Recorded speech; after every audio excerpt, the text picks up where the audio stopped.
Today, from AT&T Stadium in Arlington, Texas, this is the National Football League.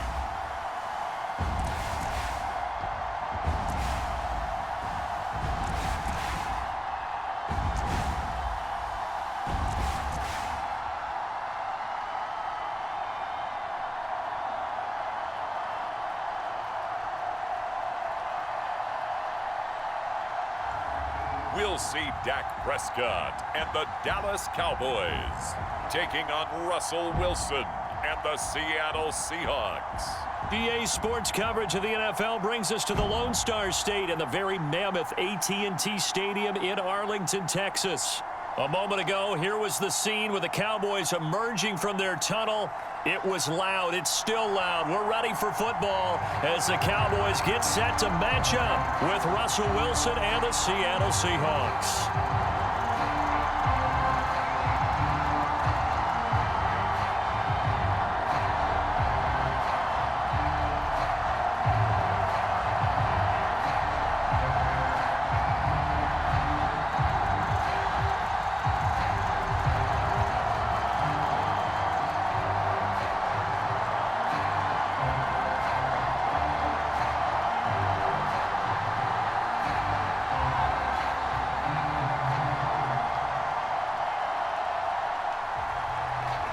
Here's the kicker, Jason Myers, to get this one started. And we are underway from AT&T Stadium. On the return, Tony Pollard from his end zone. And this return will net positive as he gets past the 25 and up to the 27-yard line. First look at the Cowboys offense as Dak Prescott gets ready to guide them. It's been a lot of fun watching him advance in his career. Many people question his ability to throw the football coming out of Mississippi State. He's conclusively answered that question. In addition, a very strong runner and an even better leader. Coming out with a jumbo package to start the drive. Now the first carry for Ezekiel Elliott. 5 yards on the game's first play, second down. All right, Brand, I know we're in the early going here, but those kind of runs, they're going to open up a world of opportunities for this offense going forward. The first down run got 5. Here's 2nd and 5.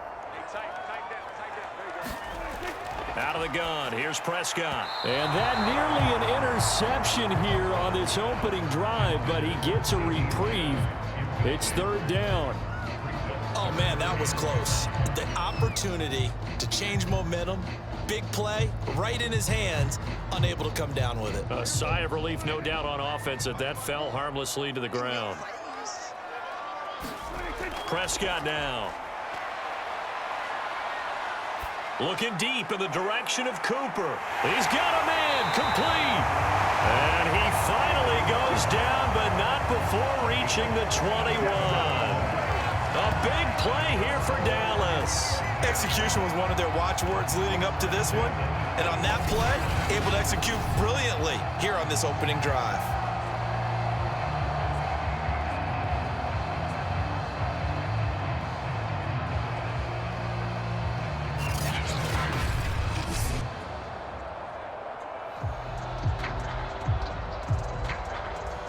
So the big play gets him all the way down to the outskirts of the red zone here for 1st and 10. From the shotgun, it's Prescott. Wide open, Amari Cooper. And stopped a few yards shy of the goal line at the 3. It's funny when I go back to our pregame meeting with Amari Cooper, and we mentioned, what they play man coverage against you. He almost seemed offended by it, didn't he? I'll beat it. That's basically what it said, right?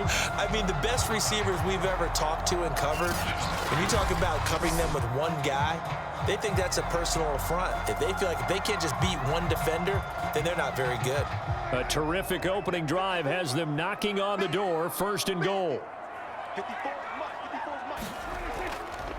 Dak's going to keep it. And he'll get in. Touchdown, Cowboys. Dak Prescott, a 3-yard run as he kept it himself. And the Cowboys take it all the way down the field and score on the opening drive. Defensively, they told us that the top priority was defending option plays this week, but here on the very first drive, the defense broke down a bit. It certainly did, and it's really not a surprise because defending option football is difficult. You have to think too much. Most of the time, you just react to what you see and you play fast. Here you're reacting, you're processing. Do I have the back? Do I have the quarterback? Who do I take? Do I take on a blocker? And next thing you know, he's in the end zone. Zuerlein connects on the extra point, and it's now a 7-0 game.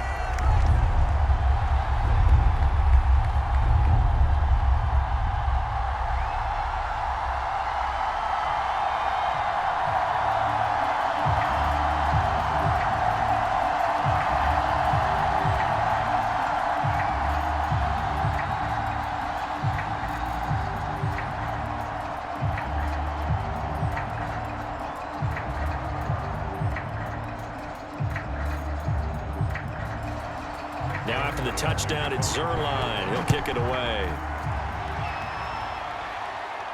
This is DJ Reed returning. And it's a pretty good return here as he'll get this up to the 29. Russell Wilson leads out the Seattle Seahawks offense. The veteran Wilson, a third-round pick back in 2012. And similar to his nickname, Russell Wilson has a dangerous mix of skills, the ability to throw from the pocket and extend plays and throw on the run. Not to mention an absolute winner. Usually has his team in the playoffs competing for Super Bowl opportunities. On first down, Wilson. Into the secondary, past the 40. And smartly going into the slide there, Wilson has enough for the first. Well, that was man coverage. So once he decides to run with the football, there's no one to account for him, and he turns it into a nice gain.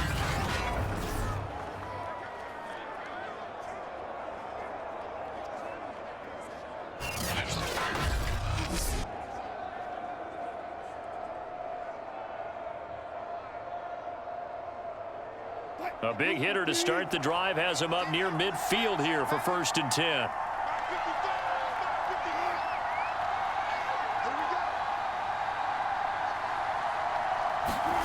Here's Wilson to throw. His throw incomplete. That time trying to find Gerald Everett, but it's going to be 2nd down. You and I watched film yesterday, and you told me to watch his feet. For whatever reason, his footwork just looked off on that throw. And you always love it when an ex-defensive back talks quarterback mechanics, right? Well, but you're good at it. Well, I try, all right? I don't know how good I am, but it doesn't take much to tell. His mechanics are off a little bit, exactly what you described. Footwork, that led to the incompletion. Looked like he had a couple of different options as far as who to throw to on that play. And who am I to say this, but I'm not sure he made the right decision. Well, the window of opportunity is always going to be small in the NFL. That's why those quarterbacks who make quick decisions and have quick releases have the most success in this league. So back-to-back incompletions, and that has him staring at a 3rd and 10. Toward the sideline. Did he keep the feet in? Yes, he got them both down, says the side judge, and that's good enough for a 1st down.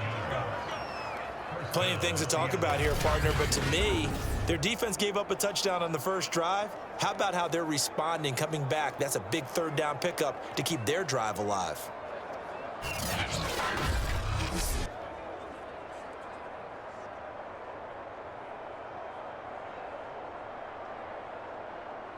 So from Cowboy territory now, here's 1st and 10 at the 37-yard line.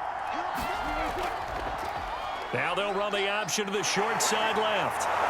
And able to break one tackle, but then quickly brought down. But a nice little gain. Give him 10 yards on the keeper, and it'll lead to a 2nd down.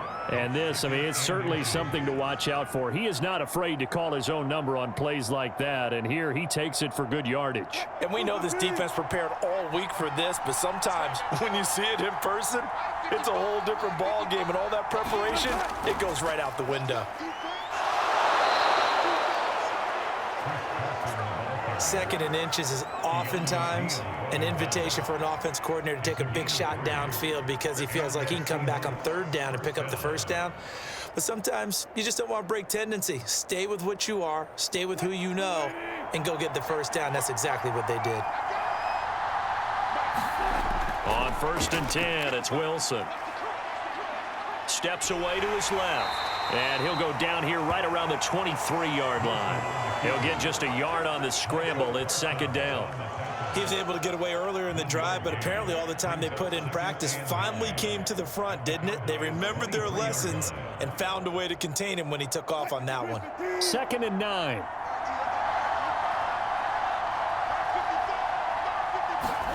Now they'll throw it with Wilson. And he'll slide to a halt here, still a little shy of the first down marker. He'll end up getting 5 out of that, but now they're looking at 3rd down.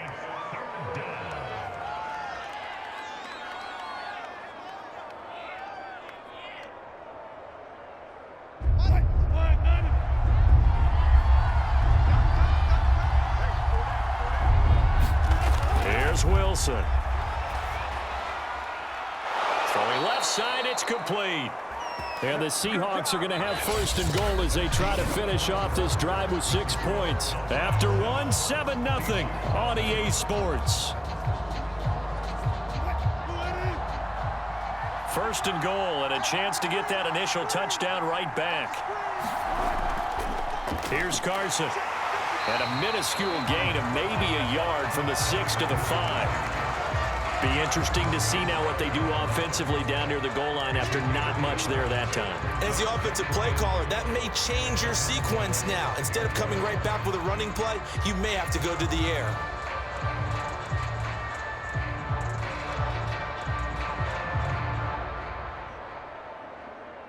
And the ball smack dab on the 5-yard line. Here's 2nd and goal.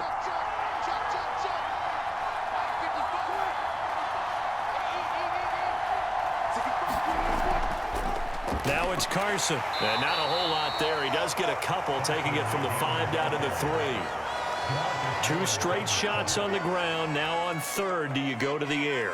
I think the possibility exists, and if you're doing it, you're probably going play action since you ran it twice. But I often think that 2nd down is a time you go play action and throw the ball. I say commit to the run and think about it being 4-down territory.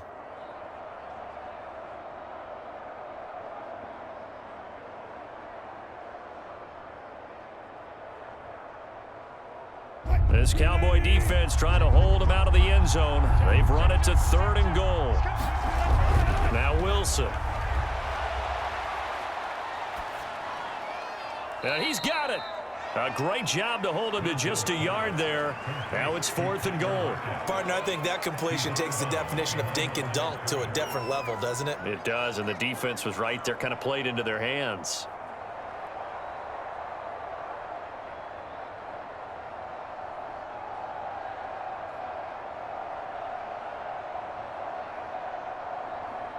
Can this defense hold them out? Here we go now. 4th and goal from the 2. They run for it with Carson, and he's not going to get in. They stop him at the 1. The run is turned away on 4th and goal from the 2. And this Cowboy defense comes up with a goal line stand. A chance to get some momentum here in the 2nd quarter, getting their first trip into the red zone, but unable to get it across. And if I'm the head coach, sure, you feel some disappointment, maybe a little bit of deflation there because you didn't get it in, but I'm going straight to rah-rah mode. All right, guys, we didn't get it this time. That's only the 2nd quarter. We'll be back. Let's get it later on. I want to keep this team up. I don't want them to feel like they've let everyone down. Positive. Got to be positive in this situation. It's too early to think that you don't have a chance to win this game. And not a whole lot of room to operate there on the 1st down run. He gets maybe 3. Look, all any running back wants is a little bit of room, a little bit of space in order to maneuver, but he also understands how difficult it is for his offensive line up front, so if they give him any space, he realizes his job to make more out of it than what they give him, picks up 3 on that carry.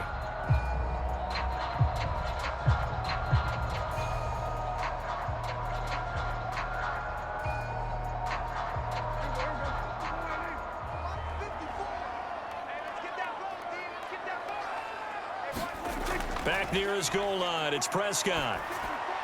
Man open, that's complete to Dalton Schultz. And he's able to get this across the 10 before being taken down. That was a route run not just with dexterity, but with intelligence. Found the hole in the zone, made sure the quarterback saw him, and was able to make the sure catch and flip the down marker back to 1.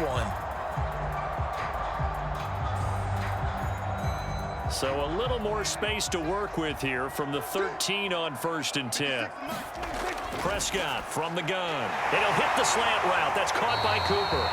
And able to get this one out just shy of the 25 at the 24. If you're going to blitz, likely going to leave you in man coverage with this guy, and that is less than ideal.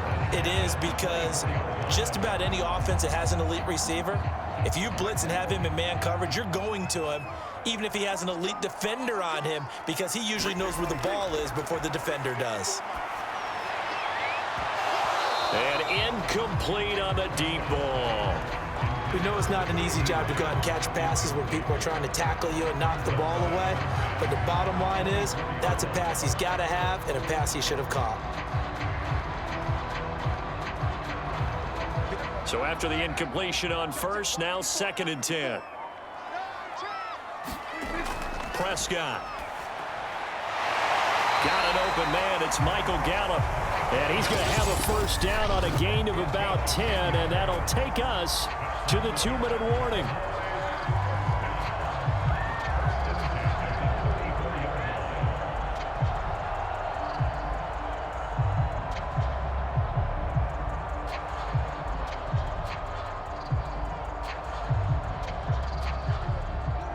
A reminder that when halftime rolls around, Jonathan Coachman will have all the highlights and analysis of this first half of play from our studios in Orlando. Now left side on the swing pass. And he went nowhere. Well, he went backwards, back to the 33.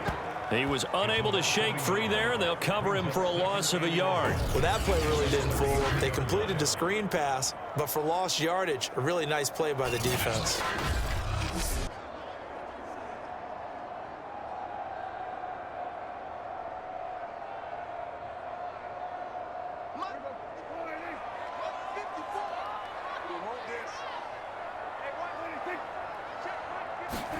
Play action now, Prescott.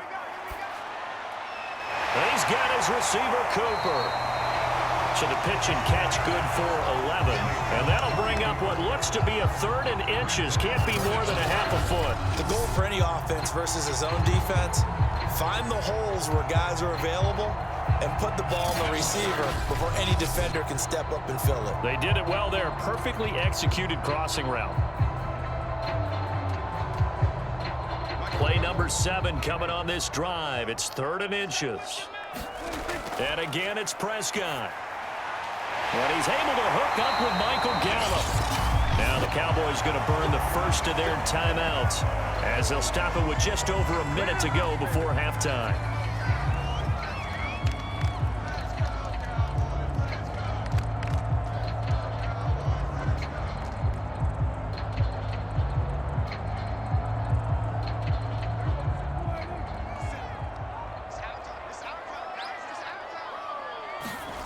First down, Prescott to the left side and complete for Amari Cooper.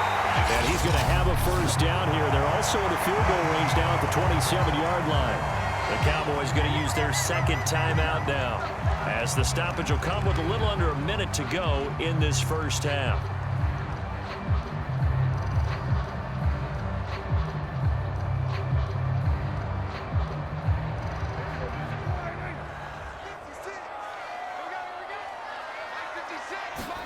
Prescott looks to throw on 1st. And he gets it inside the 10 to the 9.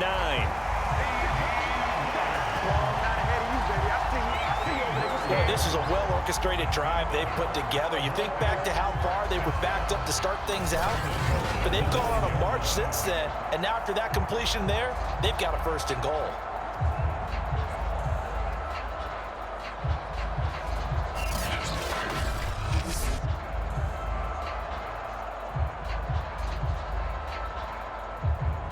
Two big plays in succession. Not sure this D knows what hit him, but now they got to get ready. It's 1st and goal. Now Prescott. And he'll go right back to Lamb. That catch good for only a couple. And when you're playing a quarterback with some experience and some moxie, you enter the danger zone when you decide to blitz him, because if he's able to diagnose as he did on that play, he can hurt you downfield. He reads defenses so well, doesn't he? He really does, and the best part about that play for him I don't think that was his primary target. I don't think so either. I think he had the read, figured out where the blitz was coming from, and went to a secondary target for a really nice gain. That time the completion goes for 4 yards, and we're set up with a 3rd and goal. When you see zone defense and you know you've got a drag route on as your primary call, you've got to be really careful as a passer about how far you let your guy go because he might wander into some tough coverage.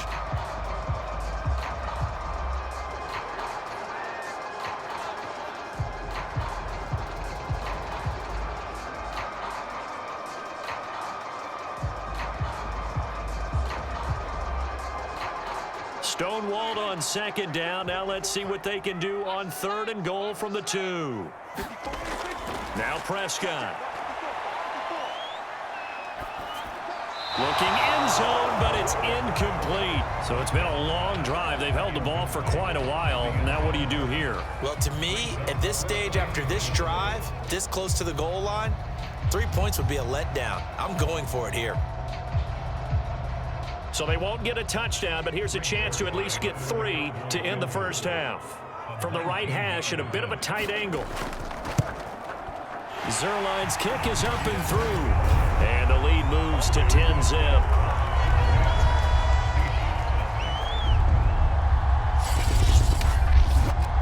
So 3 points on the board, as easy a field goal as you're going to get, but I can see you shaking your head. I love that peripheral vision of yours, partner, because to me, if it's the 4th quarter and you're up 6, I get it. But now, even if you run and don't get in, you're still setting them up to go a long field, 98, 99-yard drive. How do you look at your defense and not give them that opportunity?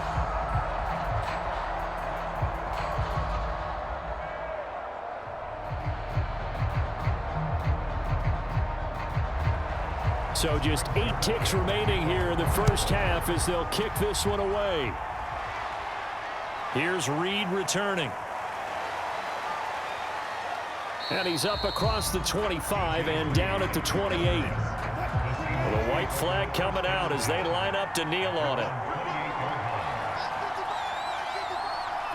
All that remains is to snap this once, and that'll do it for the first half of play. So we have come to halftime here in Dallas with the Cowboys out in front as we send you on over to Orlando for Jonathan Coachman in our EA Sports Halftime Report. Take it away, Coach. Okay, Brandon, thanks very much, and welcome in everyone to an abbreviated version of the EA Sports Halftime Report. Okay, right, Brandon. Thanks very much. And welcome in, everyone, to this slimmed-down version of the EA Sports Halftime Report. This game's had a little bit of everything thus far, and certainly plenty to look forward to, as the teams are right back out there for the second half. So we'll get right back out there as well, as we'll turn it back over to Brandon Gaudin. All right, Coach, thank you, and we welcome everyone back for quarter number 3.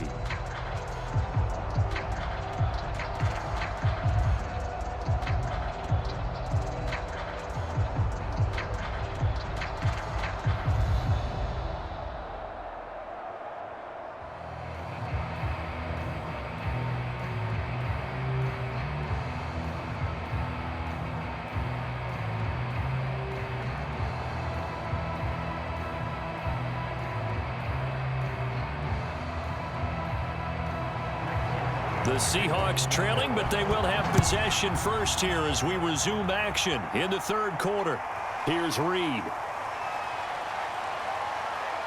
And he brings us out past the 20 to the 24.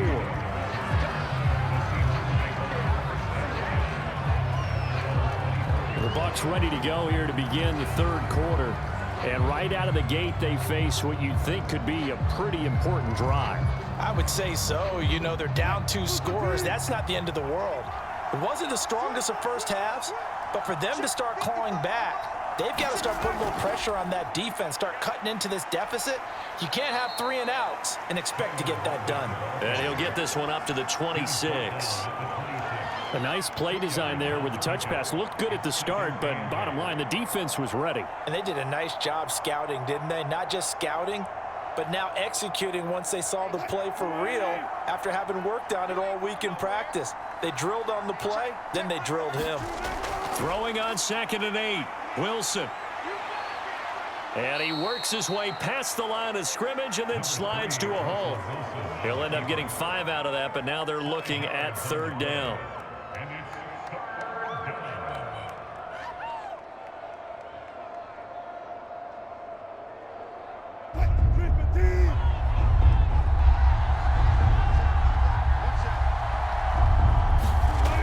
Wilson.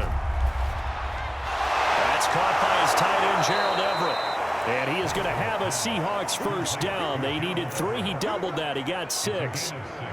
Like so many tight ends nowadays, they have no problem at all putting him in the slot and letting him go to work. And that's a nice pitch and catch right there for a first down.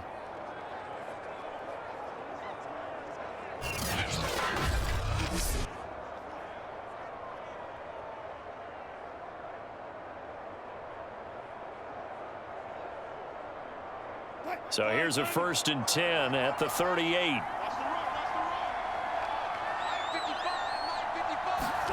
From the shotgun, Wilson. That's complete. Hits Carson out of the backfield. And they bring him to the ground just shy of midfield. Couple of first downs right in succession, and this is an offense that could really use a good drive, and they're off to a fast start here.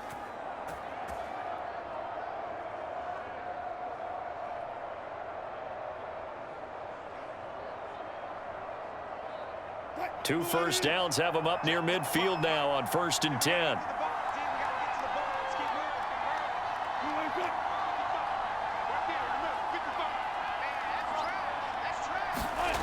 To throw is Wilson. And his throw's going to be incomplete. They've given up a few first downs on this drive, but getting the incompletion there, that should give them something to build on and maybe turn the tide.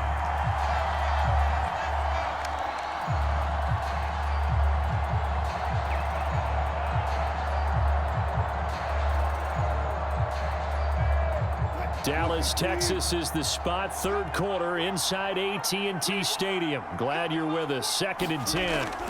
Play action. Now Wilson.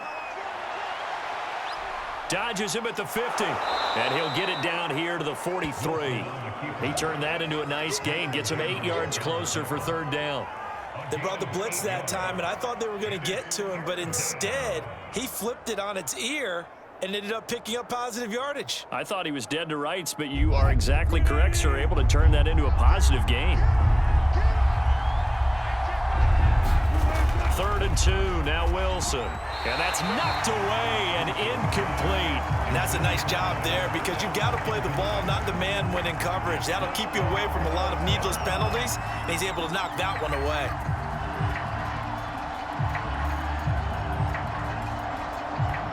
Still just the 3rd quarter, but they've got to make something happen. I think they know that. They're going for it on 4th. They'll try and throw for it with Wilson. That one taken in by Dwayne Eskridge. And they're able to get this one past the 30 down to the 25. And that's a big pickup of a first down. And you know that all week, both sides of the ball, offense and defense, are going through every situation. And in this case, the offensive guys had the right play dialed up because defensively, you work on 4th down situations as well. And deflating for the defense. They can't get the stop here.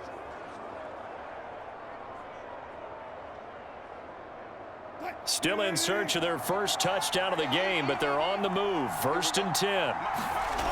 Now Wilson. And that, nearly picked off. Well, it would have been a great time for their first interception of the game. Instead, it's 2nd down. Tremendous coverage there. Just did not catch the football and complete the interception. But what do they say all the time? If he had really good hands, he'd be playing offense.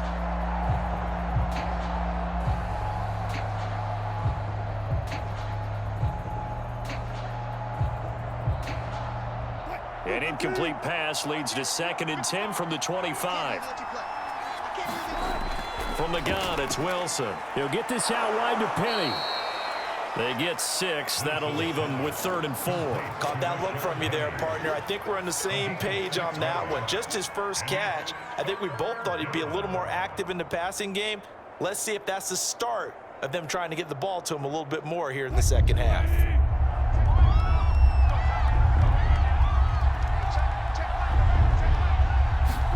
To throw again is Wilson. And they've got it inside the 10 at the 8. These type of plays are backbreakers for a defense. They thought they had him hemmed in, thought they were going to get him on the ground with the pass rush, but were unable to do so. He gets away, picks up a big first down, and sets up 1st and goal inside the 10.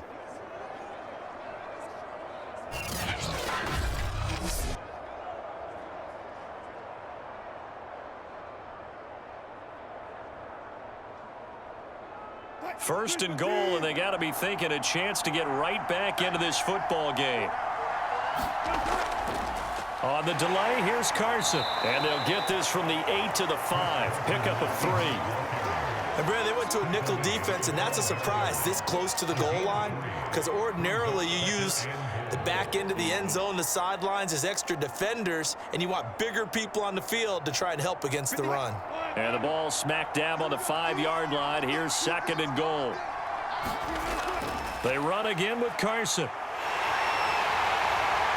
And this is going to result in losing yardage. They're driven back to the 8-yard line. So they'll get a little extra time to come up with his third down play as we played 3 quarters. This is the National Football League on EA Sports. A lot of tired bodies on that field, but this is a big play, 3rd and goal. Here's Wilson. Dumps that off to Penny as running back. And they'll be driven back here, losing yardage to the 9. They call it a loss of a yard there. And that's going to bring up a 4th down. Did they maybe play that too safely on 3rd down? I know you don't want to just throw a ball blindly downfield, but that didn't help them a whole lot. I think they probably said if it's open, take the shot. If not, get something safe because we do have 4th down to try and pick it up. So on 4th down, out trots the kicker in a big spot here from the right hash, and this one just a chippy. Myers' kick is good, and they get themselves on the board here. It's 10-3.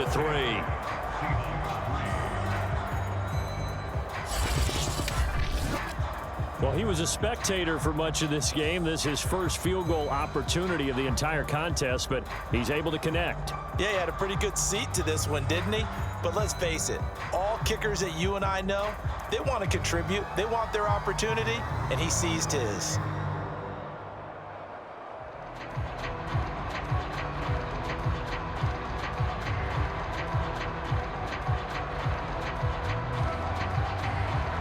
Myers now converted on the field goal try.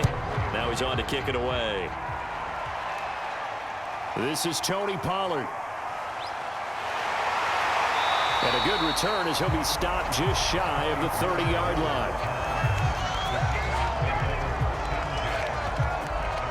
Amari Cooper and the Cowboys set to take over once again. And I know that they've double-teamed him a couple times, but not a ton. Whatever they're doing isn't working. He's up over 100 yards. We'll see how they adjust. And when they do that, they weaken their defense in other places as well. And how many times have we done games where we've seen a guy have a big game like this, but it's usually not by himself, is it? Right. Usually it opens it up for other people to have big games as well. They start on the ground with Elliott. And he stopped immediately there.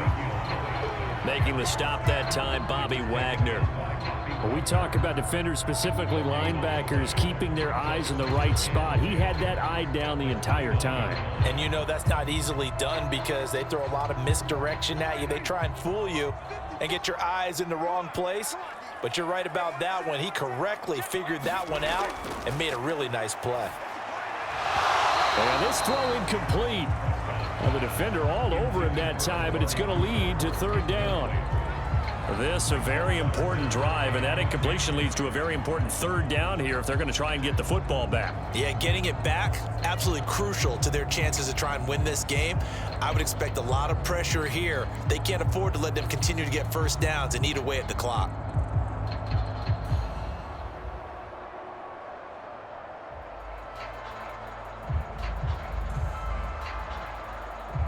Possibly a turning point. Big play coming. This is 3rd and long. To throw is Prescott. Looking left side, and he's got a man. That's Elliott. And he'll be brought down at the 34, well short of the first down marker. He did his best to just get 4 out of that, but not enough. And now 4th down. I hate to surrender the football when you're nursing a slim lead, but they're going to have to punt it away. Trust that defense. It's the right play at this stage of the game as well. You don't need to press it here because you do have that little bit of a cushion, and you count on your D to make it stand up.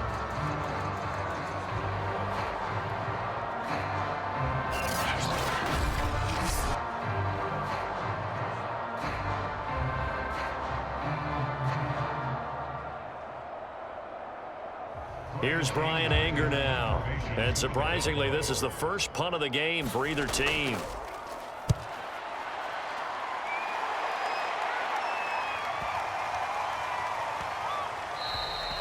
And no one there to stop it. Hits at the 8, but it carries all the way into the end zone for a touchback. The Seahawks offense now, they get set to go back to work. Their drive last time, it stalled out. They were forced to take the short field goal. And the key phrase, you nailed it, forced to, because you know coaches look at these short field goals as a last resort, right? To them, that's not how drives are supposed to end. You're supposed to put 6 on the board. That's a consolation prize, like going to the county fair. You don't get the big stuffed animal on that one, do you? No, you don't go top shelf. That's bottom shelf material. And that's good for a pickup of 10 yards. And that'll make it 2nd and a foot or so.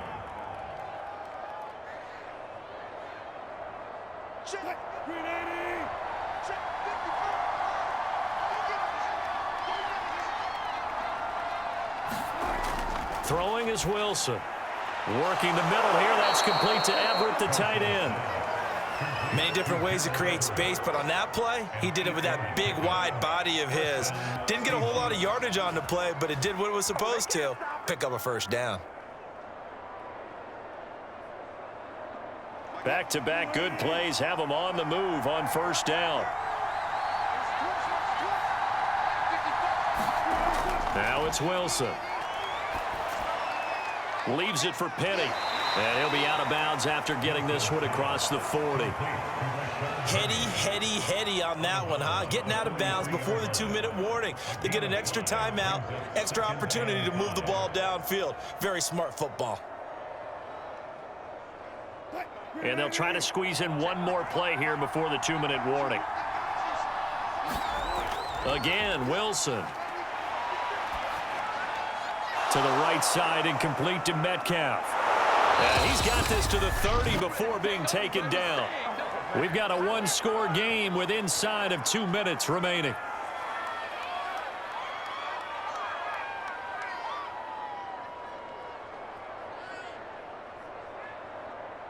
So it's Seahawk football as we march toward a conclusion. They come up on a 1st and 10, desperately needing a score here on what could be their final drive. And he'll protect himself at the end here as he winds up getting pretty decent yardage. He'll get 8 on the scramble there. It'll be 2nd and a couple. Well, he's proven real effective running the football. No one open, don't force it. Just get what you can, and that's what he's done very well in this game. Clock running, about to hit 90 seconds to go in the game. Now Wilson. This one into the hands of Metcalf.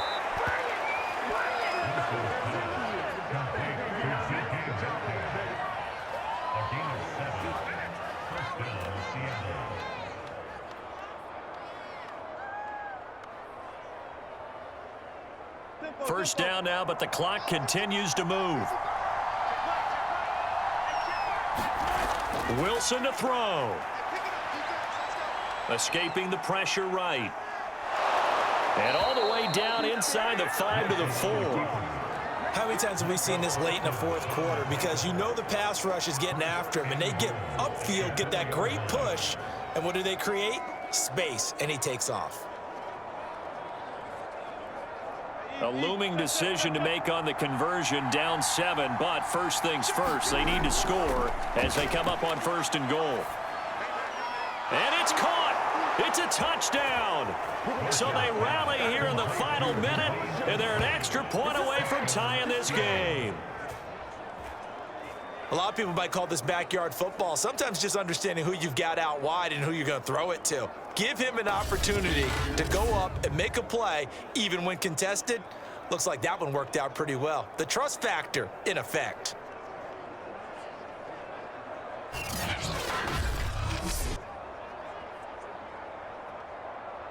Jason Myers now for the extra point.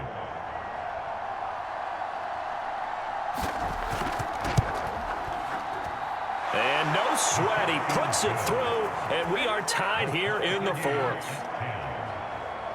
So that drive goes 8 plays. And the touchdown and PAT mean we are tied here in the final minute of play.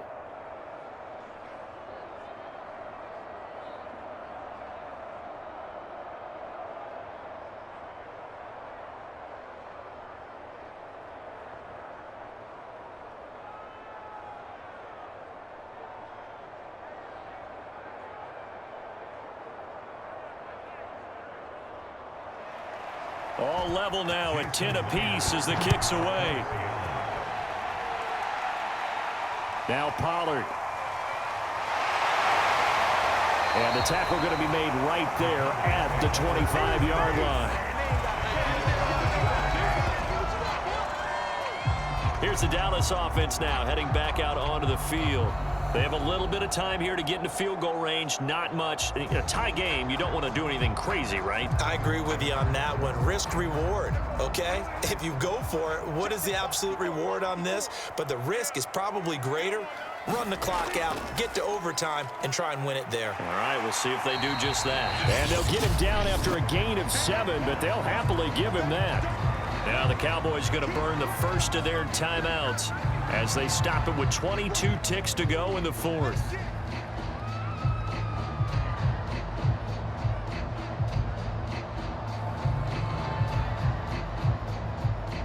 They'll operate from the 32-yard line here, 2nd and 3. Here's Prescott. He's got Elliott, and he'll give him a first down up past the 40 as the clock ticks on.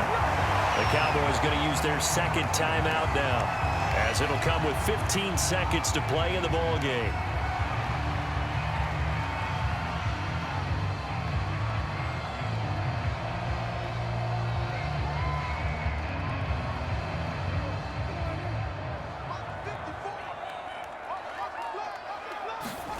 Prescott. They'll set up the screen to Elliott. Oh, what a move. And he goes out of bounds. It looks like right at the 50. A good pickup there on first as the screen pass gets him 8.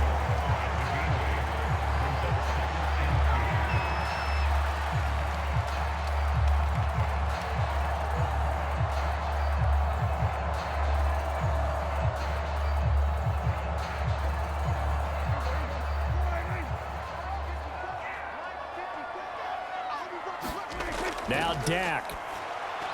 Got his man complete over the middle. It's Schultz. And now with 4 seconds left, we get a timeout call.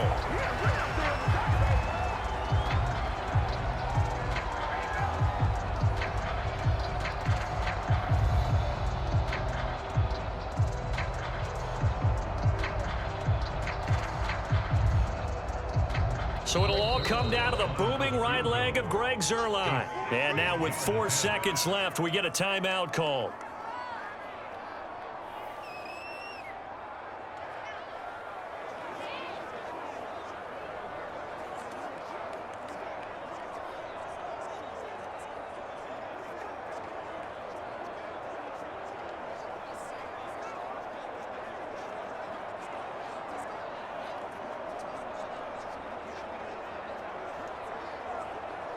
So it'll all come down to the booming right leg of Greg Zuerlein. This from long, very long range. And this won't get there. Won't be on line either. It's no good. Off to the right. And that changes everything here in OT. It's a little teaching moment here. Overtime rules. Remind us how this goes, partner.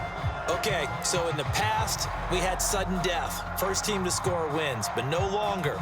Now, if the team receives the ball, scores a touchdown, they win the game. If they kick a field goal, though, or don't score, the other team gets a possession.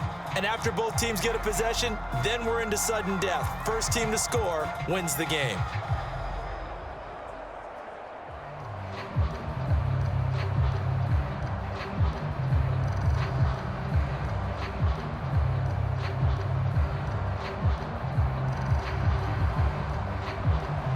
So a tie ball game here as the kick's away. Now Pollard. And he'll take it up past the 25 to the 26-yard line.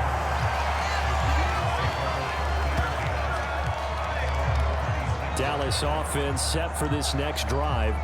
They control their own destiny here. They have the football in overtime. Obviously, a touchdown would win it.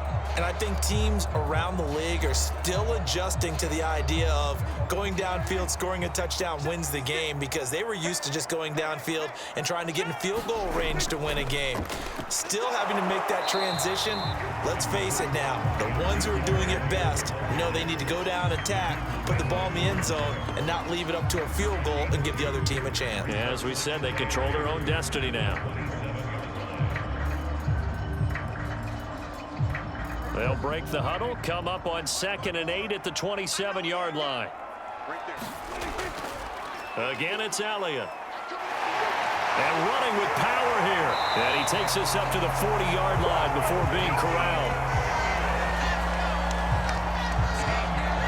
For a lot of guys playing this game, there's no better feeling than running right through a tackle. He's able to lower his center of gravity and churn his legs for a really nice pickup.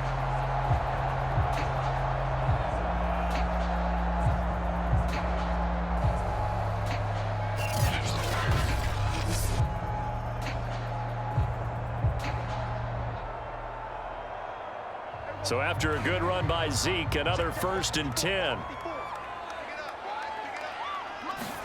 Here comes the first throw in OT for Prescott. Wide open, Amari Cooper. Yeah, he will go out right near the 35-yard line.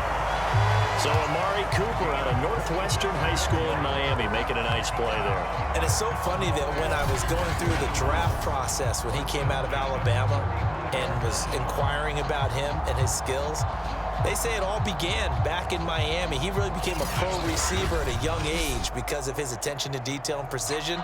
But don't forget his athletic ability. That's what made that catch there. And he did spend 1 year with Teddy Bridgewater as his quarterback there, so that helped back in high school.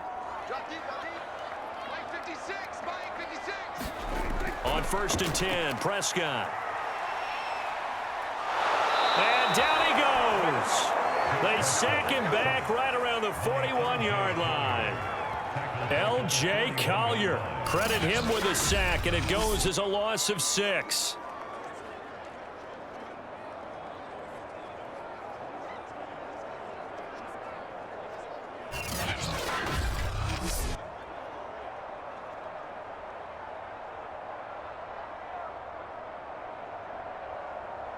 Second and 16.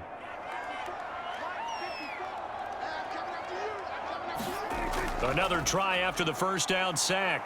Prescott. Outright completes it to Jarwin. That catch good for only a yard, and it'll be 3rd down. Let's just make this one simple.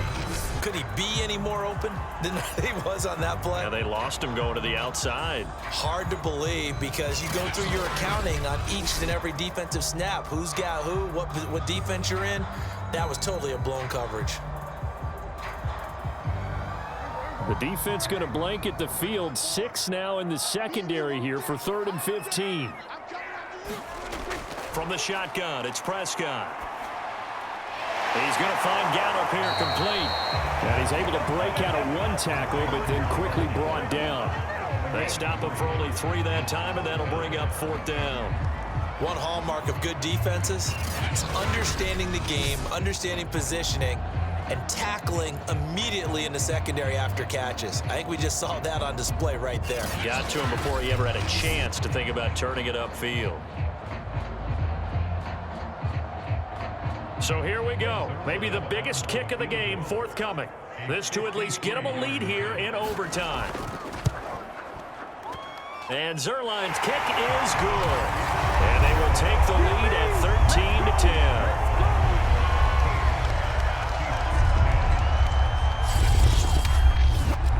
They're able to put 3 on the board here on the opening drive of OT, and now up to their defense to try and see if they can hold this one. I like how you framed it up, because obviously this game is not over, right? They go down and kick a field goal, then we head to sudden death. But if the defense can hold, take the ball away, turn it over on downs, this game's over.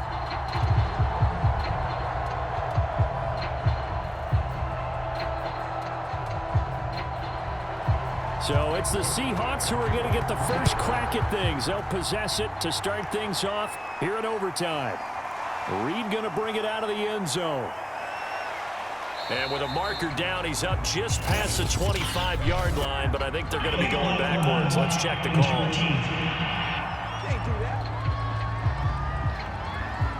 Yeah, this is going to put him back with not great field position. So they really got zero benefit at all, right? Sometimes you can absorb a penalty when you get a big return.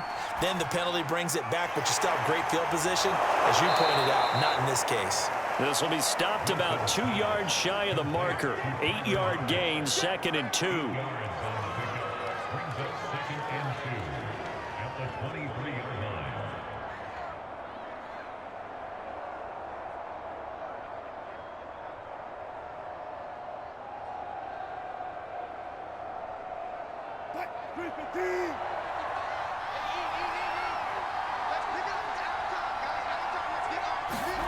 Looking to throw again on 2nd down. Wilson returning right back to Lockett.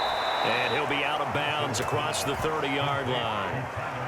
Charles, you get into these overtime situations, that's not a bad guy to dial into. Well, when you have to have plays, especially in a spot as you just described, we're in OT, you've got to go to the guys you can trust and you know are going to make the plays. What they say, it's not the X's and the O's, it's the Jimmies and the Joes.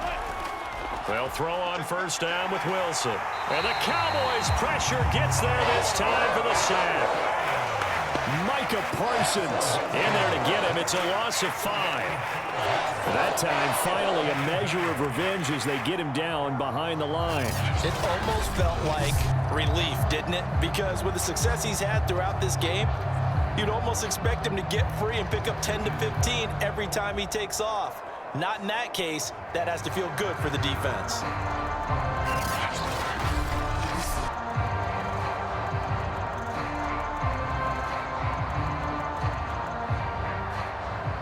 Still 15 yards to go, 2nd down. Another try after the 1st down sack. Wilson, that's complete to Eskridge. And he'll be taken down, but not before they work it across midfield. That was a nicely run slant route, and what the receiver's trying to do is make the defender think he's going upfield for a deeper route and then breaks it off, usually after about 3 to 4 steps, and cuts towards the middle of the field. And now what he's trying to do is use his body to keep the defender away from the football and give the quarterback a really nice target.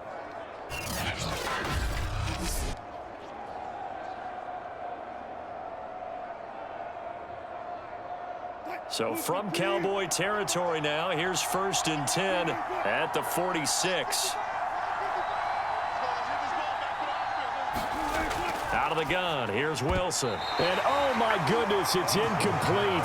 If he hangs on to that, it's game over. Instead, we play on.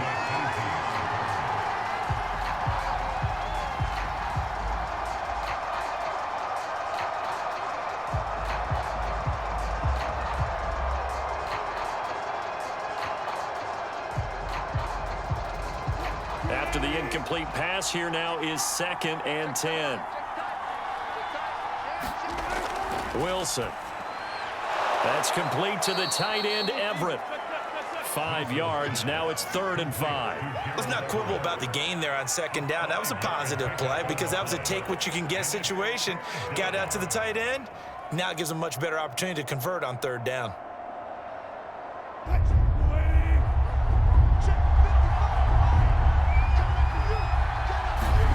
Wilson will throw again. That's complete to Disley, the tight end. And he is going to have a Seahawks 1st down by about a yard. It's a gain of 5 on 3rd and 4. They wanted to avoid the dreaded 4th down and having to get a conversion or it being the final play. They picked it up, though, on 3rd. I love how you described that because we've been in those situations and seen it. If you get to 4th down, especially in overtime, things get a little shakier, don't they? The hands get shaky, right? The throw, if you're going to throw the ball, being able to run it, all of that coming down to one big play. Very nice of them and nice for them to pick it up on 3rd. Throwing now, Wilson on 1st down. And that one going to be off target and incomplete. The intended receiver was DK Metcalf, and that'll bring up 2nd down. That was well defended. They clamped down on every available receiver. Just got to give the win to the defense on that snap.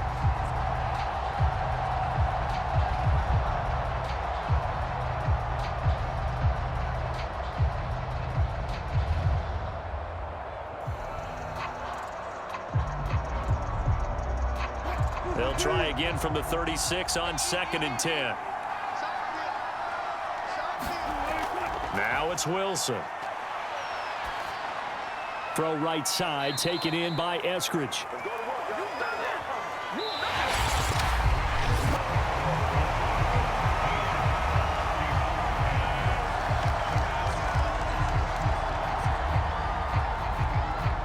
They'll break the huddle and come up on the 9th play of this drive, needing 5 yards on 3rd down.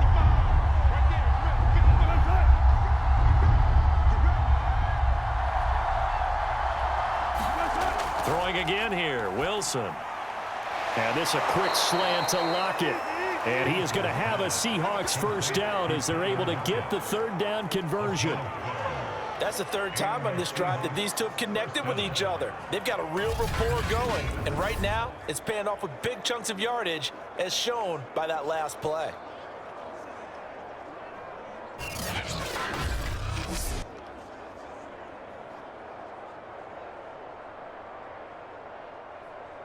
So here's a 1st and 10 now, down inside the 20. From the red zone now, they'll look to throw. Oh, it's intercepted. That'll seal it. Picked off by Trayvon Diggs. The 40. Past the 20. And he takes this one back into the end zone. And the Cowboy defense has a touchdown. Well, partner, I do know this. If you're a defensive back, you have more chances to make a team now than ever because people are using 5 defensive backs, 6 defensive back packages. Not exclusively, but way more than before. That was a nickel package there, and what a pickoff. Why is that? Why are they using that more? Because more people are throwing the ball on earlier downs than ever before. This has become a passing league, and because of that, more defensive backs on the field on most plays. And, Charles, I think when the schedule comes out, all teams, no matter where they're predicted to finish, talk about protecting your home turf. They were able to do that here in this one. Similar to a tennis match, right? Not letting them break your serve. That way you hold on to it. They got it done, and they feel very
Today, from the Superdome in New Orleans,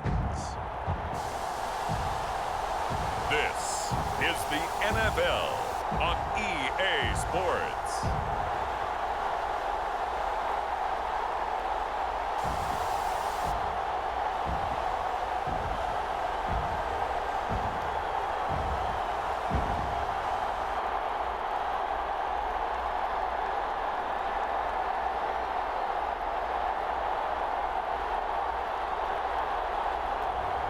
we'll see Jameis Winston and the New Orleans Saints taking on Justin Herbert and the LA Chargers. We are down on the bayou as you get a look inside the Superdome here in New Orleans. The setting in this dome just serves to amplify the excitement of the folks in New Orleans as their Saints burst from the tunnel a moment ago. They're set, and we're set as well as the Saints get ready to do battle with the Los Angeles Chargers. The kicker, Dustin Hopkins, set to get this one going. And we are underway from the Superdome. From a couple yards deep, he'll bring it out of the end zone. And he returns this to the 22. And here come the Saints for their opening drive. They'll be under the command of the former Florida State Seminole, the #1 overall pick in 2015, Jameis Winston. Throughout his career, few have doubted Jameis Winston's ability to throw the football. The concerns, they've always centered around his accuracy and taking care of it. When he makes good decisions on the field, excellent numbers usually result. Winston now to throw on first down. That's complete to Troutman, right side. Call it no gain on the game's first play. And it's second down now. Got to give credit where it's due. Really nice defense on that play. The pitch and catch was successful, but not any run after it.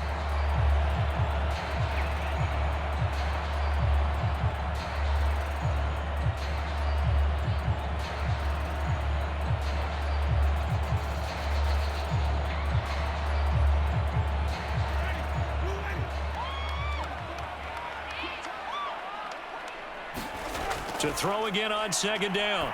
Winston looking left sideline, but it's incomplete. Had the right idea there, trying to throw it to the sideline, but he led him just a little bit too much, trying to get it out to his receiver. Ends up falling to the ground, incomplete.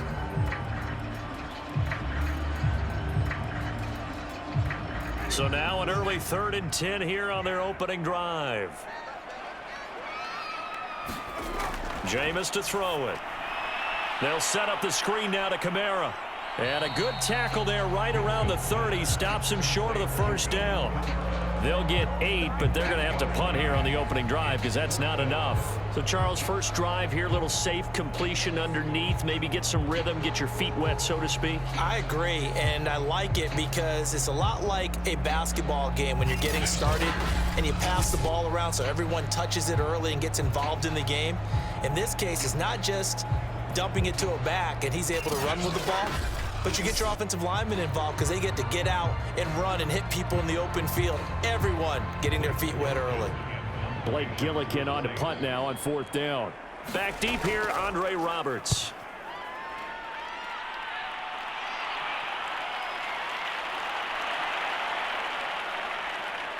And a great job on special teams to down it as this will be marked out inside the 5-yard line. Here are the Chargers ready to go on offense, led by their first-round pick in 2020, the man out of Oregon, Justin Herbert. So this is where we find out about the game plan and the trust factor, don't we? In this situation, the natural thing is take care of the ball, run it inside, everyone cover it. Just, get yourself some room and let your punter punt it out of there. But when you really got a QB you can trust, you might want to take a little shot early and try and create some space.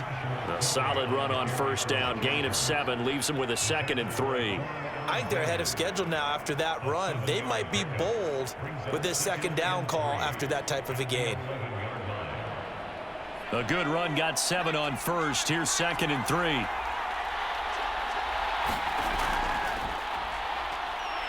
And he'll get this one up to about his 14. Call it a gain of 3, but not enough to move the sticks. It'll be 3rd and about a foot or 2. Pretty good job defensively. Thought he was going to get it, but they knew where that marker was, and they stopped him just short of it. What it does is emphasize that strategic football and situational football is not just played on the offensive side, is it? Defense understanding, as you noted, where the first down marker was and making sure they didn't get there.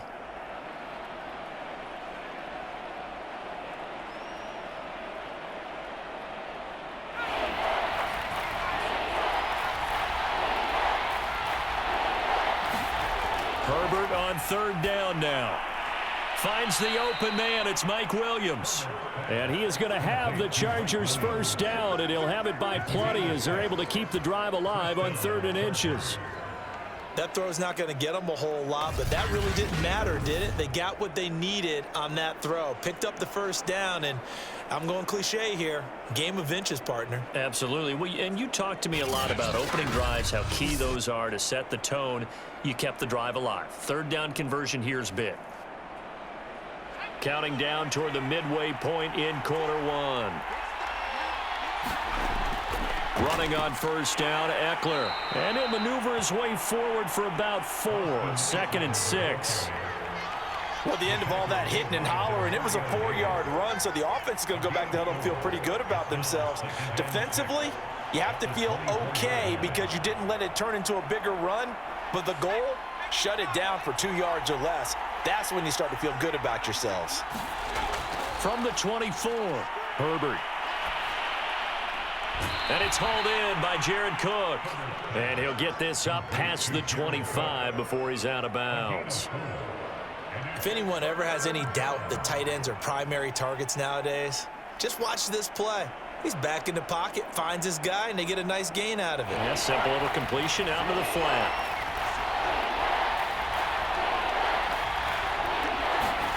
Herbert off of play action. Got a man over the middle. It's Williams. And he is going to have the Chargers first down as they're able to get the 3rd down conversion. Would it be safe to say that as precise as routes are supposed to be run in the NFL, maybe they're not quite as precise in college ball? That's accurate, yeah. And I think we saw a college route in the NFL there. Just find the soft spot, find the dead zone, and find the first down. And that's what he just did. Line of scrimmage, the 37 on 1st and 10. Now it's Herbert. That's complete to Austin Eckler, the running back. And able to get this one across the 45 before he's brought down. I don't think it's a surprise they're throwing the football early. We expected that. They told us they were going to come out firing, but 4 for 4 on the opening drive. They like that.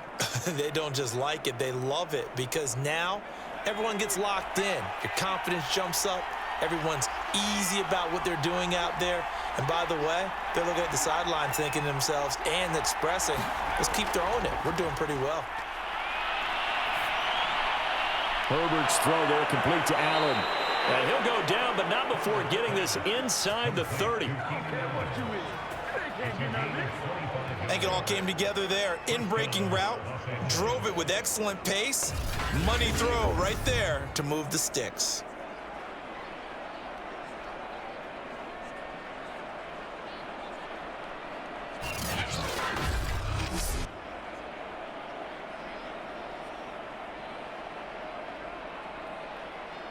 So in Saints territory now. Here's 1st and 10 as they've got it to the 28-yard line. To the air again, Herbert. Going back to Allen, he's got him again. And he's going to be brought down on what will be the final play of this first quarter. We're scoreless after 1.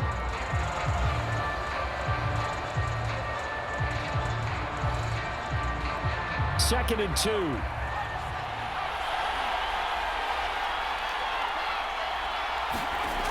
Back to throw here, Herbert. And that one finds the ground, breaking a string of 5 straight completions.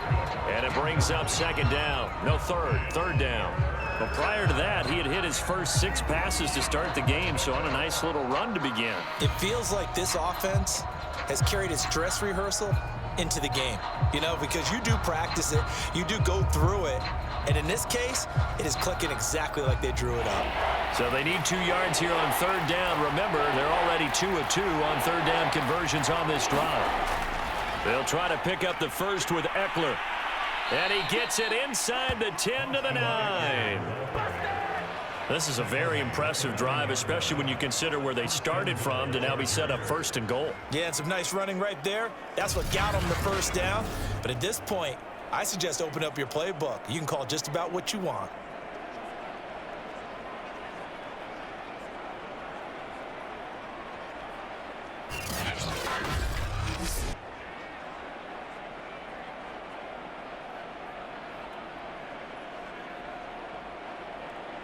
Here we go now on 1st and goal.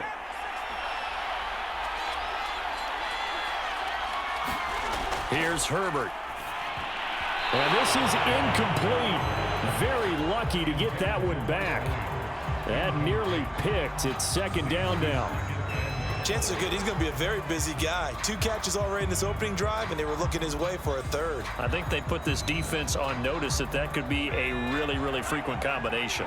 Another shot from the 9 on 2nd and goal. A shotgun snap for Herbert. This is caught. They'll wind up getting 7 on the completion, but they'll still be faced now with a 3rd and goal situation. I know many people like to throw to the tight end, maybe in a little flexed out position because he creates mismatches with his size. But slot receivers do the same thing with their quickness, their speed, and their route running savvy. The Chargers on 3rd down. A perfect 3 for 3 as they look to keep that streak going. This is 3rd and goal. To the goal line, but it's incomplete. Boy, such a good drive. You'd hate to have it end in 3. Do you think about going for it? Absolutely. I mean, the fact that they've moved the ball so well should lead you to the decision that maybe we should go for it right here. Also, as a head coach, show some confidence in your team. Let them know you think they can go get it. And no hesitation about this decision here. Confidently, they're going to go for this. 4th and goal from the 3. They'll run for it with Eckler. And he is into the end zone. Touchdown, Los Angeles. Austin Eckler, a 3-yard touchdown run. And the Chargers go 98 yards and finish it off in the end zone. So 4th and goal, their head coach gave that offensive line one more chance to punch it in, and this time they were successful. They certainly paid off the coach's confidence, didn't they? And how about the fact that they stayed with the ground game? Because a lot of times in that situation, partner, we see teams try and roll the quarterback out, give him a little run-pass option, and treat it like a 2-point conversion play. In this case, they went with a little bit more power and got it done. Dustin Hopkins on now to add the extra point. And the Chargers grab the 7-0 lead. That drive a long one, spanning 15 plays. And it's Austin Eckler who finishes things off with a touchdown run.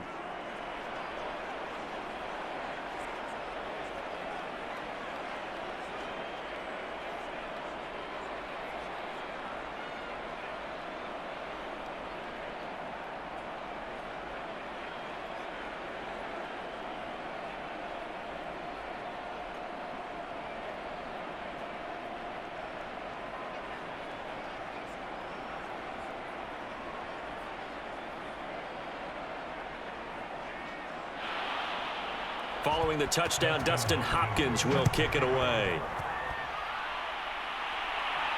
Callaway, the return man. And he's able to get it up close to the 35, but hang on here. Penalty marker down. This one might be going the other way. So holding will scratch off some of that return. And I know fans get frustrated when they see penalties of this sort on kick returns, but it is difficult to do it right against these moving targets at full speed. Hard to do. It's a 6-yard gain on the ground, and that'll make it 2nd and 4. Now, Brandon, that's the way you want to run the football. There should almost be quote bubbles above the offense right now. Bam, boom, biff. That's how they feel good about moving the football. The last run got 6, now 2nd and 4. From the shotgun, it's Winston. This throw incomplete, nearly picked off. And with his pedigree, he doesn't drop many of those. But 3rd down coming up.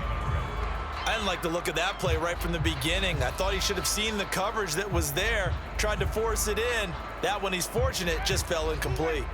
Now they face a 3rd down and 4 after that incompletion on 2nd down. Winston. And it's incomplete. Took a shot, couldn't connect. Every offense tells you they want to come out and start fast. That's not unusual at all. But this group, they've yet to get much rolling through their first 2 drives. It looks like they're going to have to give up the football again after this one.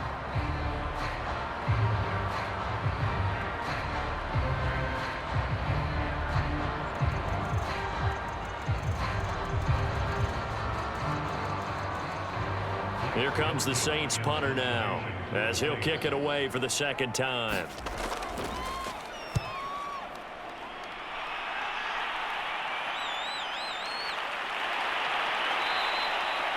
Just a 2-yard return there following a punt of 48. And it'll be Charger football here as they take over. The Chargers get set to go here for their second drive. They have to be thrilled with that first drive that got them the touchdown. Now they'll be looking to make it a 2-score advantage here on the road. And you know they spent all week in practice, in meetings, talking about taking an early advantage. Being the road team, going up a score, that takes the crowd out of the game and puts some doubt in the minds of their opponents. It's a 7-yard carry to set them up with a 2nd and 3. Offensive linemen love creating space for their guys carrying the ball, but when that guy also breaks tackles and creates extra yardage, they almost feel like he's one of them, and they really embrace him. So they'll come up after the gain of 7 on a 2nd and 3. Out of the gun, Eckler running it. Shifts past him at the 45. And he slips up past the 45 before being tackled. We use the word relentless a lot with guys who are aggressive on the field. In this case, it really fits, doesn't it? How about his ability to break tackles and his feet never stop moving?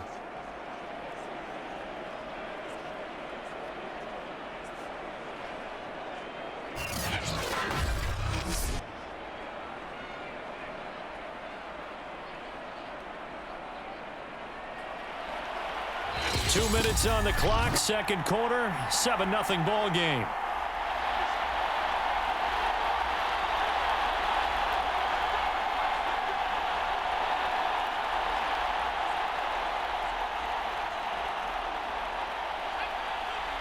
A reminder, coming up at halftime, Jonathan Coachman will join us from Orlando with our halftime report, but business to take care of before we get there. A 2-minute drill before the coach's 2-minute drill. For Keenan Allen, that's complete. And taking it across midfield and just shy of the 40. Back-to-back 11-yard gains, and they've got another first down. Fired that one in there, able to make connection on a nice in route. With those faster passes when they're going that fast, any hesitation as a quarterback that the deflection, if you miss, might be bigger and lead to an interception? Yeah, and the deflection works both ways. Maybe a defender gets a hand in the way and it pops in the air. And sometimes you throw it so hard your receiver can't handle it, and he pops it up in the air for the defenders to grab as well. But a moot point there as they were able to connect. And he gets it down to the 32. So the completion results there in 9 yards. And it'll be second and about a yard to go for the first.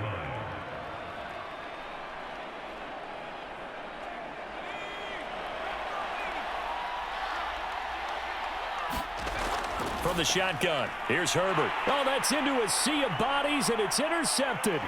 Picked off by the linebacker, Demario Davis. And he'll take it across midfield to the 46-yard line.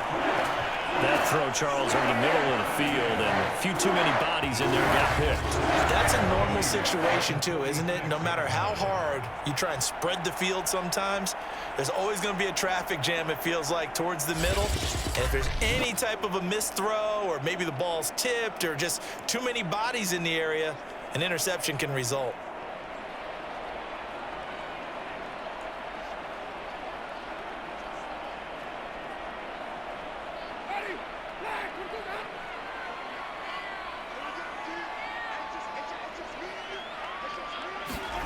Following the interception, Winston. That's caught by Marquez Callaway. And he is out of bounds, but not before he's inside the 30. Right after the turnover, they come out throwing. And that means it's a sudden change situation. We used to practice it on defense. Sudden change, get out there, stop the offense. But you typically run out there a little bit unsettled. I think that's why he came right out throwing the football, hoping to catch him off balance. And he did.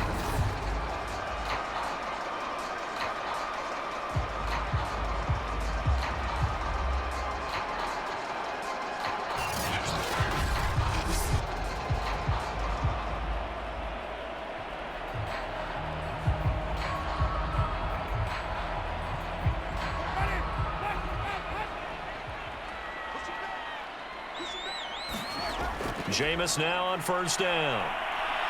Pressure applied, and he's going to be taken down. They sack him back at the 33-yard line.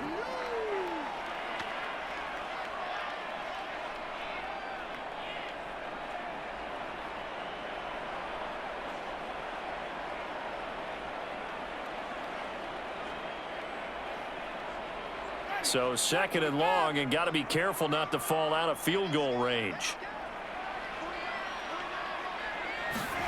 Another try after the first down sack. Winston. And he'll be a couple yards shy of the red zone here at the 22-yard line. Now we'll get a quick timeout called by New Orleans, number 2, as they get the stoppage with just under 50 seconds remaining in half number 1.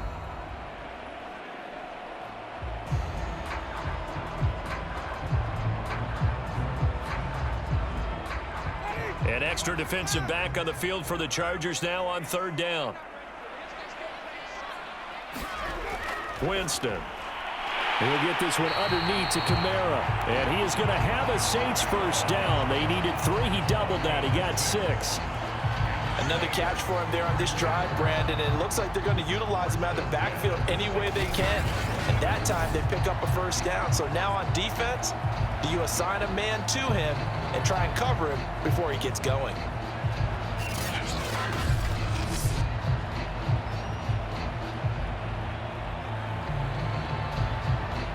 A first opportunity upcoming in the red zone for the Saints. They come up 1st and 10 at the 16. Now Winston. And the timing a bit off that time as that one falls to the ground. I'm going to need some help with this one. How did he miss it? Wide open in the end zone. He's not hurried. He's not hit. And somehow, incomplete? Yeah. What happened? During film study, that's one where he's just going to shake his head, not be able to believe it. 6 points go by the wayside on that one. Here's 2nd and 10.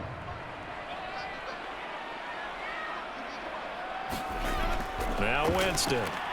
It's brought in by Harris. And he couldn't quite get there. Tackled down at the 1. Now the Saints will use their 3rd and final timeout, as it'll come with 15 seconds to play in the first half.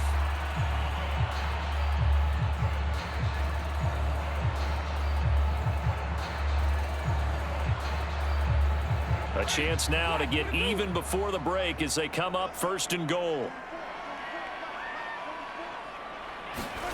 Again, it's Winston.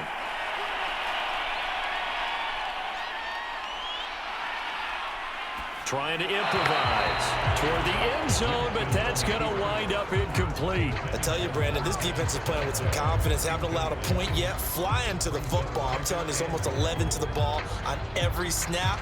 Another nice job there to force an incompletion.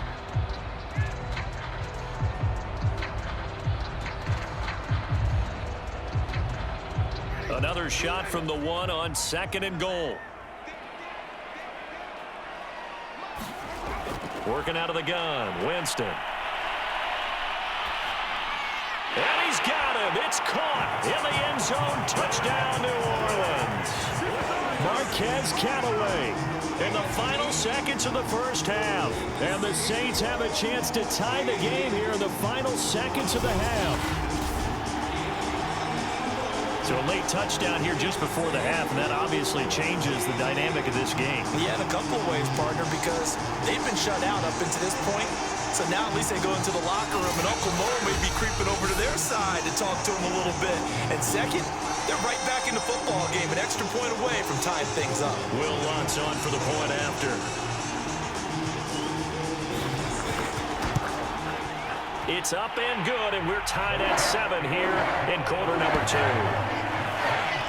So that drive takes them down the field in 8 plays. And it all culminates in a Saints touchdown.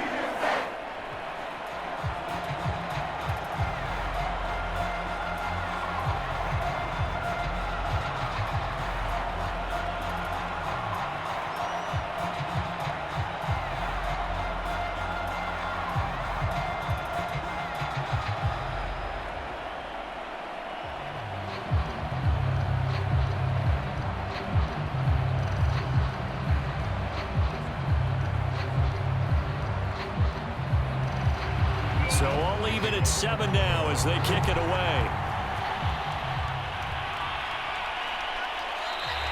And not wanting to risk anything here late in the half, he'll just take a knee and they'll bring the football out to the 25.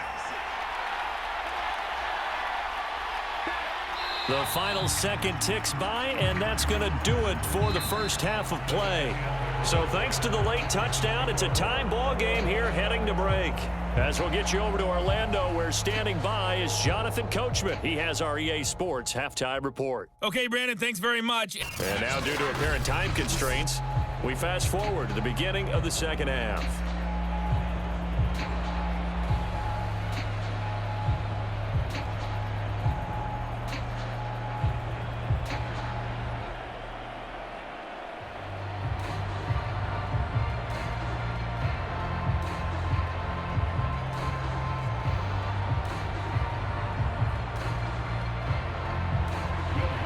Set and ready to go for the second half. One touchdown apiece, 7-7 our score. Roberts electing not to try it, and this will come out to the 25. Out comes the Chargers as they'll go on offense now to start this third quarter. And both of these defenses have been stifling these last few drives offensively. Just not able to get anything going, so what needs to change? I think a lot of the guys will go back and review, so to speak, because everyone has someone assigned to how did each play work. Okay, what did we use that kind of worked for us during this game? Try and get back to some of those plays, as well as the possibility of showing something you haven't shown already in this game and trying to change things up. We'll see if they take the advice of Mr. Davis. 2nd and 5.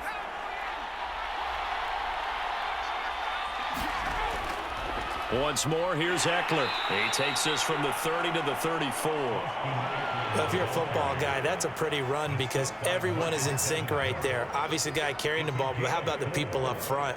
Leverage, athleticism, they created some nice space for him.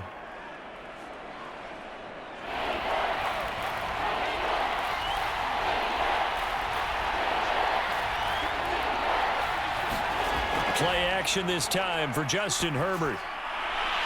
It's complete to Cook. And he is going to have the Chargers first down as they're able to get the third down conversion. Normally on third down and short yardage, you're thinking of throw to your tight end. It's just going to be a simple chain mover. But this time they let him roam down the field, and a nice dart picks up the first down and then some.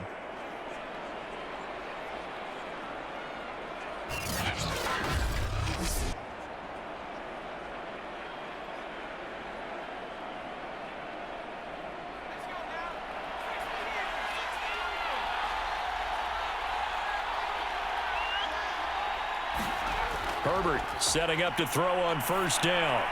He's got a man. That's Keenan Allen. And he is tackled inside the 40, not quite to the 35.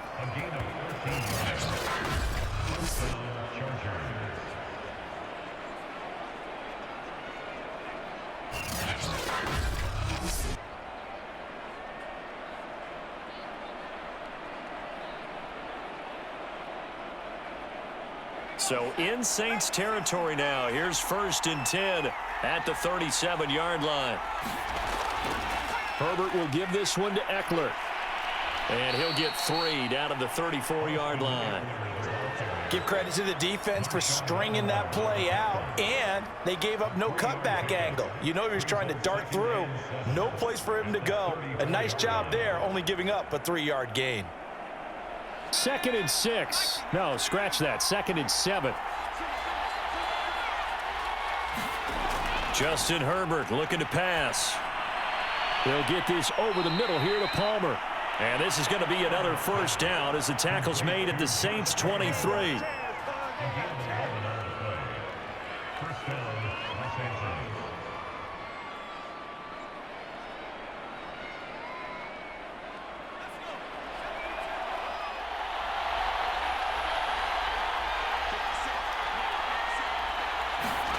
On first down, it's Herbert. And that's complete to the right side. It's Allen. And he'll go out of bounds in the red zone just inside the 20. Call that a gain of 5 as the clock ticks inside of 2 minutes to go now in the third.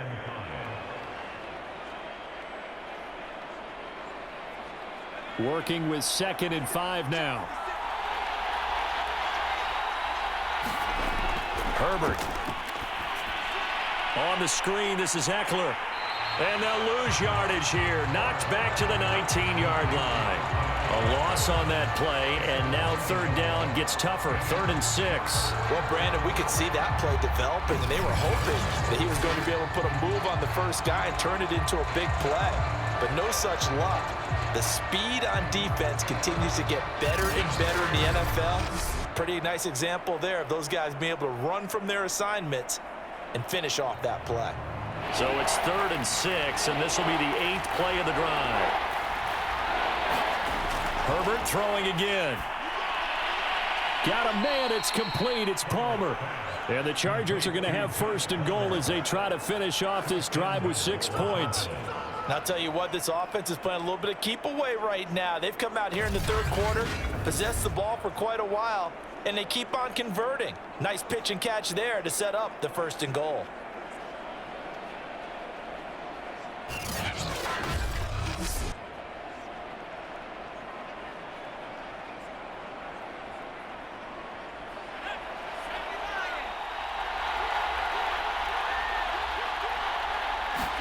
Herbert now.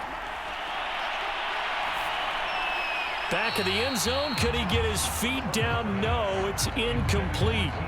As defensive coordinators around the league tell me all the time, that throw is not for every quarterback because you've really got to drive the ball downfield. It's going to be a tight window for him to fit that one into. In this case, unsuccessfully.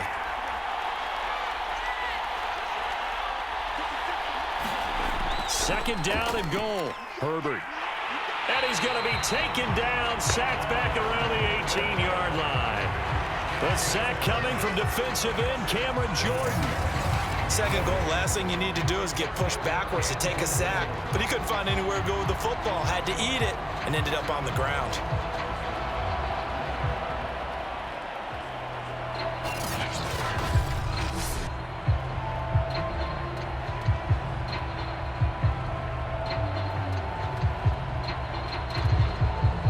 This has been a long drive. You got to figure a field goal would be a letdown. Can they convert now on 3rd and goal? Here's Herbert. To the end zone, but it's incomplete. That was a touchdown if he could have hung on. Instead, it was a well-timed collision to jar that one free.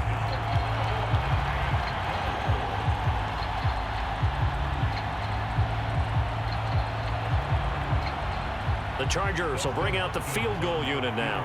This one from 35 yards away.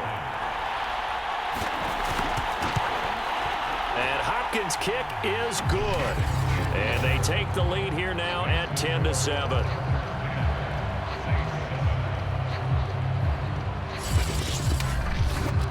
Well, they don't get a touchdown here on the opening drive of the 3rd quarter, but I think maybe you still say mission accomplished as they come away with the lead. No, absolutely. You keep the pressure on, right? You go downfield, get some points up on the board, and hope that you've motivated your defense to take the field and hold that lead.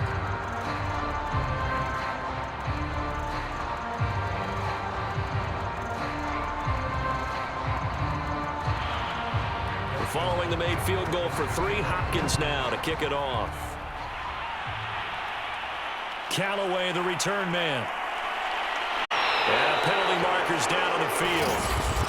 And they might be backing up a bit here to start the drive.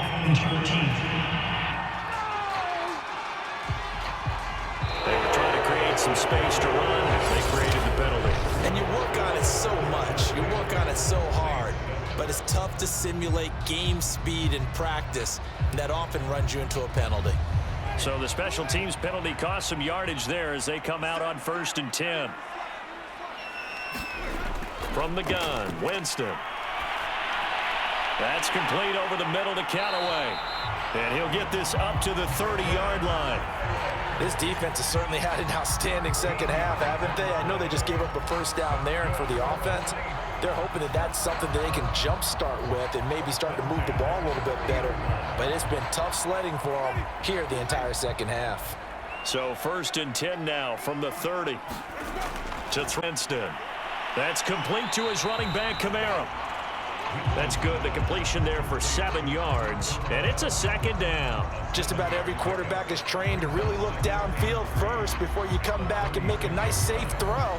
And in this case, that's exactly what he did. Found his running back, let him create some space, and it turned out to be a nice play for the offense. from the 36. Winston in the hands of Kamara. And getting this just shy of midfield. They'll spot it at the 49. But they certainly had success throughout this contest getting him the ball in the passing game, and there he picks up another first down. Whatever they saw going into this one, they've been able to capitalize on it, and no adjustment has been made to take it away.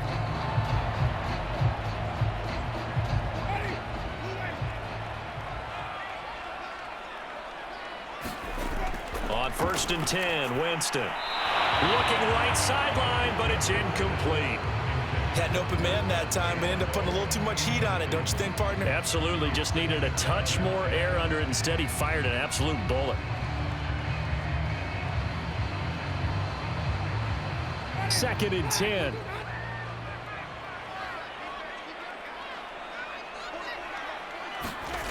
Here's Winston. That's to his running back. It's Alvin Kamara. And he's brought down, but not before a really nice stiff arm to create a little space. 9 yards, not quite enough, and they'll be left now with 3rd and 1.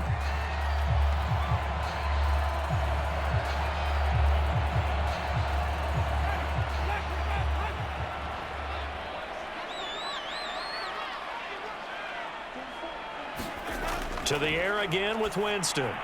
He's got an open man. He completes it to Callaway. And he is going to have a Saints first down as this defense unable to hold. It's a 7-yard gain there on 3rd and 2. And Brandon, from our time in college football, where receivers weren't running the traditional NFL route tree, one thing they did learn, find open areas, find soft spots, and set up and catch the ball. And I think we just saw that there. Yeah, we saw that indeed, picking up the first.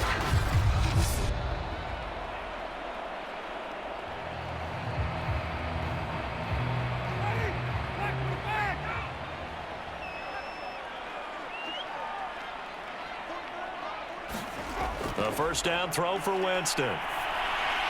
And Callaway taking it in left side. 3 yards the gain there, 2nd down.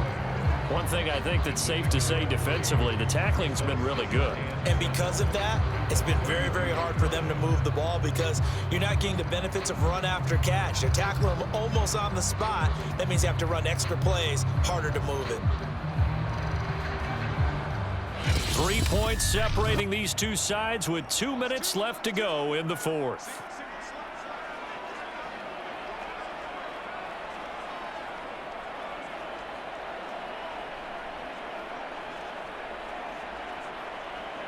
So it's Saints football as we get you reset. They come up on a 2nd down now in a game that looks like it's going to go down to the wire. Now it's Kamara in the passing game. And they'll be inside the 25 now at the 24. But they picked up a little bit of yardage there, and now, in this situation, should be in no hurry to run a play really fast. Let the clock wind down. First down now, but that clock rolling. Now Winston. Oh, no, he lost the football. And picked up by the Chargers. And they're going to take over right there at the 22-yard line. Well, that simply is a missed opportunity. They're in position. If they take the ball downfield and score, they've got a chance to win the game. Instead, they cough it up. I don't think next week at practice is going to be a whole lot of fun for him. On the other side, no bigger time to force a turnover when you've got that small lead. Yeah, and when you look at it from the offense's perspective, taking care of the ball, so important. I know they're going to have all kind of ball security drills in practice all next week. They started on the ground with Eckler, and he sneaks his way forward only for a couple here. 2nd down. The Saints going to call the first of their timeouts as they'll talk things over prior to this upcoming 2nd down play.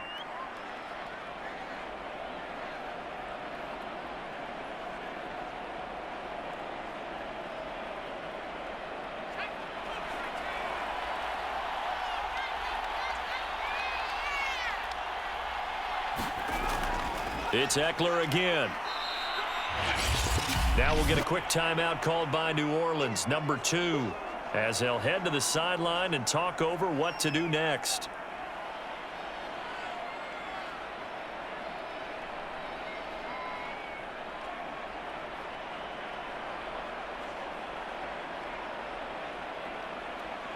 And for the Saints here on third down, an extra defensive back on the field. Now Herbert. He'll drop this one off to Eckler. Gets around him. And they nearly get this all the way to midfield. Mark him down at the 49. Now the Saints will use their third and final timeout. And they'll be disappointed to have to burn one there after giving up the first down.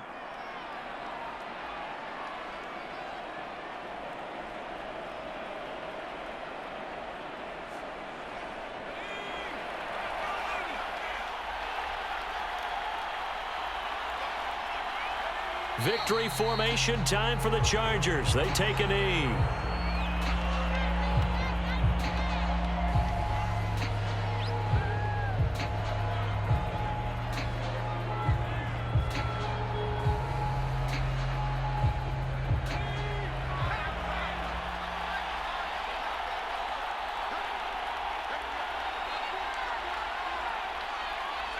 Herbert to a knee, and that should just about write it into this one. I don't know about you, partner, but watching them take the knee there and finish this one off, I feel like I'm going to be sore tomorrow. This was one bruising affair. Low scoring, but my kind of football. Not a work of art, but maybe in your world, a little bit of a work of art. You like the defensive side. I thought it was pretty. I can't help myself. I thought it was pretty. And it ends in a kneel down as the clock rolls down to zeros. Well, Charles, the old saying, the old cliche, if you will, points at a premium. That certainly applied here, didn't it? And that almost felt like opened up a time capsule, didn't it? Old school football, low scoring, close game. What a way to finish it up. You loved it, didn't you? I You certainly loved did. the defenses. I certainly did. Brought back the images of the game of old.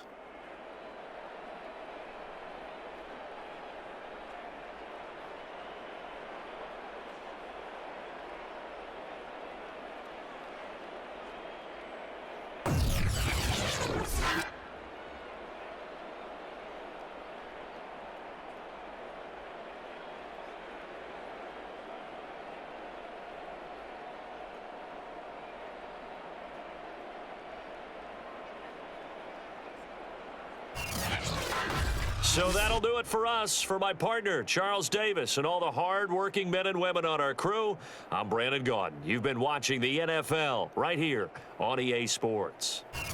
Till next time, we say so long from the Bayou.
Today, from Las Vegas, Nevada,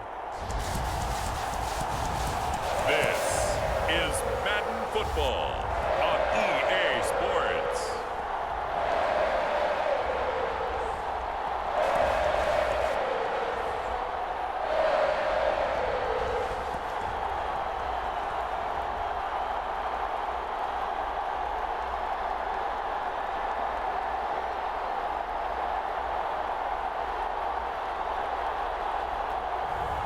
we'll see Derek Carr and the Las Vegas Raiders taking on Mac Jones and the New England Patriots. EA Sports coverage of the NFL brings us to Las Vegas, Nevada.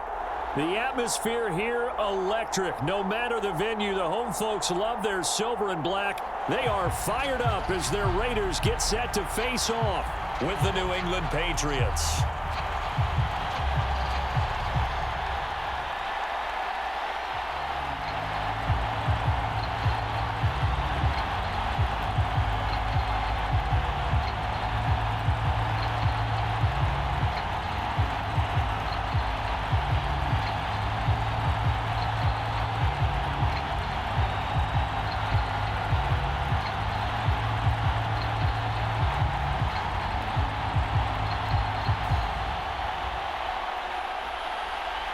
And we are underway here in Las Vegas. Taylor now from the end zone. And ultimately cannot get this out to the 25-yard line as he's dropped it to 23. So here come the Patriots now to take over on offense. They're led by their quarterback from the University of Alabama, Mac Jones. Mac Jones absolutely believed in himself coming out of high school. Went to Alabama despite the fact there are many high-profile quarterbacks already on the roster, and blossomed into a Heisman Trophy candidate in his final season with 41 touchdowns and only 4 interceptions. Steady, consistent as a passer, doesn't have the biggest cannon for an arm, but can stretch the field and lay those passes in on the deep ball. Only a couple for him there on the game's first play, and it's second down. I think defensively you're okay with that. Here in the first quarter, he's going to get some catches, but they rallied to him quickly. And that's what you count on, and I like what you just said. First quarter, can you do it all game long? They catch it, you tackle them, they go down on the spot. Because when you're able to do that and you don't give up big chunks of yardage after the catch, now you put the offense in a position where every series they have to work hard to pick up first downs, and you tend to stall them out when you do that.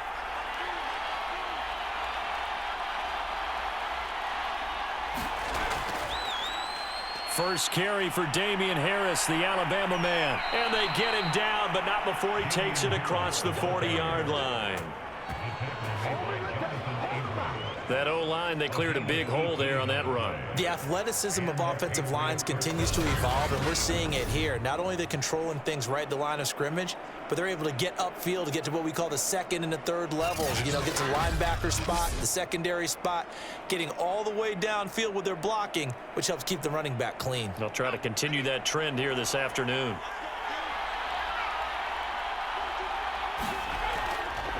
Here's Harris. And he'll work this forward for about 3. It's second down.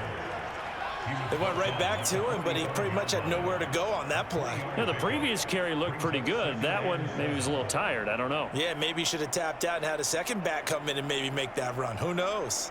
3 yards on that last carry. Here's 2nd and 7. Now Jones. And the Raiders have got him. Solomon Thomas, they'd love to see that from him as he slips in for the sack. Boy, Charles, that time he took a bad situation and made it worse. Yeah, you're almost putting together a nice little song there, aren't you? Because it's something you'll see from young quarterbacks. They have that tendency to retreat backwards instead of stepping up in the pocket.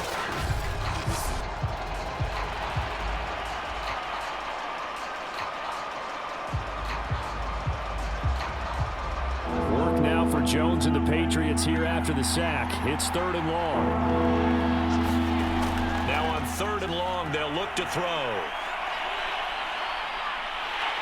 Under pressure, they got him again. Quentin Jefferson providing a little deja vu, back-to-back sacks, and now they're staring at a 4th and long.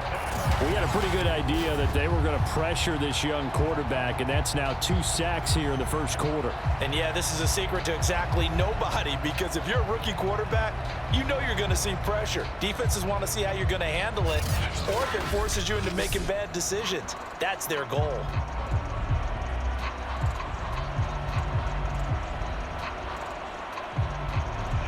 The Patriots send out their punter. Hunter Renfrow deep to return for the Raiders.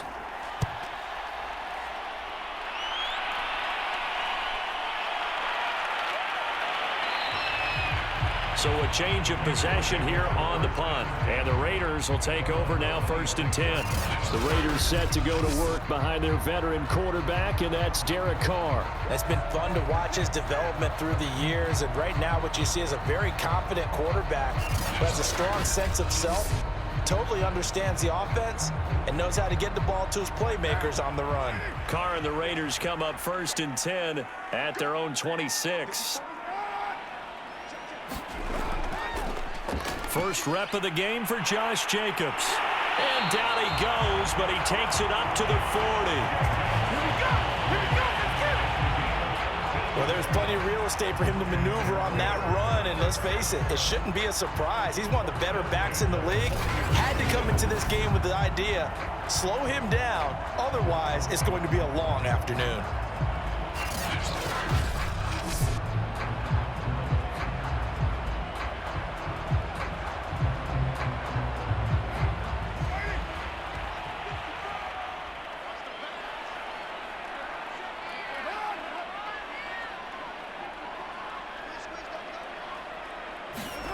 On 1st and 10, here's Carr. And that's caught. It's Bryan Edwards.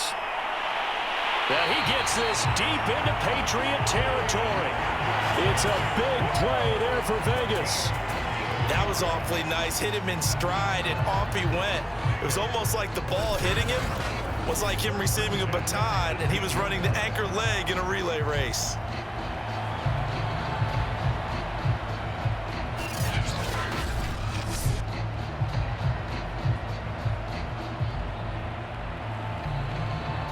So the big play means just like that, they'll operate from the red zone now on 1st down.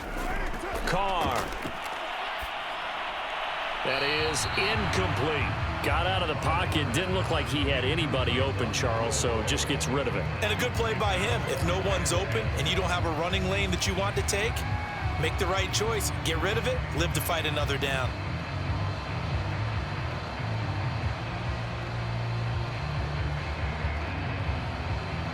Now Carr, after the incomplete pass, brings him up 2nd and 10. On the ground, this is Jalen Richard. Down he goes at the 10 with a solid pickup of 8. So much of the game today, we're looking for hybrid players, guys who can do a combination of jobs.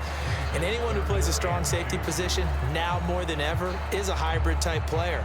Half defensive back that covers passes and half linebacker that makes tackles. We just saw the linebacker make that play. On 3rd down, Richard. And he has the 1st down before he's tackled at the 5. A stop there on 3rd. They could have held him to 3 on this opening drive. Now they have to bow their necks on 1st and goal. And if I'm looking at this from the offense's point of view, that's a big-time pickup right there, and I go right at him with another momentum play. I go quickly and attack them, because right now they probably have their heads down a little bit since they didn't stop them on 3rd down.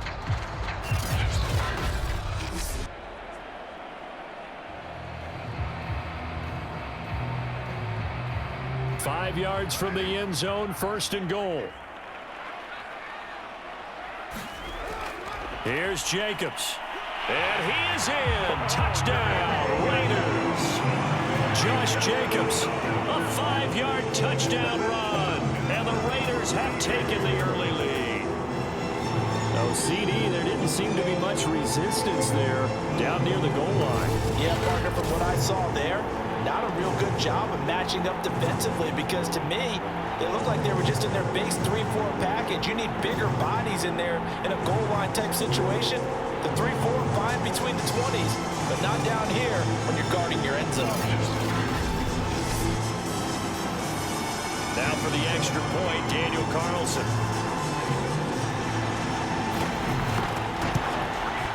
And that makes it 7-zip Vegas. So that drive, 6 plays, 75 yards. And it was capped off by a touchdown run from Josh Jacobs.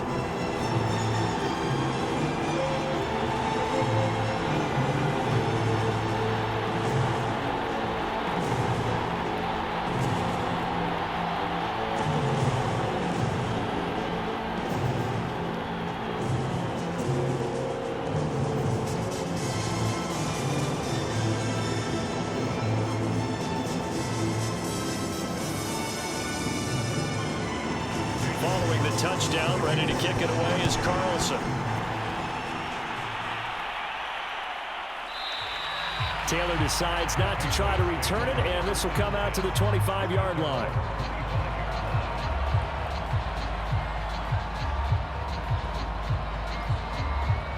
The Pats at the line, ready to go. And on the last go-around, they really couldn't get anything going. They had to punt from deep inside their own territory, which means you're going to lose the field position battle as a general rule. What they're looking for now is a little more consistency, move the ball at least a few times on offense, get a couple of first downs, and hopefully flip the field. Yeah, just something to build off of. That's what they're looking for here. They'll break the huddle, come up on 2nd and 8 at the 27-yard line. Throwing, Jones. That's complete into the hands of Myers. 6 yards is the pickup, and that'll lead to a 3rd down. I always laugh when people say, what's the toughest route to defend? And I'm like, any of them, especially if it's a good receiver. That makes things very difficult. But when you're running a drag route, something short, shallow, going through defenders, using guys almost as screens in order to get open, that makes things tough for guys trying to get to the football. Open man is Kendrick Bourne. And he gets this up across the 35 before he's out of bounds. A little football 101 there. You just see the receiver try to run down the defender, meaning he goes right at him and really trying to move him a little bit towards the center of the field so he can put his foot in the ground and break to the out, to the sideline, and make a catch.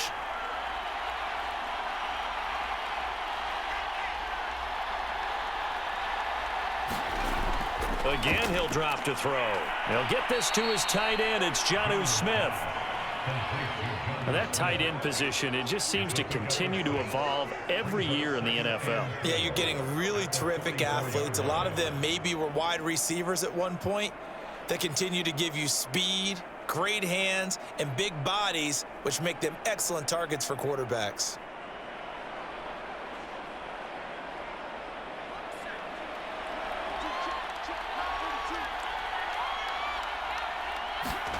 From the 44, Jones.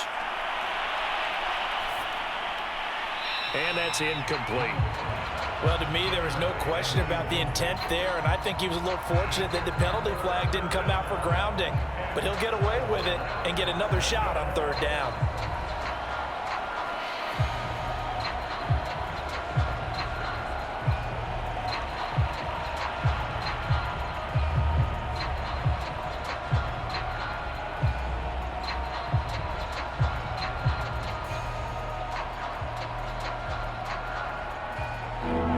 Face a 3rd down and 4 after that incompletion on 2nd down. They'll stick with the passing game as he looks to throw. He's got his man. It's Kendrick Bourne. And he will have a Patriots 1st down. They needed 4. He doubled that. He wound up getting 8. Well, this is where reading defenses and practice time comes into play. You've got to know what you're running versus zone versus man and how to run the proper route. And they just executed that one pretty well.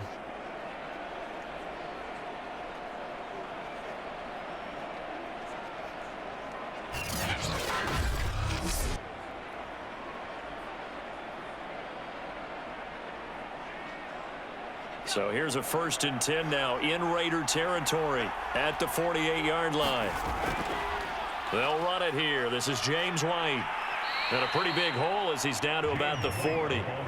9 yards is the pickup there, and they'll have a 2nd and 1.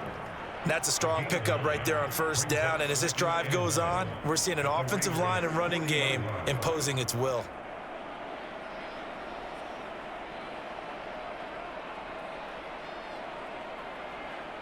The last run got 9. That leaves him with 2nd and a yard. Off the bootleg, Jones. That's swung out wide to Harris. And they'll be inside the 35 now at the 34-yard line.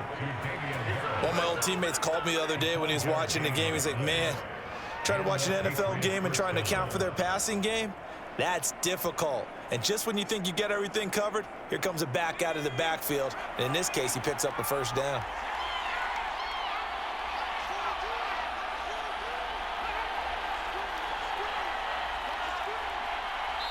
2 minutes on the clock, second quarter, 7-0 ball game.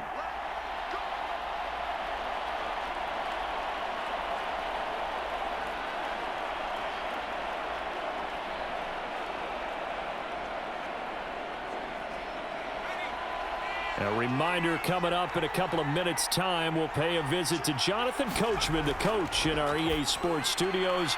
They'll have a look back at the next-gen stats from this first half of action. And he's going to get 7 out of this before being taken down at the 27.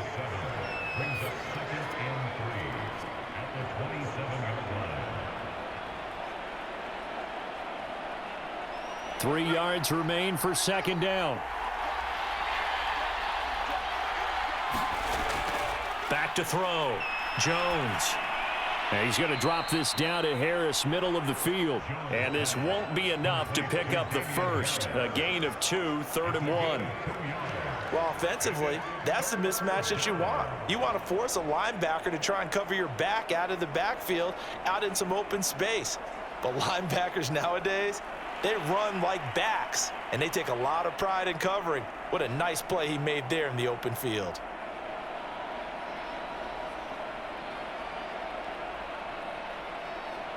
A dime look defensively for the Raiders on 3rd down. Yeah, you're right. 2 extra DBs out there. Back to throw again. And that is incomplete. They went with the dime look that time on defense. Just flooded the field with defensive backs. Blanketed everyone. Took away all the passing angles. Thus, the incompletion.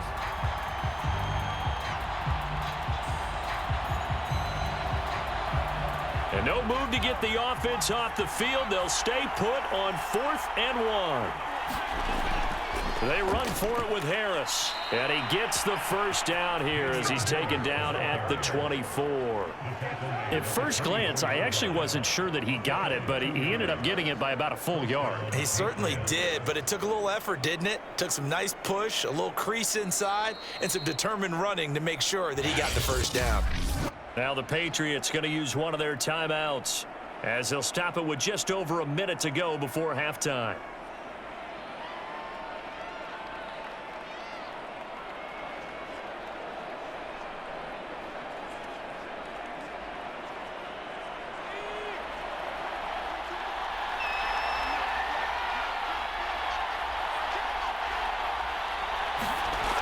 Now Jones throwing on 1st down. And an incomplete pass. That'll stop the clock here with just under a minute to play in half number 1. Certainly looked like someone was very confident in his ability to fit that one in. I would say he was overconfident because there wasn't a whole lot of separation there. Had that one covered pretty well downfield and knocked it away.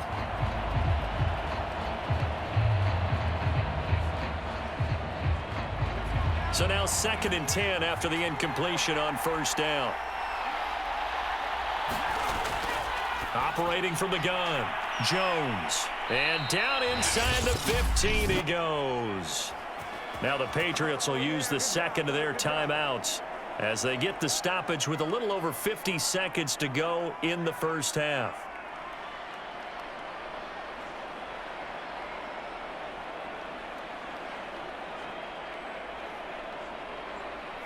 From the 13 now, they work on 1st and 10. From the red zone now, they'll look to throw. Looking end zone, but it's incomplete. I think he's got to be careful not to force anything into coverage right there. There weren't really any throwing lanes, but the best part for him, he's got 2nd and 3rd down to fall back on.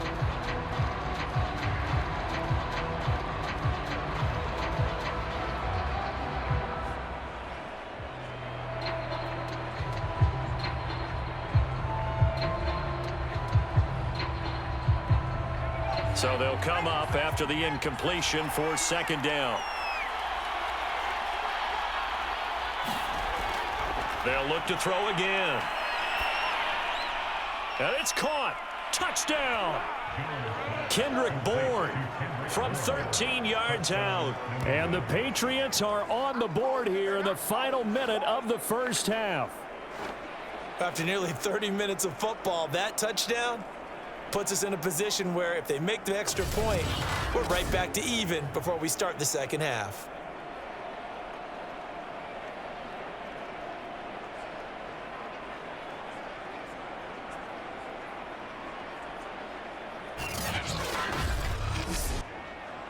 I believe they buzzed down. They're going to take another look at this play with all reviews coming from the replay official here in the final 2 minutes of the half. Is this a touchdown? That's the question. CD, what are they looking for here?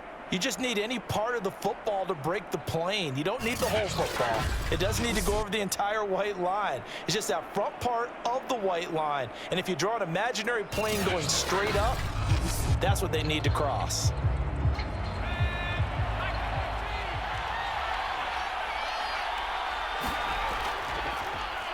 So take away the touchdown. The officials rule he did not get the football to break the plane. They'll say no gain on the play, and it'll be 2nd and goal. The Patriots will take their 3rd and final timeout as they stop it with 16 seconds to go in half number 1.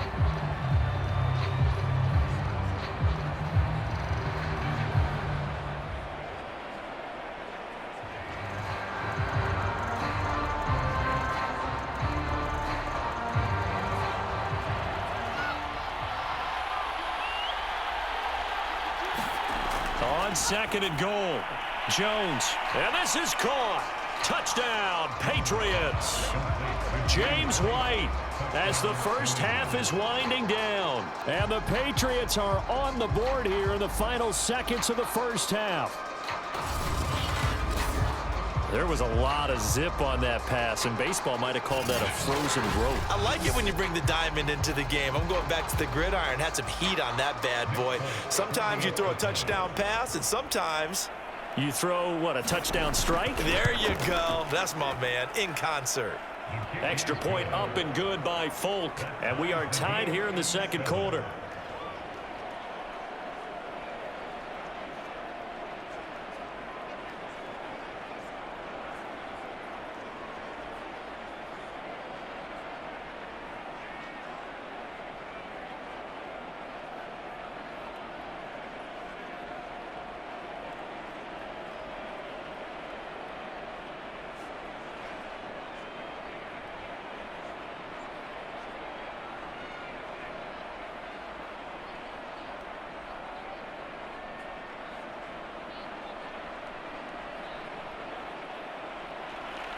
So all even at 7 now as they kick it away. Out of the end zone comes Johnson. And this return will net positive as he gets past the 25 and up to the 27-yard line. The Raider offense set to get this drive started. And with 10 seconds left, not really enough time to put something together.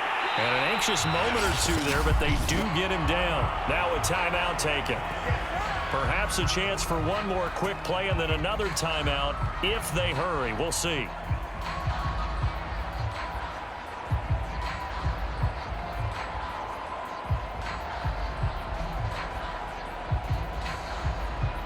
And you see the clock almost empty, so this is likely the last play in the 2nd quarter.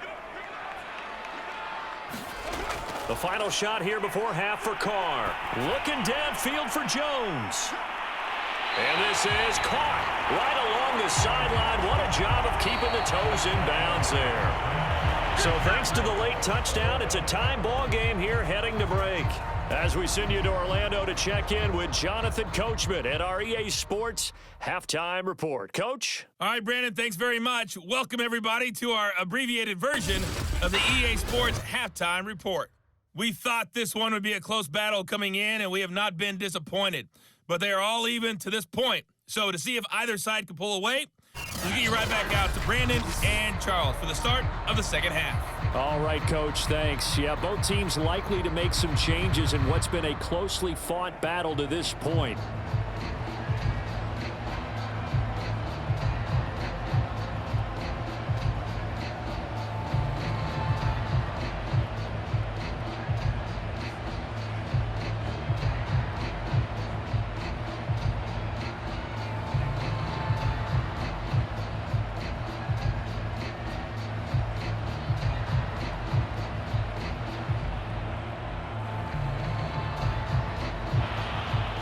So we're right back where we started, all even as the kick's away.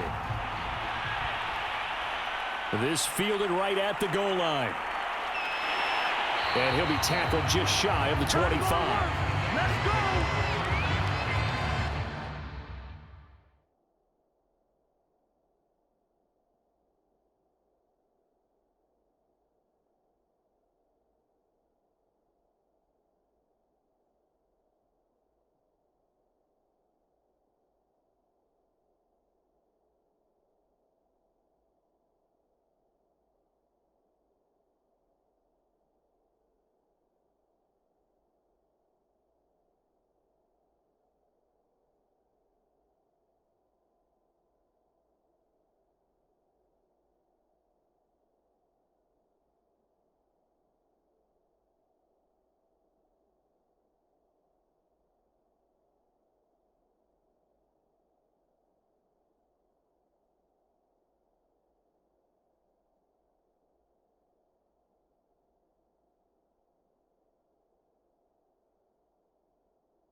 The Raider offense ready to go here to start the third quarter. Their defense has done the job. Now it's the offense's turn as they've got it 1st and 10.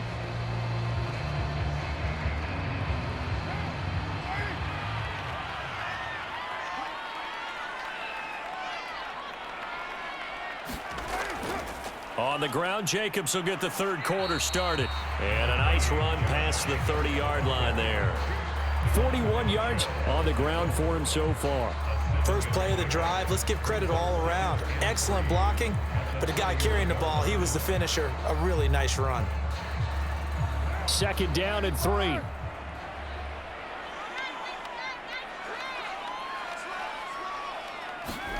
Carr with a play fake to Jacobs. He'll get this underneath to Jacobs. And he'll be brought down right around the 37. That was a pretty favorable situation there. What would you call that? 2nd and manageable? Smart play, too. Didn't force it downfield when he didn't have it.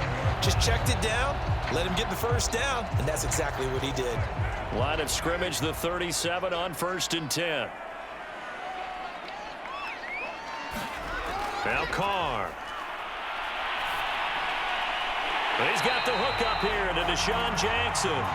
And he'll be taken down, but not before he gets into enemy territory. And he went in route there from the slot for the completion. Love how he runs his routes because it's all setting up your defender. Give him a little something one way, take it the other way. Head and shoulder fake. Sometimes you make one step to the outside, then break it inside. Really well run route.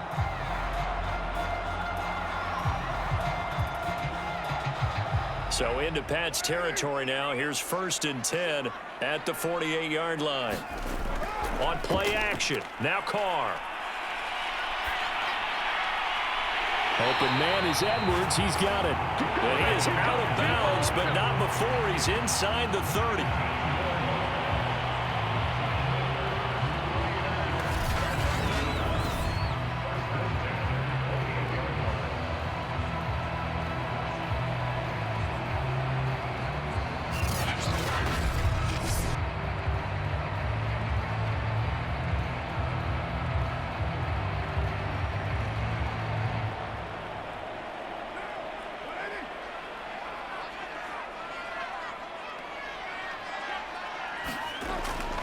Here's Jacobs on 1st and 10. A little juke, and they'll work it inside the 15-yard line before it's all said and done. That was good, tough running right up the middle. And if the defense can't penetrate and make him slow his pace or change direction, that's often the end result.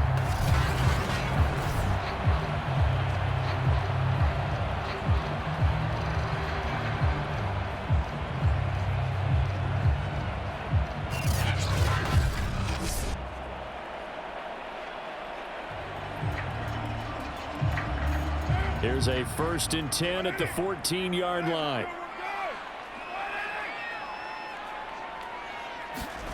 Into the red zone, it's Carr.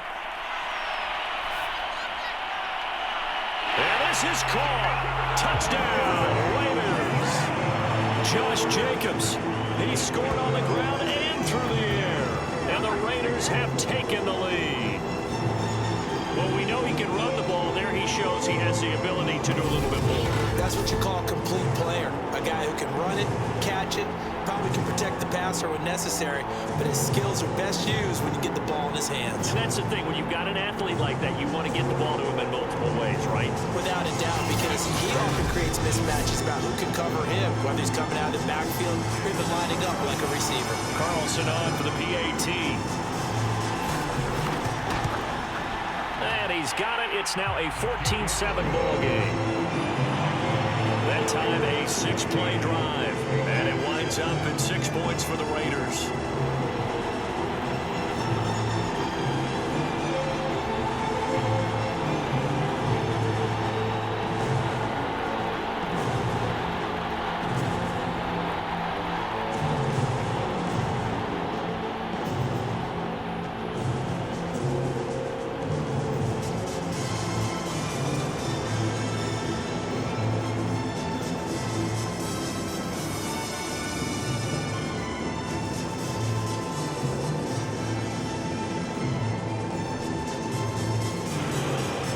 following the touchdown. Ready to kick it away is Carlson. On the return is J.J. Taylor. And he won't quite make it to the 25.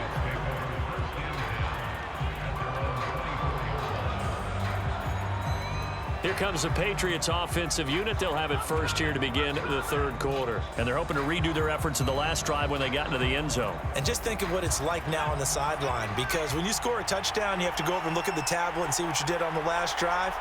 When you scored points, it's a whole lot better view than when you're trying to figure out how to fix things there. Jones throw into the hands of Henry here. You know, despite the scoreline, I think they've got to like where they are here. They're on the road and just one big play away from getting right back in this game. I'm going to follow right along with you, because the spot they're in now is a credit to their defense. They've kept them in it by making the plays that they've made, and that just means you're one big score away from being right back there. Now, the question is, can this offense step up and make that play? Because that's been an issue for them in this game. And they bring him to the ground just shy of midfield. That's pretty much meat and potatoes right there, wasn't it? Just go right at them and let your big horse charge up the middle. Not too fancy there, was it? Nothing fancy at all, challenging that defense. And on that go-around, the offense won the challenge.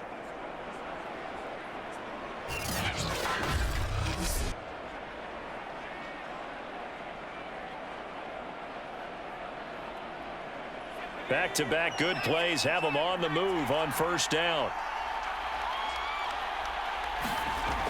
Off the play fake, Jones. Complete, it's Henry. And he is tackled inside the 40, not quite to the 35. Nice play call, a little bit of play action right there. If you can get those linebackers to freeze for just a split second, that's usually all the room you need in order to get it to your tight end. Under a minute to go in this third quarter as they come up 1st and 10. From the gun, Jones. Open man is Myers. And the result here, a pickup of 8. Leaves them with 2 to go on second down. They were in zone defensively, went with a crossing route. It's always interesting to watch that chess match. Yeah, and I think safeties don't mind crossing routes against zone, because eventually you're going to run into their territory, and that's when they lick their chops in order to get the big hit or a play on the ball. Offensively, nice execution to find a hole, make the catch.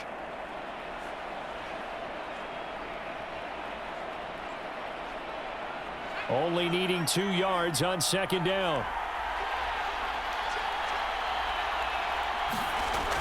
A run with Harris out of the shotgun. And he'll be a couple yards shy of the red zone here at the 22-yard line. Let's go. He was taken down at the 22-yard line. A gain of 7. First down, Patriots.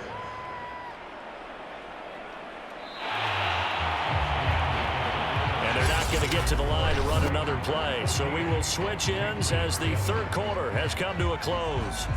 We'll return with more after this. This is the NFL, and it's on EA Sports. Here's Jones on 1st and 10. And a dump off to White. And they've got it inside the 10 at the 8. I think the best offenses love to get the ball to their running backs in open space, because they have the ability to make people miss, and they also have the ability to run over people. And if you do that throughout the game, after a while, they might just run through some of those tackles and go a long way. Well, we saw him shed a nice tackle on that play. A looming decision to make on the conversion, down 7, but first things first, they need to score as they come up on 1st and goal. There's Henry. Touchdown, Patriots. 8 yards on the touchdown pass. And the Patriots are an extra point away from tying this game here in the 4th. We are set up for a fantastic finish now. A fourth quarter touchdown here. We're an extra point away from a tie football game. And I know they're thinking about possibly going for 2, but I'd go ahead and kick this one and just get it back to level.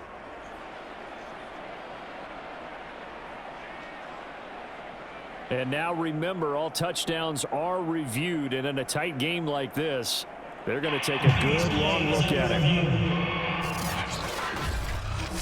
They're taking a peek at whether or not those feet were in bounds, and obviously a big call here in the end zone. And not just the feet. How about the hands? How is the ball possessed while the feet are hopefully getting down in bounds? That's what they're trying to look at to see if it all comes together.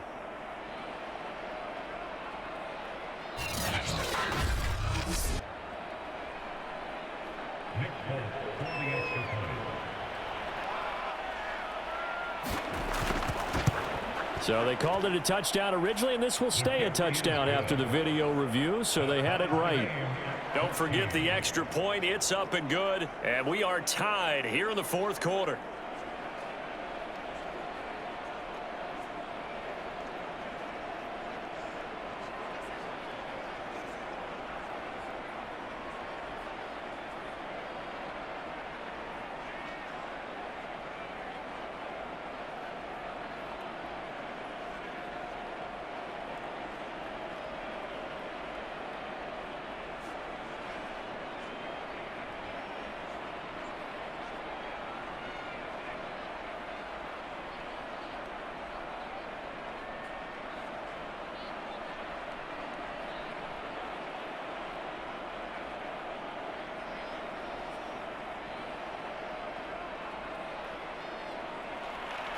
This one tied at 14 now as he sends this one away. Out of the end zone comes Johnson. And this return will net positive as he gets past the 25 and up to the 27-yard line. Derek Carr and the Raiders set for their next possession. And he had the touchdown on the last drive, also 4 for 4. Very, very effective. What does he need to do to translate that forward into this drive? Not think that what he saw in coverages last time is exactly what he's going to get again. He's got to play ahead and start thinking to himself, okay, we just did that. What are they going to take away now? What do we go to as a counter, and continue to encourage his offensive line to continue to give him time? They were really good on the last drive. Receiver coaches preach to their guys all the time. Separation, that's what's going to make the play successful. That time there was very little, and I think they were actually fortunate that it was only knocked away and not intercepted. Back to the air on second down. It's Carr. That's caught by his tight end, Foster Moreau. They get 7 out of that, so they're left with a 3rd and 3. It certainly feels like there are more stars at the tight end position than there were even 10 years ago. And I think it's become more of a glamour position because of the ways it can hurt a defense, and guys want to be involved. They can be in line, close to the line of scrimmage. They can split out like receivers. But hands, route running, speed, and some toughness to go across the middle, you put it all together, you got a heck of a tight end candidate. And that's going to wind up incomplete. Nearly their first pick of the game, but it does bring up 4th down.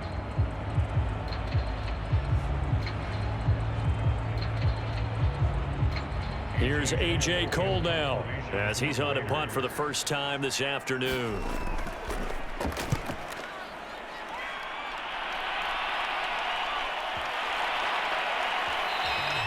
And that one hits a little too close to the goal line, and it continues into the end zone for a touchback. New England's offense set to go. The last possession, these guys were able to tie the game with a touchdown, and now they'll have a chance to move out in front. Yeah, let's give a big assist to the defense who got the ball back. The special teams went out there, handled things. They've got it. They've got momentum. I know they're eager to get out there and put it on display. And he's got it past the 30 before he's hit and dropped. I like what I'm seeing from them here. Tie game in the 4th quarter. They understand the situation. They don't need to be in any rush. Go ahead and huddle up and run your offense. That last completion put them in a nice position to take the lead in this game. So they'll come up 1st and 10 now from the 33. They will run with White out of the shotgun. And he'll work this one up to about the 38. Solomon Thomas there on the tackle. That's a really good gain right there. They pick up 5 yards halfway to a 1st down. The only problem now in the huddle, everyone's going to want to touch the football. Be a lot of chattering now because they've seen that they can move the line of scrimmage. From the 38, Jones. This ball tipped, and it's going to be incomplete. Fortunate maybe to get that back. It's third down. You can tell they wanted to get that ball downfield, but they had nothing working in the secondary, so he dropped it off to the running back. That one ended up incomplete. One of the bigger plays in the game thus far, and the crowd getting into it as we come up on a big third down. Looking to throw. Jones. Yeah, this pass broken up. Excellent coverage there on third down, as that was not an easy one to hold on to. Defensively, mission accomplished, and now with under 3 to go, they may be the last team holding the football. They may very well be the last team holding the football, unless, of course, you're facing a group that is really aggressive offensively and may want to take a gamble. But theoretically, you've done your job now. You should get the ball back on a punt, but I'd be alert for a fake. The Patriots send out their punter as he'll punt it away for the second time.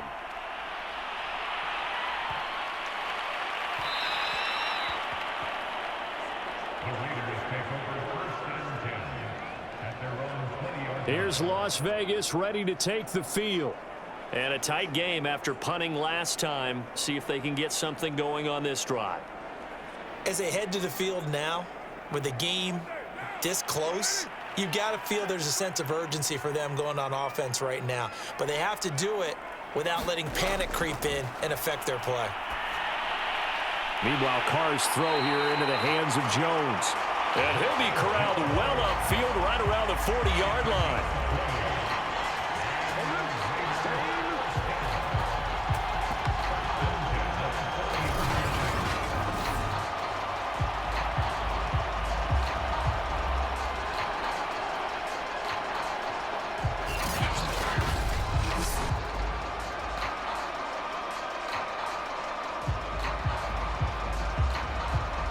Getting down to the good stuff. All tied with 2 minutes remaining on EA Sports.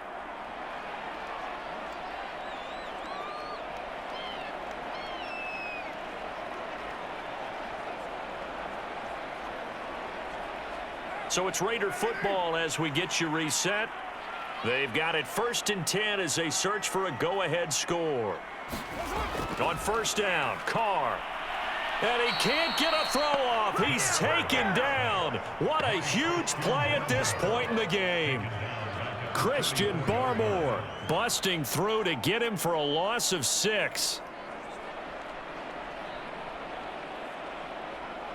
The Raiders try to move quickly, try to get everybody back to the line.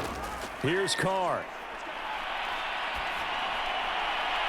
And this one taken in on the right sideline, but not in the field of play. They say it's incomplete. The throw led him a little too far. It brings up third down. Back-to-back big plays defensively. First the sack. Now they force the incompletion on 3rd and long. Things looking pretty good for them. And this is where they have to be careful because they've got the momentum going their way. They will be really amped up to get to the quarterback. Look out. Draw, screen, something that can be used against them. And he can only manage to take the football to the 40, and that is well shy of the first down marker.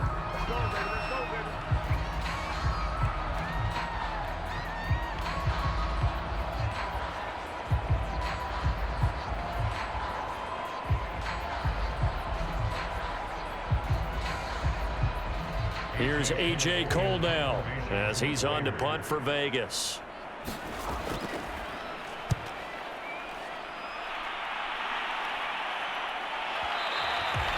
And a little too much mustard on that one. It hits a couple yards into the end zone. A missed opportunity there maybe to pin them back. Now the Patriot offense set to take over again. They'd like to avoid overtime here, so maybe they can work the sidelines. But then defensively, how do they adjust to that if they do work the sideline? It's the old leverage game, and we usually talk about leverage at the line of scrimmage, right? Who's going to win with the low blocking and everything that goes along with that. But in this case, you're trying as a defender to leverage them towards the middle of the field, not let them get to the sidelines and try and tackle them in bounds in order to run the clock out. Chess match here late. I don't know that those extra yards were worth it right there. They're only valuable to the fantasy owners. For him and his team, he needed to get out of bounds and preserve time. First down now, but that clock rolling. Now Jones.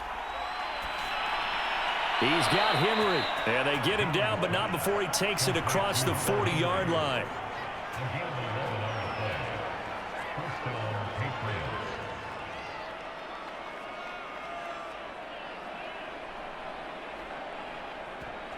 Now the Patriots will use the second of their timeouts as they'll stop it with a little over 30 ticks to go in the football game.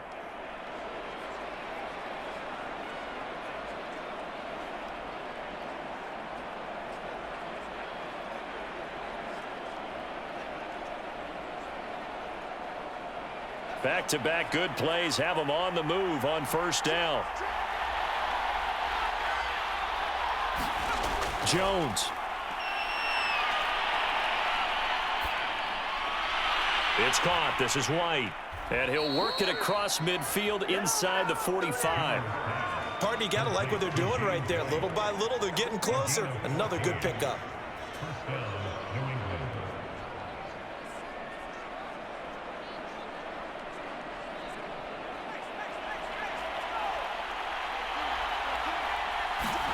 Jones. He'll leave this one for White. And he'll go out of bounds right around the 40. And here in overtime, if the team that receives the ball scores a touchdown, it's over. If they don't, we can still have some more football. That's exactly right. If they go down and kick a field goal, the other team gets a possession to either match it or score a touchdown to win the ball game. If both teams kick field goals, the next team to score wins. But if the receiving team throws a pick six or fumbles the ball and it gets picked up by the defense and they score, the game is over at that point.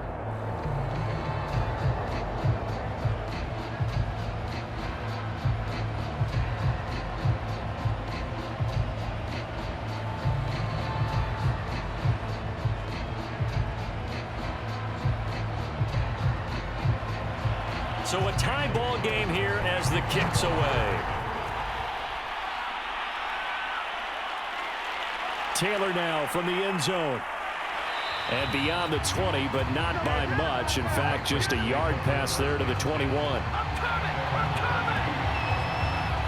New England trying to get to place on offense. Except for their first drive here in overtime. And this is where the crowd can really become a factor. They've had to battle it all day.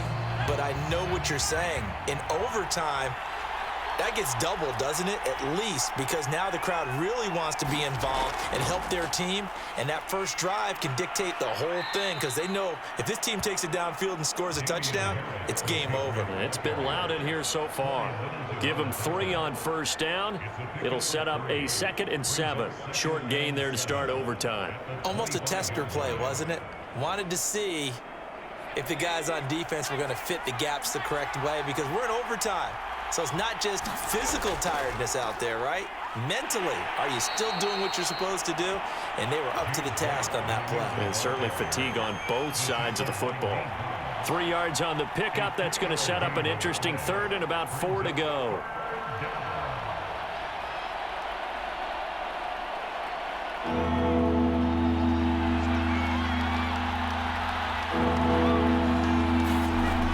First throw here in overtime. He completes it to Henry. And he will have a Patriots first down as they're able to get the 3rd down conversion. And that's well executed there on 3rd down. And I love the confidence that they had to let their tight end try and find some space in the middle of the field, right in their quarterback's line of vision. And QBs love to make that easy throw, and they hooked up there for a first down.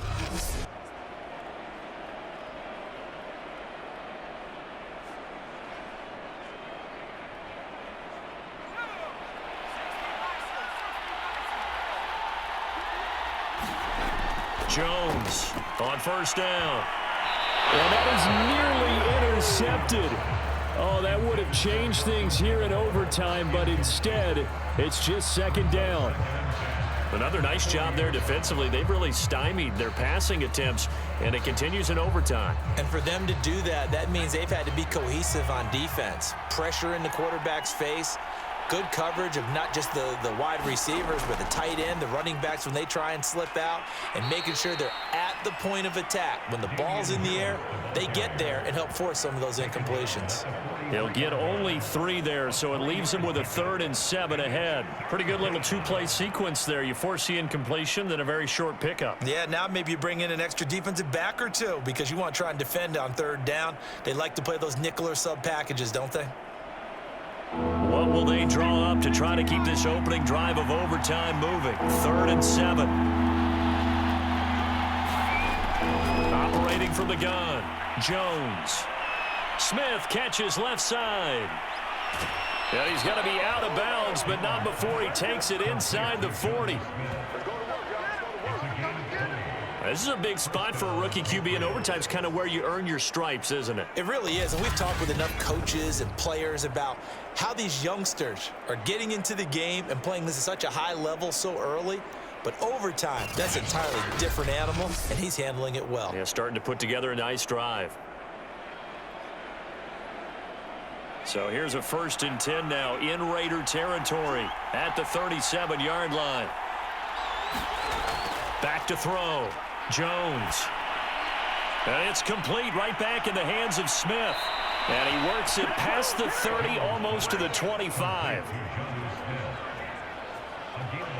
Shaping up to be a very efficient opening drive here in overtime. And can you feel the tension building? Because I'm feeling it. All right, I've got the sweaty palms here with each play because of the enormity of what's going on. Each play means so much in overtime, and they're handling it well as this drive continues.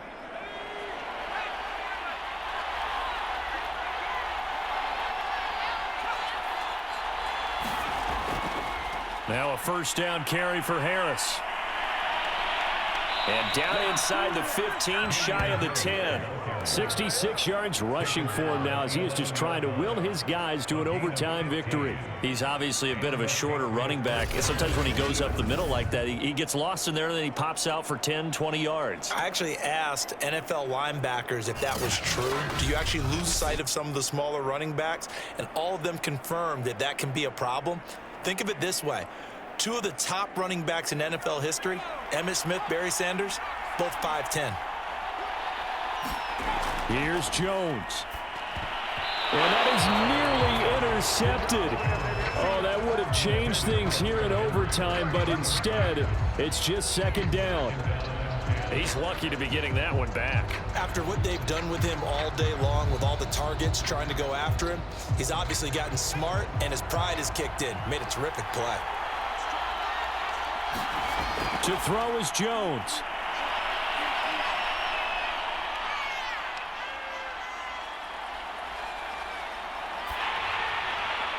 Oh, that'll be incomplete. Well, he took a shot as he let that go. And it's going to bring up a 3rd down. Good coverage on the outside, and I think that's where he wanted to check that down to. But once he saw the danger over there, he just threw that one over everyone's head. Smart play. In need of a 3rd and 10 conversion to keep this opening drive of OT alive. From the gun, Jones. That's incomplete, but there is a flag down, so hang on. A big call coming on 3rd down.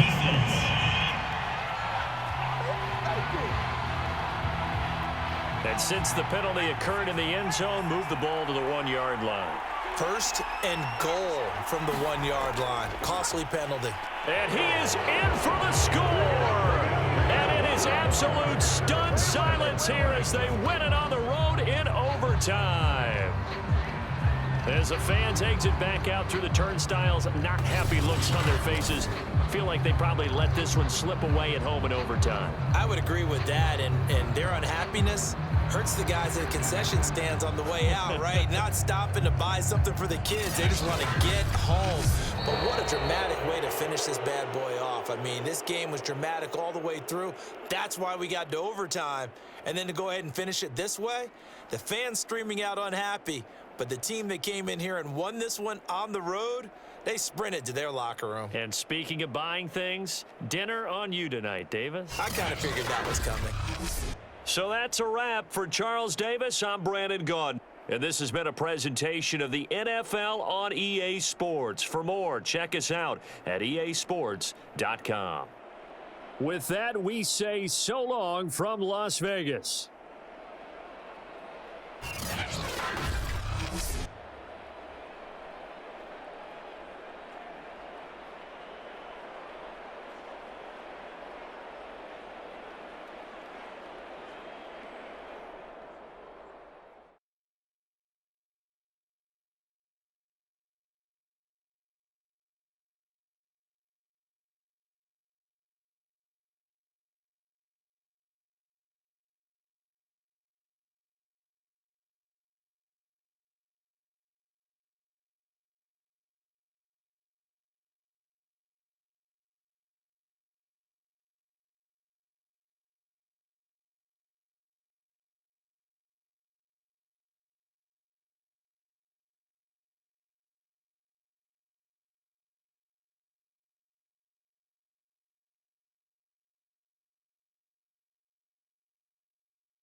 today. From Mercedes-Benz Stadium in Atlanta, Georgia, this is the National Football League.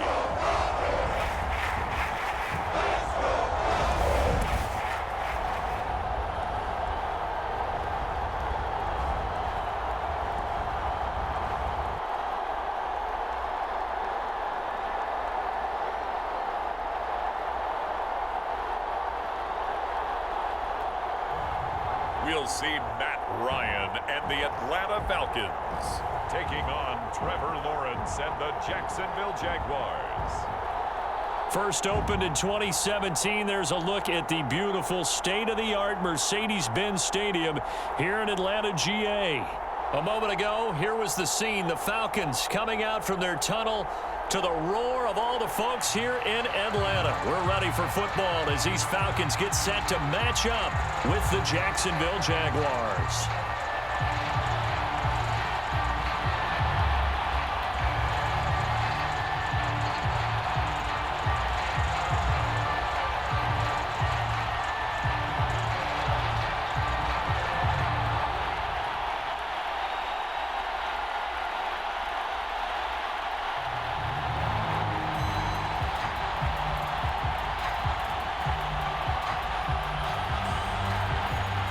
Younghoe Koo all set to do the honors, and we are underway from Atlanta. This taken in at the goal line. And he'll go down as this drive will start at the 25-yard line. So here's the first drive now for the Jags. They're led by the #1 overall pick in the 2021 draft, Trevor Lawrence. The word is potential, potential, potential. Think about this guy from the time he was in high school, one of the top prospects going to college, coming out of college, mentioned as a generational type quarterback. He looks the part. Tall, big arm, surveys the field. It can take off and run when under duress. On 1st and 10, it's Lawrence. Finds the open target, Arnold. And he's upended at the 33, following a good pickup of 8. Now that's staying ahead of the chains. Really good pickup on 1st down, hitting the tight end there. Now it brings up a 2nd and manageable. Just found a hole in that zone.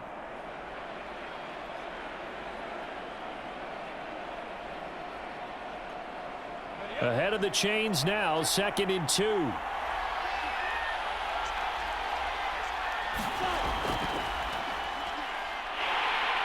And he will lose yardage here to the 31-yard line. 2 yards the loss, and now they go from 2nd and 2 to a tough 3rd and 4. We all have habits. We can be somewhat predictable, and you know me pretty well on 2nd down and short. What I like to say. Play action. Yeah, without a doubt, I thought that was a great spot to call it. Instead, didn't go their way, did it? No, defense sold out for the run. Worked out well.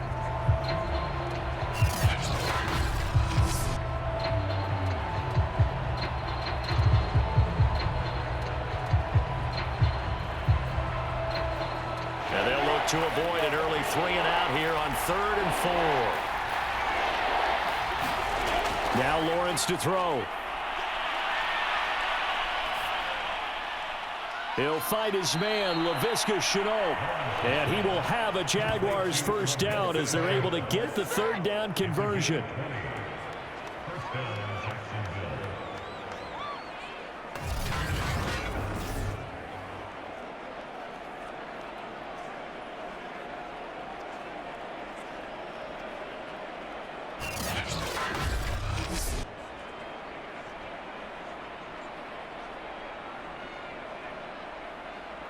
From Falcon territory now, here's 1st and 10 at the 49-yard line. They'll run it. This is James Robinson. And they go backwards here, losing yardage back at the 48-yard line. 2 yards the loss, 2nd and 12. I like the strategy. Extra tight ends, extra beef. They want to run the football, but that means they probably want to run it inside. If you get strung out on the perimeter, you're in peril. Yeah, we saw the result, negative yardage.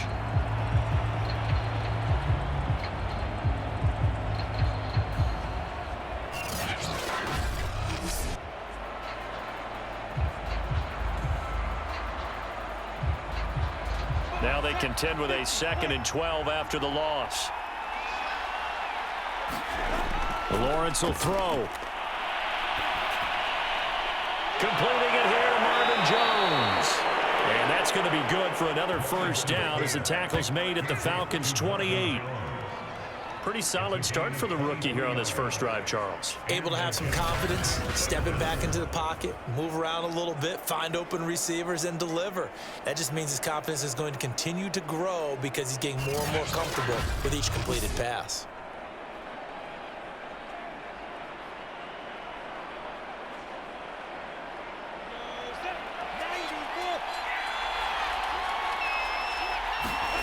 And they'll throw on first down with Lawrence. Throw left side complete. That's Arnold. And down inside the 15 he goes. How about the start throwing the football? 4 for 4 on this opening drive. Oh, he's slinging it. And oftentimes when you talk about slinging it, you're thinking about a guy throwing it all over the yard, not necessarily accurately. In this case, though, he's honing in on his targets, and he's delivering. Yeah, the opening script, however, they drew it up for this first drive, going to plan so far. Inside the red zone here, they'll look to throw. And all the way down inside the 5 to the 4. His passing's been on point on this drive, hasn't it? Been very accurate, gotten the ball downfield, gained nice chunks of yardage. But now, in this situation, the field is really condensed, partner. So if he's going to throw the football, that has to be pinpoint here. I was going to ask you about that. Field shrinks, has to be sharper, but it's been a good opening drive so far. Now they just want to see if they can cap it off with the bell ringer and put it in the end zone. Blitz coming, and down he goes. It'll go as nearly a loss of 10 on 1st and goal, so a disaster there. It goes as a 9-yard loss on the sack. Well, there's still time to rectify this situation because the silver lining, they took a sack on 1st and goal. But that close to the goal line, that still definitely hurts.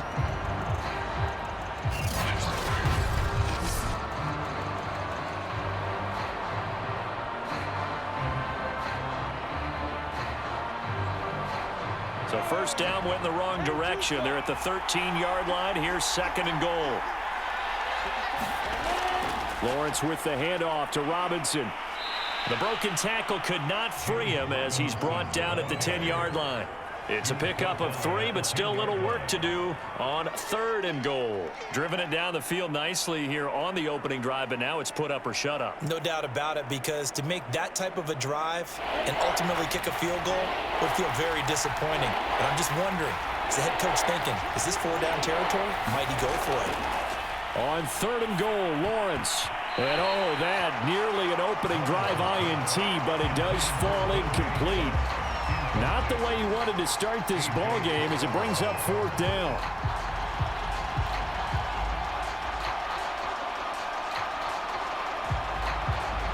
Now a field goal try coming up here for the Jags.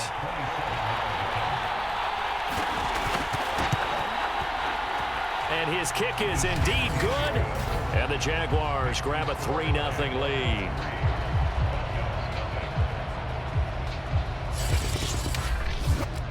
Well, after marching down the field, only getting 3 there, kind of feels like a win for the defense. And it does. They'll go to the sideline feeling a lot better that they didn't give up a touchdown after the march against them.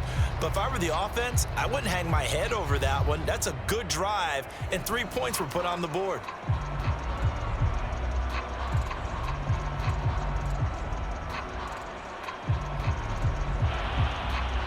The kickoff team on the field now as they will send this one away.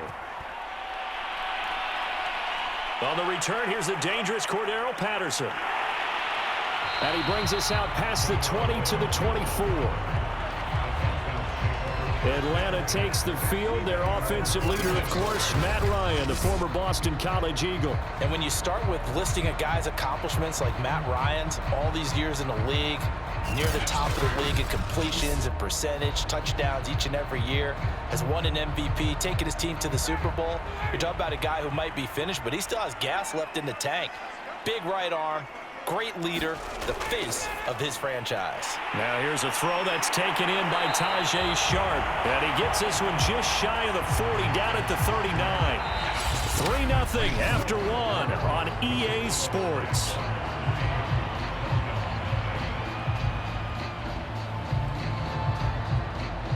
From up near the 40 now after the big play to start. Here's another 1st and 10. A shotgun handoff to Patterson. It's a 6-yard pickup, and it gets him to 2nd and 4. And there we saw one of the downsides of blitzing during a rundown, because sometimes you get out of your gaps. You don't fit the run quite as well because you're headed towards the ball carrier with abandon. Working with a 2nd and 4.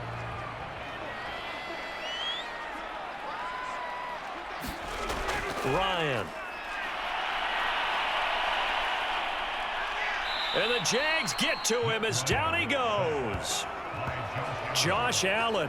What a play by him. That's going to go as a loss of 13.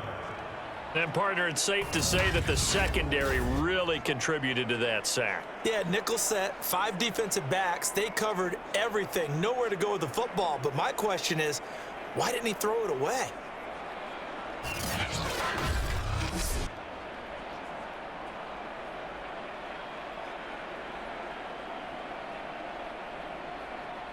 So the sack pushes him back, and now 3rd and long for Ryan and the Falcons.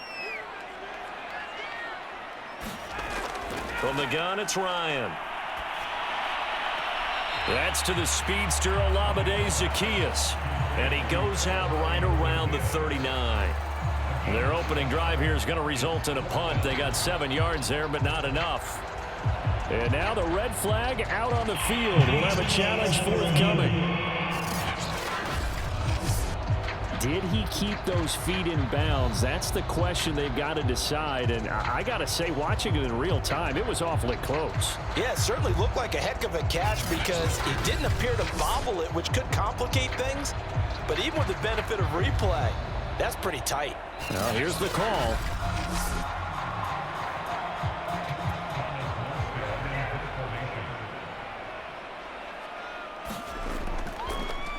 Winds up a very good call there defensively to challenge that one, as that now will wind up an incomplete pass. And this one hits at the 3 and then bounds into the end zone for a touchback. So time to see Jacksonville again on offense for the 2nd time here in this game. And last time they got 3 points, but it was a chip shot field goal. And when you go to the sideline after a chip shot field goal, maybe the offense not too happy. It's a balancing act, isn't it? Because you're exactly right. They're none too pleased that they didn't punch it in for 6 points. But they also have to remember they did put points on the board. 3 points is 3 points. And in this league, you take points when you can get them. Not easily done. A good run there on 1st down, and it'll leave them with a 2nd and 2.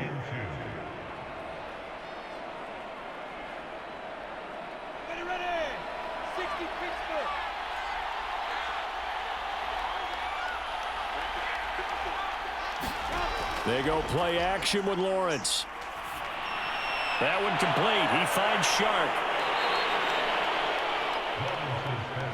I think that's a big pickup for a 1st down because when you run a drag route against zone, you're sometimes asking for trouble because you might run into a defender. Yeah, well, there they ran into a 1st down. Executed it to perfection. Back-to-back good plays have them on the move on 1st down. Here's Lawrence. Incomplete. No sense risking anything there on 1st down. Even though he's still in the pocket, he had a receiver out to his side, so just put that in a spot where the only people who could make a play on it are the trainers and the coaches. Well done. An incomplete pass on 1st down. That leads to a 2nd and 10. They'll run here with Robinson. And able to get this one across the 45 before he's brought down. I don't know what this says about me, but I love successful runs up the middle when the blocking is so well executed like that. And it doesn't matter whether it's zone blocking, whether it's a power scheme. When you have a blocker on a defender and then the running back can read it, find the proper hole, and just go, it's sometimes a thing of beauty.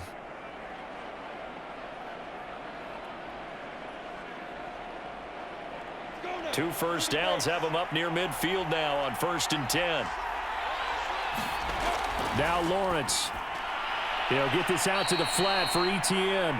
And he'll wind up picking up about 4, as that is going to bring us to the 2-minute warning. They'll contain him to just 4. Second down. Second and 6 at the Falcons. Second quarter, 2 minutes remain. 3-0 our score.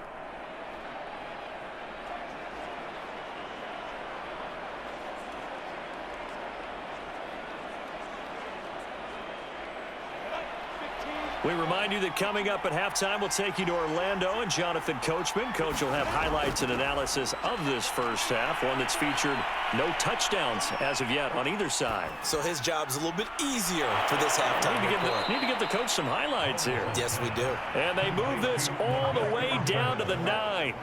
A big play that time through the air. 39 yards. We always talk about the guy who paid off the play, don't we? A guy who caught it or ran it. But how about the elements that go into making a big play?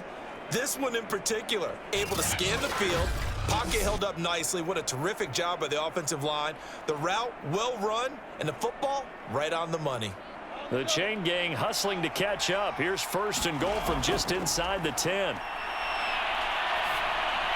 And that one off the mark behind him, incomplete. DJ Chark, the intended target, but it'll be 2nd and goal. Great coverage there all around. Really didn't have many options to throw the football. Very little chance that that one was going to be completed. Every receiver was locked up.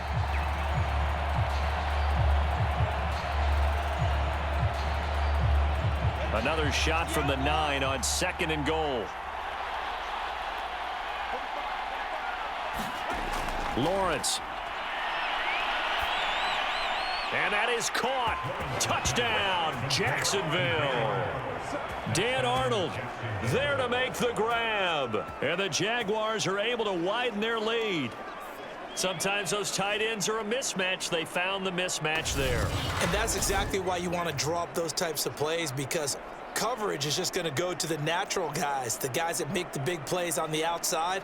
But if you work your tight end into it, that's a tough one for a defense to handle. Tough. They couldn't handle it. It worked out for 6. Extra point attempt here still to come.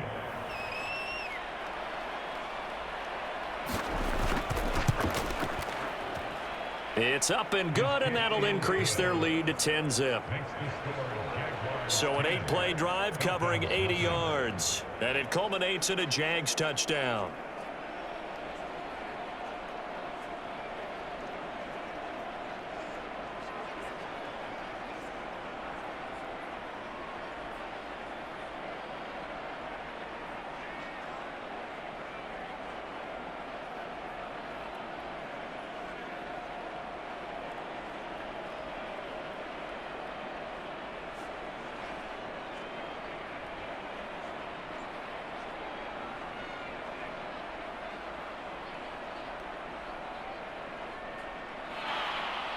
After the touchdown, Cook now to kick this one away. Taken at the goal line. And able to get this out to the 25.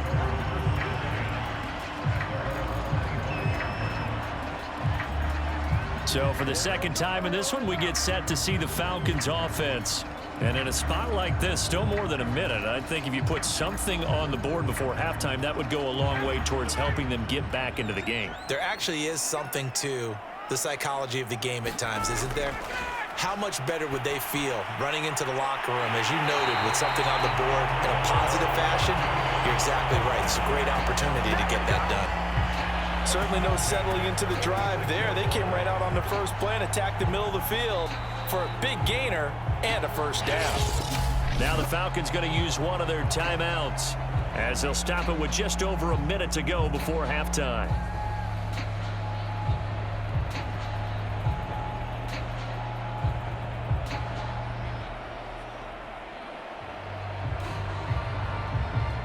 First and 10 here, and you know, if they could just get 3 out of this, something about whittling it to a one-score game at half that might provide a psychological boost. And he'll be down at the 46. So they go from 146 to the other on a pickup of 8.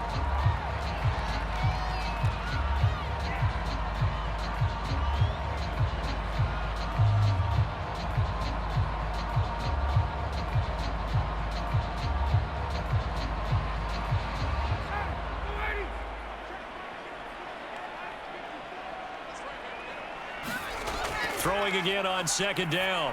Ryan, and he'll complete this one to Patterson. And he'll be taken down at the 44-yard line. Well, they've certainly done a nice job spreading the ball around on this drive. This time he gets it out to his back, and it's another nice play and another first down. They've got the defense on their heels a little bit. They're reacting instead of being aggressive and making plays. To throw again is Ryan. Incomplete, but a penalty flag is down in the backfield. Let's get the call.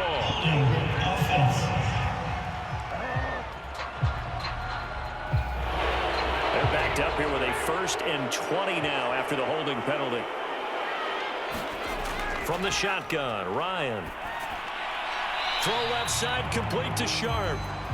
They get 14 yards, but not enough for the first down due to the previous penalty.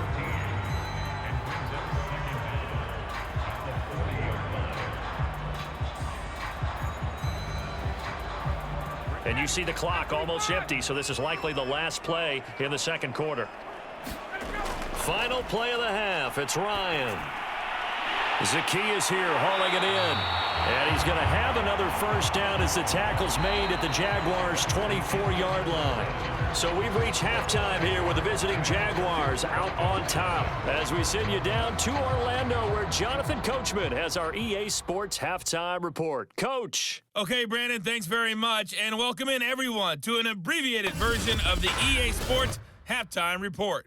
Okay, right, Brandon. Thanks very much. And welcome in, everyone, to this slimmed-down version of the EA Sports Halftime Report. This one has been a hard-hitting affair to this point, and you got to expect we'll see more of the same in the second half. And to bring the action your way, let's get it right back out to Brandon Gaudin. All right, Coach, thank you, and we welcome everyone back for quarter number 3.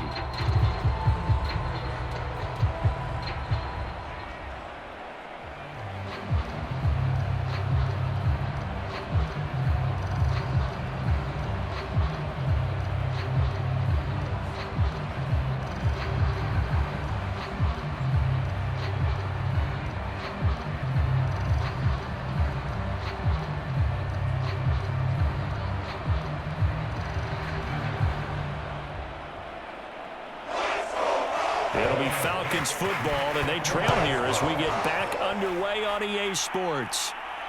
Now it's Patterson. And he takes this near the 25, just a little pass there, call it the 26. The Falcons ready to go back to work to start the third quarter. We have not seen much on offense here from either side these last few drives. We've hit a wall, so to speak. And have hit it hard, haven't we? Because the defenses right now, they seem to be a step ahead, don't they? Beating them to the point of attack, beating them to the punch.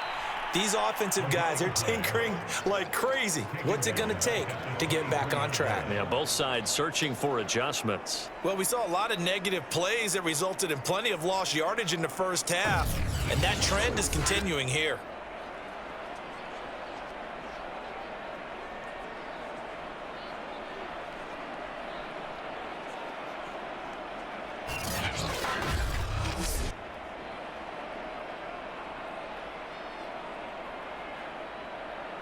A 3-yard loss to start the drive. They'll look to make that up and then some on 2nd and 13. Out of the gun, it's Ryan. Got this complete to the tight end, Pitts. And he gets this one just shy of the 40. They'll mark him down at the 39.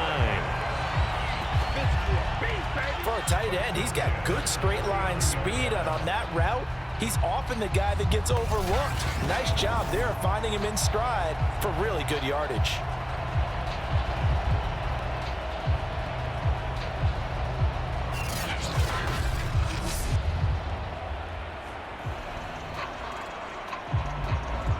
So from the 39 now, they'll come up on a 1st and 10. Now Ryan. Right back to Pitts again. A good pickup there. 8 yards on the first down completion. I don't care what sport you're playing. Everyone likes to build up a little momentum, don't they? And look at this, back-to-back completions to the big target at tight end. That one not as profitable as the other, but still a decent gain.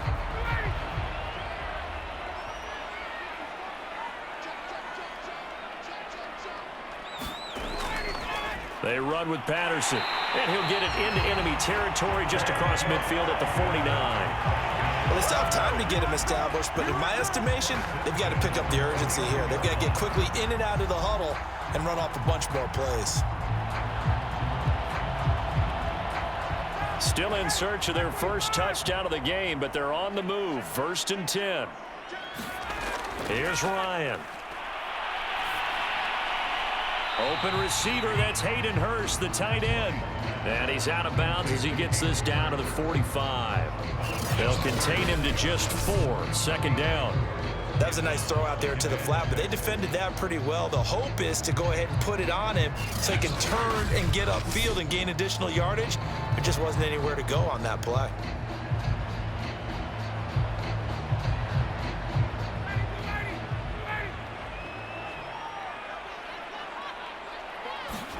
Looking to throw again on 2nd down. Ryan. Got a man. It's Patterson, complete. And he's going to have another 1st down as the tackle's made at the Jaguars' 35. We often talk about understanding the playbook, understanding progressions, and understanding what the defense is doing. We saw all of that on that play. Great recognition and understood where his running back was going to be. Found a way to have him leak out underneath, hit him with the football, and they picked up the 1st down. On 1st down, it's Patterson finding room to the 20. Breaks through the contact. And finally down at the 9-yard line. He had his eyes on the end zone once he hit the secondary, but they're finally able to slow him down. Yeah, and I've got to look at this one from the defensive point of view. You just mentioned finally able to slow him down. They've got to figure out a way to make that at the point of attack, at the line of scrimmage, because once he gets through, he's shredding them.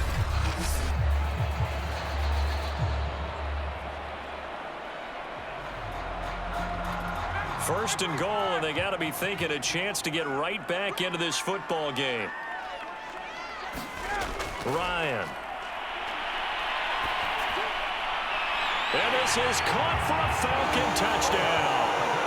Cordero Patterson there to make the grab.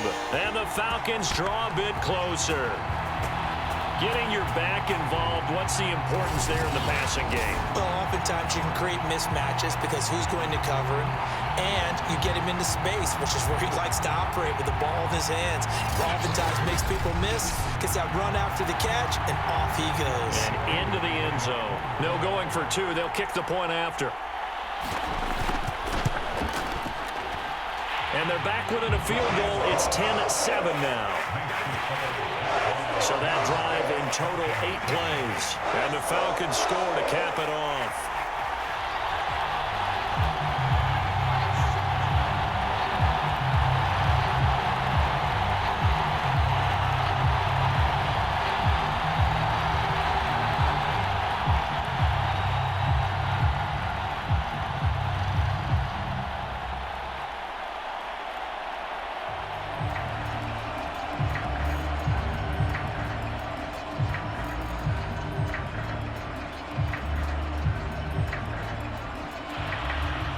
Following the touchdown, here's Koo to kick off. Now Jamal Agnew from his end zone. And ultimately cannot get this out to the 25-yard line as he's dropped at the 23. Here comes the Jags offense now. Time for their first possession of half number 2. Pretty important third quarter drive for them. Momentum has sort of shifted the other direction after that last touchdown as they nurse this small lead.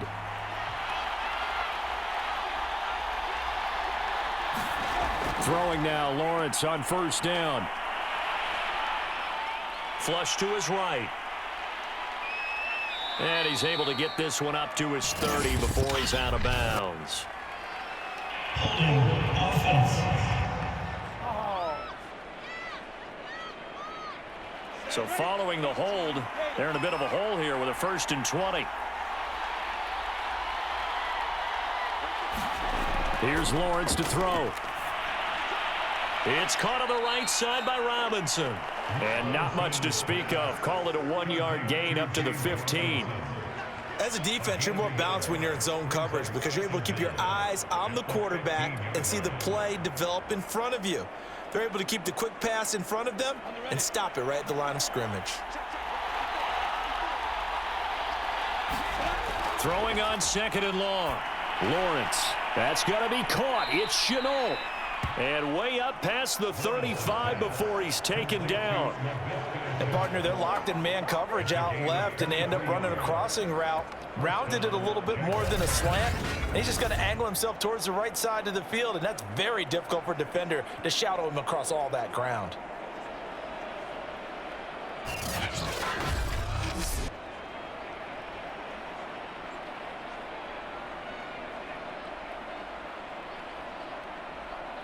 Line of scrimmage, the 37 on 1st and 10. They run. Robinson. And this winds up a pickup of 2, maybe 2.5 to about the 39.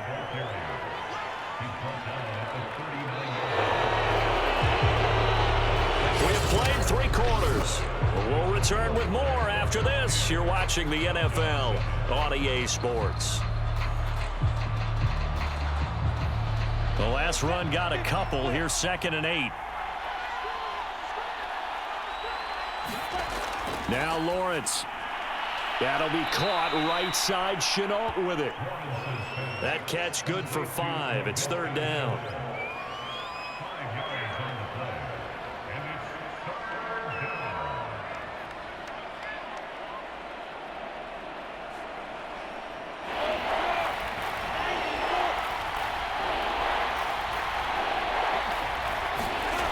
Looking to throw, Lawrence. He finds his man, complete. It's Arnold. And he is going to have a Jags first down as they're able to get the 3rd down conversion. And that certainly appears to be a critical conversion right there, because not only do they keep the drive going, they take valuable time off the clock as well. They have to feel really good about that last completion.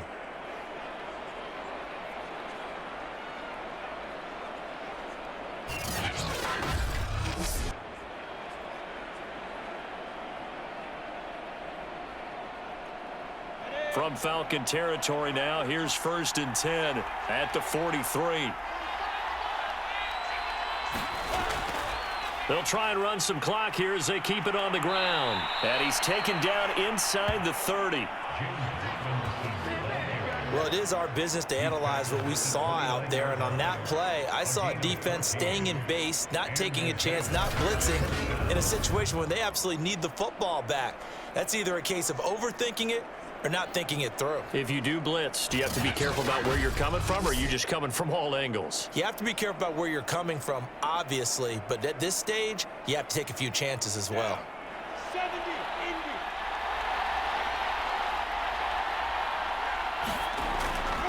On the run, it's Robinson. And he'll take this ahead for about 4. 2nd down coming up.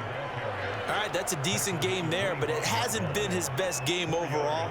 So I wonder what the mindset is of his team. Do they want him to handle the football and try and close this game out? Or are they going to make an alternative plan and maybe go in a different direction? I think they need him, and this is his time to shine.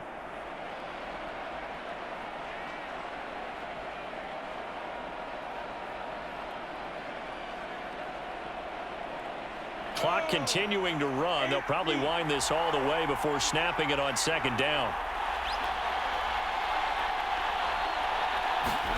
A play fake for Robinson. Now Lawrence.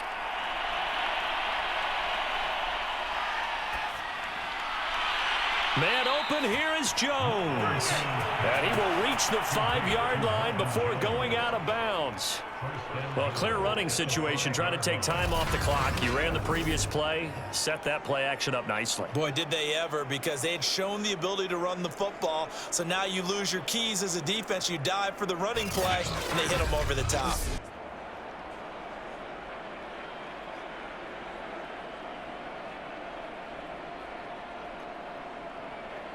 So 1st and goal, 6 points here would go a long way toward wrapping this one up. They'll run it now with Robinson. And give him 5 that time as they draw a bit closer here for a 2nd and goal. This is where coaches have to have spent a lot of time going over situations with their players, because him getting tackled there is not the worst thing in the world. You're going to run more plays, right? Clock's going to go.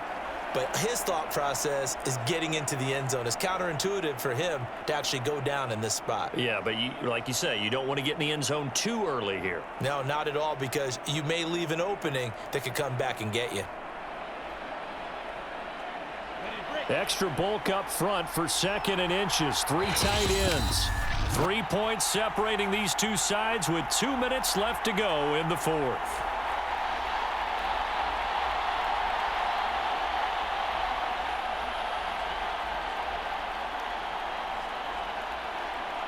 So it's Jaguar football here as we welcome you back. They've got it 2nd and goal now as they look for that final dagger. They'll try and run. This is Robinson. And he takes it in. Touchdown, Jacksonville. James Robinson. Fine work there on the touchdown run. And the Jaguars add 6 to their lead. So it was the passing game that got him down here, but closer to the goal line, it's the running game that gets him home. Certainly appears that they lulled the defense into thinking that the passing game was going to be it the entire drive. Nice change up there going to the running game to get him over the goal line.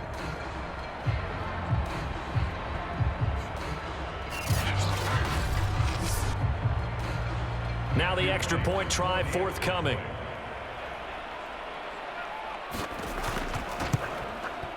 It's good to make it 17-7. So that one a pretty time-consuming 10-play drive, and it results in a touchdown for Jacksonville.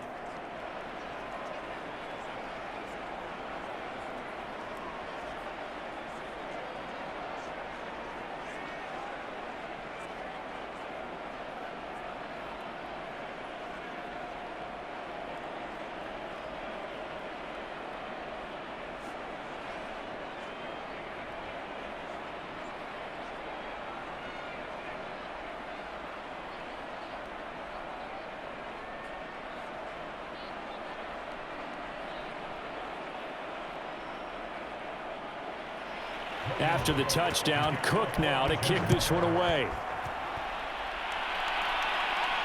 This fielded right at the goal line. And a decent return out to the 27-yard line.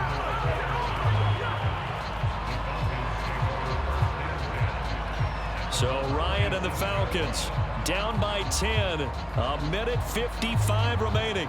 It's been a struggle to score all day, and now they need to do it twice here late to have a chance.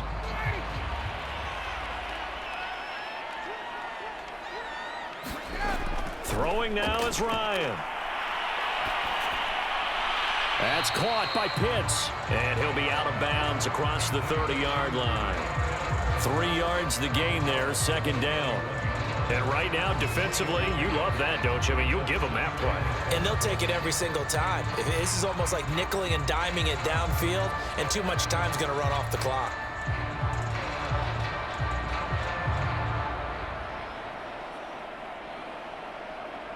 Coming up on 2nd and 7. Here's Ryan. And his throw is incomplete.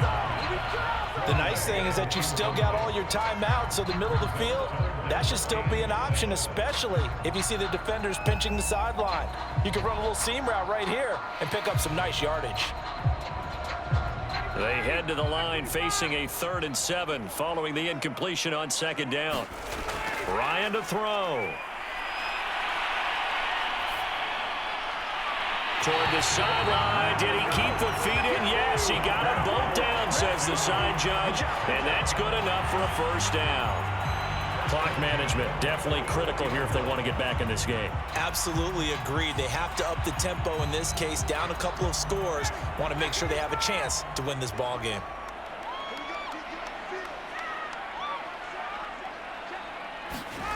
Here's Ryan. Complete to Zacchaeus. And he's able to take it across midfield before going out of bounds. 7 yards the pickup there. People worry about throwing the out route because often it can get jumped, and that can turn into either an incompletion or an interception. But not on that one. Everything came together, and he catches it and goes over the sideline. Working with a 2nd and 3.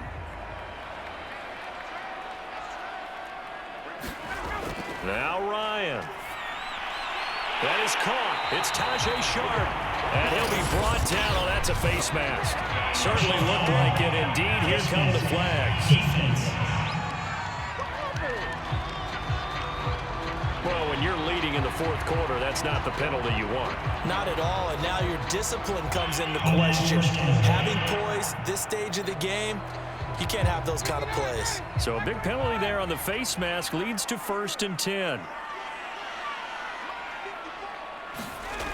Again, Ryan. He's got his pass-catching tight end. That's Pitts. And able to get this down inside the 15, either the 13 or 14 before he's out of bounds. He's a rookie, and you don't want to get hung up on the word potential. But when you see him make catches like that, you keep thinking to yourself, he's good now. He's got a chance to be great with plenty of work. To throw again on 2nd down, Ryan. And this is caught now for a late touchdown. So hold everything here. This one's not over yet. Okay, game on. Don't go anywhere yet. You got a 1-score game now. Probably going to rely on the onside kick coming up. Yeah, they have to. It's not a high percentage play, but it's better than not having a chance at all.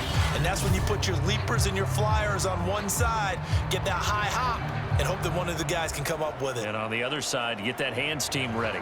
No doubt about it.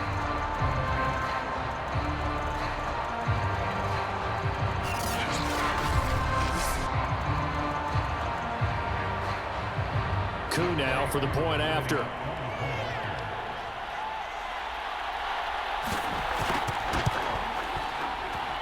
And this is up and good to make it a 17-14 game.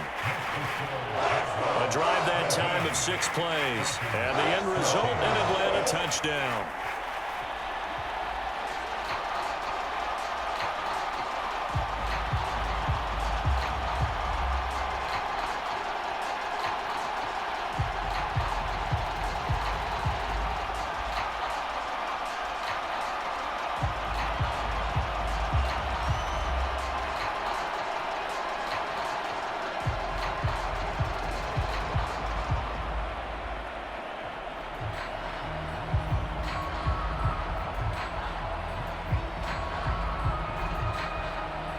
So they got their touchdown, now down a field goal. Here comes the onside kick.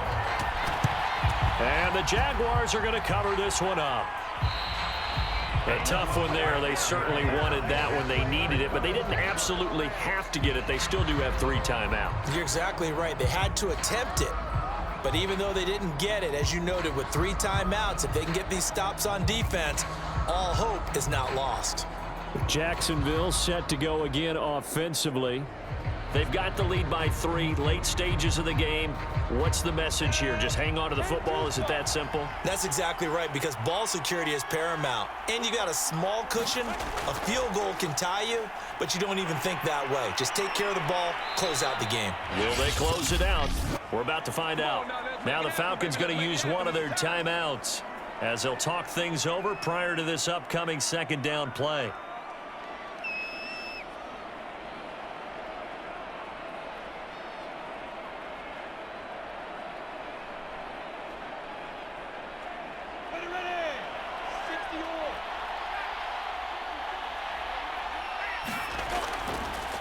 Lawrence going to keep this himself. And he's going to have to protect the football and take his lumps here at this stage of the game as they stop him behind the line.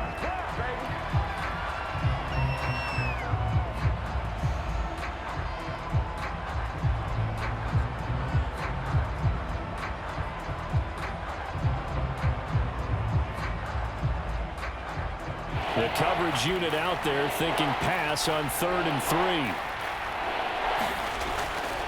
They'll try and run some clock here as they keep it on the ground. And he is going to have the 1st down, and that is going to suck the life right out of this crowd. Falcons going to use their 3rd and final timeout as it comes with 1:04 left to go in the game.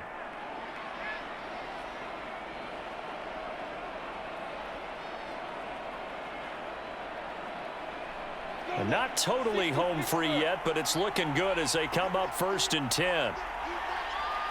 Down to a knee for the Jags. Victory seemingly in hand.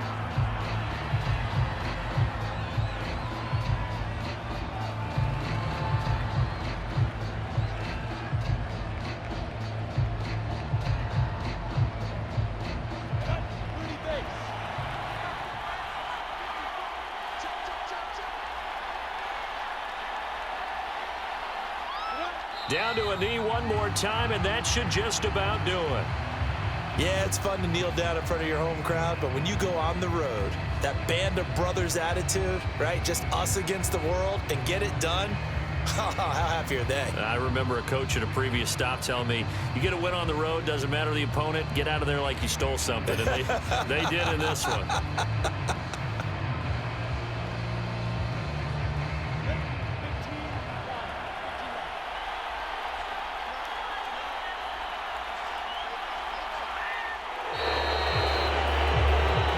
So this will be a win for Jacksonville. And you look back over the score sheet, interesting. A very clean game, no turnovers by either side. An absolute rarity when we watch games now because defenses have put such an emphasis on taking the ball away. Well, what we saw here was offenses spending their time saying, look, you know they're coming for it. Ball security is paramount. So they worked on that, not just a week of practice, but I'm sure all during training camp. Make sure when you have it, tuck it away because danger lurks everywhere you turn.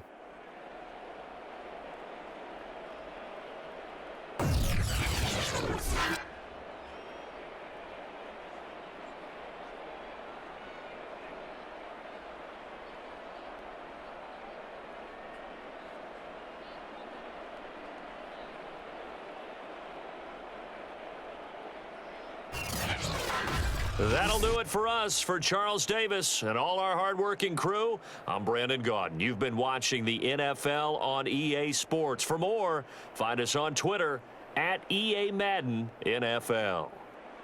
Till next time, we say so long from Atlanta.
Today, from Paul Brown Stadium in Cincinnati,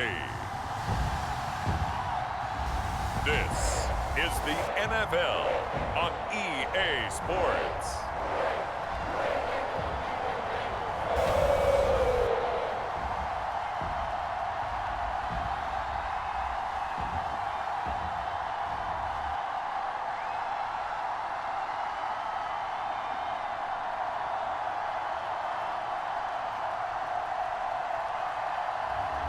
we'll see Joe Burrow and the Cincinnati Bengals taking on Matthew Stafford and the Los Angeles Rams. EA Sports coverage of the National Football League takes us to the Queen City of Cincinnati and Paul Brown Stadium right on the banks of the Ohio River. This crowd loves their orange and black. The scene just a short time ago, they were in full roar as their guys burst out of the locker room. We're ready for football as the Bengals get set to do battle with the Los Angeles Rams.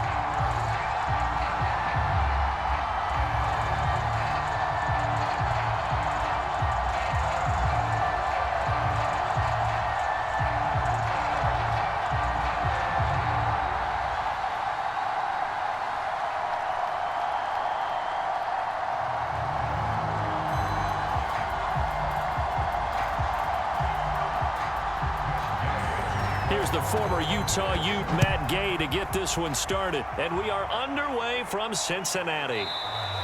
And we will not get a run back here to start. It's a touchback, and it will come out to the 25. Here are the Bengals on offense, and here is Joe Burrow ready to lead them at quarterback. And when you come into the league as the #1 guy selected, a lot of hype comes with it. Sometimes that weight can be unbearable. But this young man, he took that weight on and handled it as well as you can imagine. And I love his ability to make a second, third reaction play and create downfield. They go over the middle, and it's complete to start the drive. And he's going to get a good gain of 9 here up to the 34. A good safe pass there right off the bat. That's almost a rhythm play. That's what we like to call it. Get them into rhythm early, something safe, something they're confident about, something they feel good. And once that's completed, then you just keep moving from there because the confidence elevates. The former second-round pick, this is Joe Mixon. Brandon, you know that expression? He just does what he does. It sounds trite, doesn't it? But in this case, it's perfectly apt. This is one of the better runners in the NFL. And all he does is just find avenues, find ways to pick up key first downs and big runs. So from the 39 now, they'll come up on a 1st and 10. Now Joe Mixon. A beautiful fake. Stops shy of the 45 despite some powerful running. It's a pickup of 4, and it'll bring up 2nd down. End result of that one, a nice 4-yard gain. So you can use that to set up your play-action game, or you can come right back and continue to run the football because as an offensive play caller, you're on schedule and feeling pretty good about your next couple of calls. From the 44, Burrow. Got an open man. That's C.J. Uzomah. And he'll be taken down, but not before he works it past the 50. Nice idea, nice concept there. Line him up on the left side of the formation. Let him sneak his way across. Coming back underneath. Put it in his hands. Let him get a few more yards after the catch, too. Great way to utilize a tight end on the drag route. So from Rams territory now, it's 1st and 10 at the 46. Burrow going to get this into the hands of Mixon, his running back. And he's going to get this inside the 30. I have no crystal ball up here. I can't truly see into the future.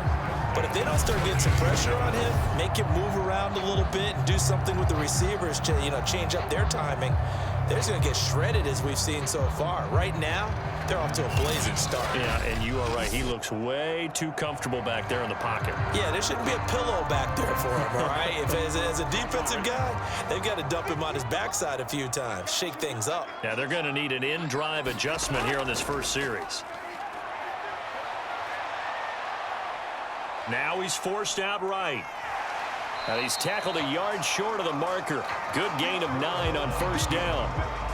Now, that was not a bad scramble there on 1st down. He didn't force it, nor did he throw it away. He was able to take off, and now he made it a very manageable 2nd and short. He'll come up now on 2nd and a yard.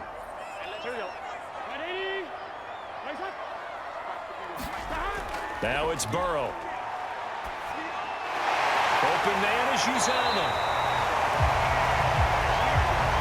Well, I know from past experience, before you actually play a game, you visualize what's going to happen. And I don't know anyone who doesn't visualize themselves being in the center of what's going on. That's 3 catches for him here in the early going. He's got to like the way this is starting. Absolutely. 3 catches on any drive is good. Opening drive, that's a tone setter. Now Burrow on first down. Finding Boyd along the sideline. And he takes it inside the 10 to the 8 before he's out of bounds. A gain of 6 there on first. And how about this first drive? They're being aggressive, slinging it around. Really confident, too, because they're not trying to fool him with running plays, throwing it, and they're being very successful right now.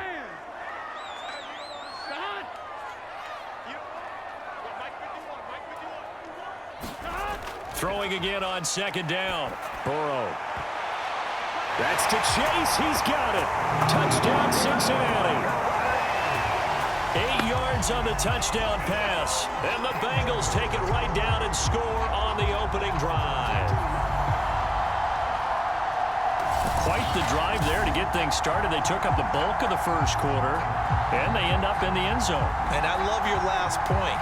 Ended up in the end zone. Because a lot of teams like those long drives, especially to keep their offense off the field, right? Keep the ball away from them.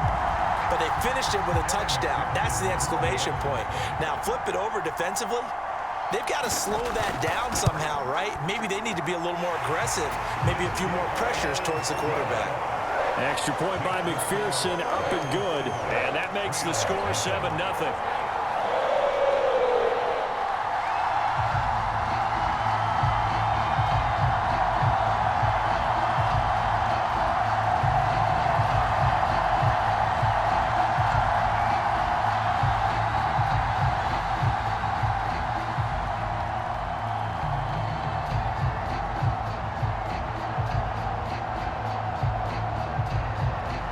After the touchdown, McPherson on to kick this one away.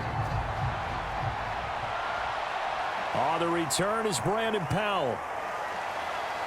And out a little across the 25 to the 27.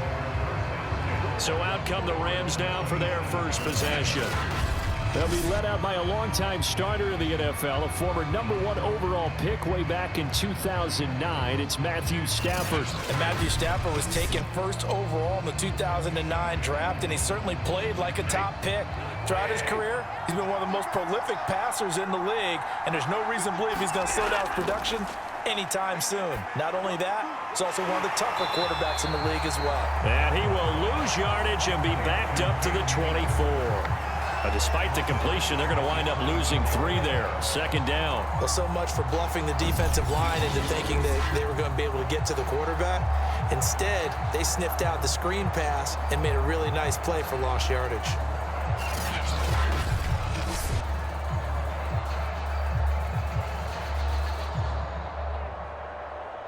And behind the chains, 2nd and 13.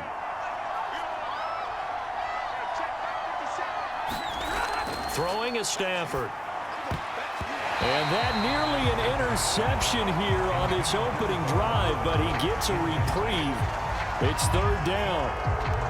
Charles, already trailing by a touchdown early. This offense, how imperative is it for them to get points out of this drive? Well, they feel like they have to go ahead and match because of what was already on the board against their defense. But I think even more so, you just want to avoid 3 and outs. You want to be able to stay on the field for a little while, let your defense catch their breath a little bit, even if you don't score any points. Has to be a little bit of frustration there. Back-to-back incompletions. Receivers blanketed on both attempts, this time on 3rd down.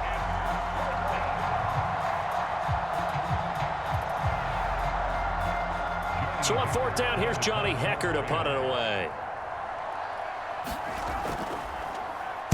He steps into this one, and this is a rocket. And that hits at the 6 and carries into the end zone for a touchback. The Cincy offense about ready to go here on their next drive. They'll be looking to duplicate the efforts of drive number 1 that resulted in 7 points in the 7-zip lead. Well, you know how much I enjoy horse racing, right?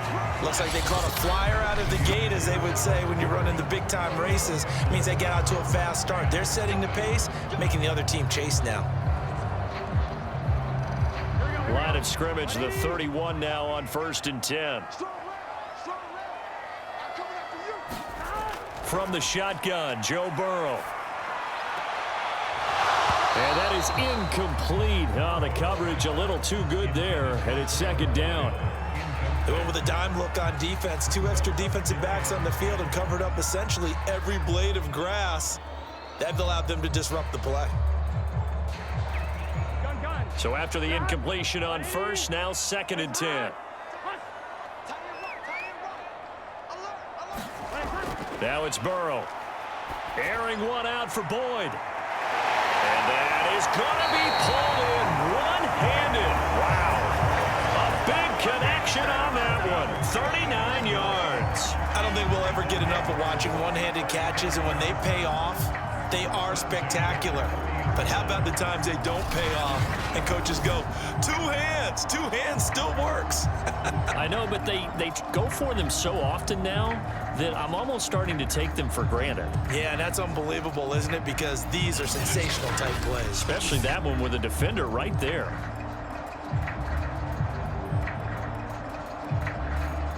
So the big play has them all the way down to the 30 now for 1st and 10. Burrow going to give this to Mixon. 7 yards on the pickup there, and it'll leave him with a 2nd and 3.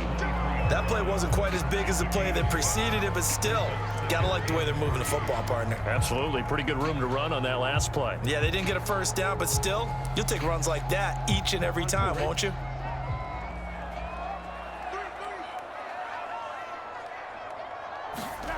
Throwing on 2nd and 3. Burrow got a man open. It's Chase. And a good quarterback facing zone coverage. If he has just a little bit of time to survey the scene, that's what's going to happen. No doubt about it. If there's no pressure, he's going to continue to pick them apart because he'll have all that time to find someone open downfield. You can only cover for so long. So maybe they want to go to a zone blitz scheme, get a little bit more pressure. Remember when Carolina did that against Denver? They lost the game ultimately. They dropped the defensive end out, and he ended up with an interception in that game in Super Bowl 50. Maybe some sort of scheme like that to try and get more pressure at the passer. 3 yards the gain there, 2nd down. Timing is so important on a route like this because he's going to line up out right and then cut straight across the field. I think the ball might have come out a count or two too late because by the time he was able to secure it, not much of a chance to turn it upfield. They go back to the ground now with Mixon. And he'll get this one down to about the 10-yard line. Call it a gain of a couple, and that's going to leave him with a 3rd and about 5. I do know from experience that when you slow down someone's running game, you're now doing the dictating on defense. And guess what? Now you're getting ready to tee off on their quarterback because they have to throw it all the time.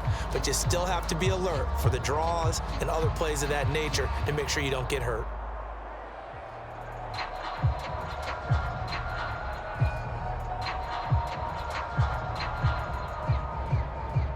Play number 7 now coming up on the drive. 3rd and 5. From the shotgun, it's Burrow. I'm not sure he saw the linebacker there as that's batted down and incomplete. I think that was a good job there defensively. They did allow him to drive all the way downfield, but once they got their backs to the goal line, they really turned up the pressure. Yeah, they let him get all the way down here. Now the field shrinks. They've struggled to convert, and that last incompletion brings up 4th. So on 4th down, off goes Burrow. On comes Evan McPherson for the Bengal field goal. McPherson's kick is good. And the lead moves to 10-zip.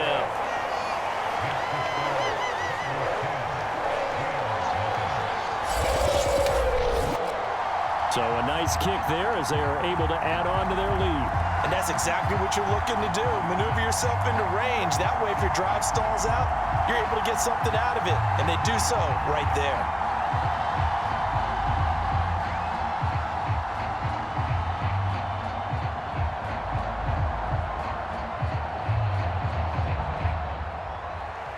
Here's McPherson now to send it away. From the end zone, here comes Brandon Powell. And ultimately cannot get this out to the 25-yard line as he's dropped at the 23. So the Rams coming back onto the field, their 2nd drive of the game. Nothing for them yet from an offensive standpoint, down 10-zip as they come up 1st and 10.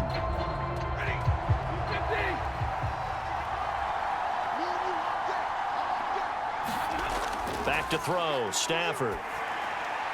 Open man, Higbee, the tight end. And a good stiff arm there before he's brought down on a nice little gain.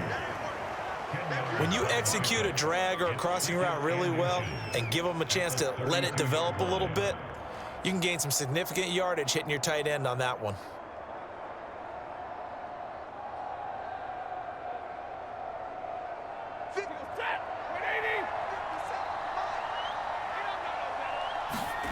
On 2nd and inches, Stafford. Higbee secures it over the middle. And they get him down, but not before he takes it across the 40-yard line.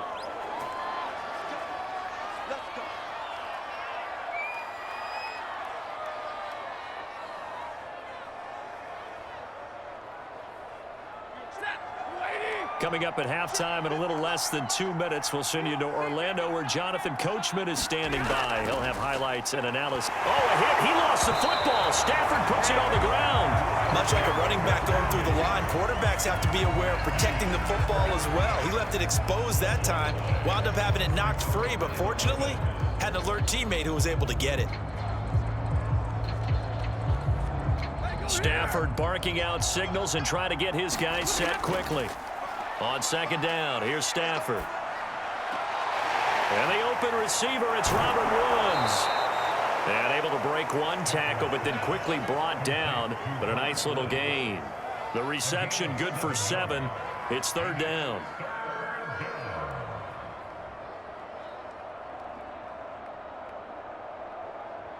Clock continuing to roll as the Rams try to get going again.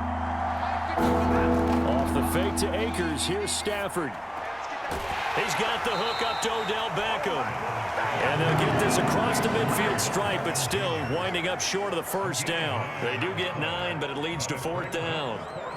So much about offense is what you call hidden yardage. You know, you throw the ball to someone, they catch it, and then they can make a big play. You know, they create a play, run after catch.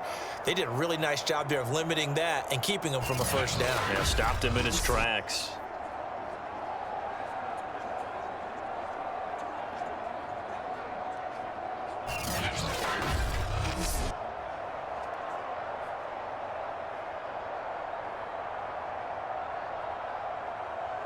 Here's Johnny Hekker now as he's on to punt for L.A.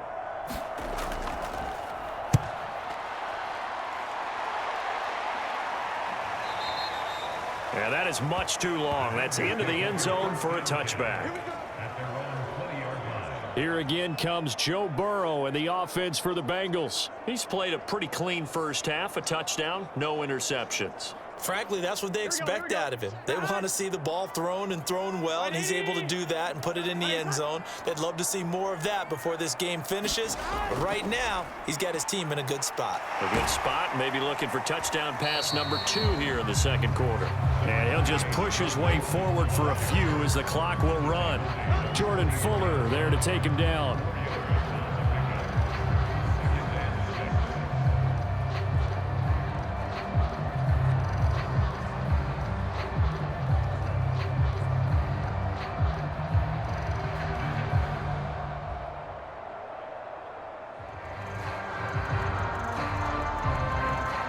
So we've reached halftime here in the Queen City, and it's the Bengals leading this one. As we'll send you down to Orlando, and we check in with Jonathan Coachman for our EA Sports Halftime Report. Coach. Okay, Brandon, thanks very much, and welcome everyone to this abridged version of the EA Sports Halftime Report. All right, Brandon, thanks very much. Welcome everybody to our abbreviated version of the EA Sports Halftime Report. This game's had a little bit of everything thus far, and certainly plenty to look forward to as the teams are right back out there for the 2nd half. So we'll get right back out there as well, as we'll turn it back over to Brandon Gaudin. All right, Coach, thank you, and we welcome everyone back for quarter number 3.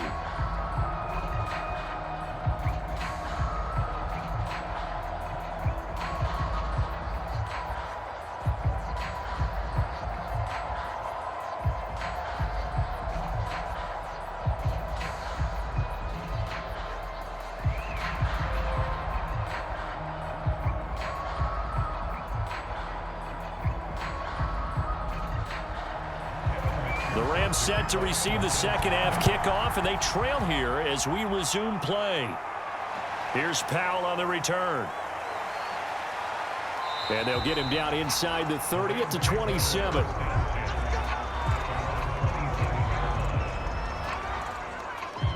The Rams offense ready to begin quarter number 3.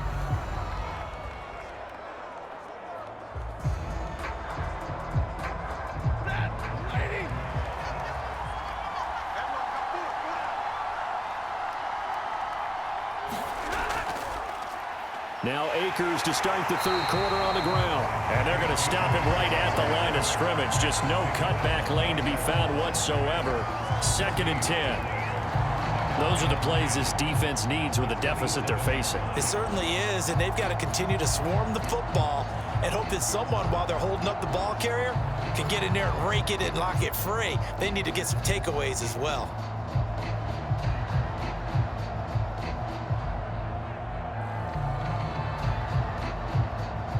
Officially nothing on that last run. They'll try again, 2nd and 10. Stafford. Toward the left sideline, but it's incomplete. Right now, the story of this game continuing to be the defenses, because the offenses, they're finding it difficult to establish any rhythm whatsoever. I like how you come to us in praise of defense, Brandon, because that's exactly right. That was an incompletion force there, but we've seen it throughout this game. Both of these defense coordinators, they're a step ahead of their offensive counterparts. Over the middle to Beckham. And he is going to have a Rams first down as they're able to get the third down conversion. I don't care how many times we see it. I still get a kick out of watching quarterbacks and receivers do the pass tree in pregame warm-up. But I always remember that when we go to practices, we see that after practices as well. They really tune it up, don't they? They tune it up. They know why they do it for these situations. First down. And they build that trust, and that's why they're able to find him in this type of a situation.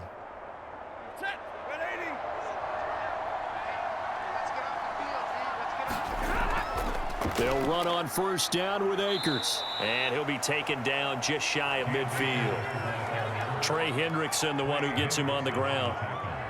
Well, they're hoping that the second half is better for him than the first half. They've got to find a way to get him going. He's a big part of their offense. 2nd down and 5.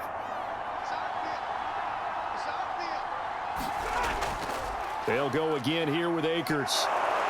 And this time he's able to take it down to the 42. And that's a nice pickup of a first down on that second down run. And at that yardage gained, they can run that play on any down.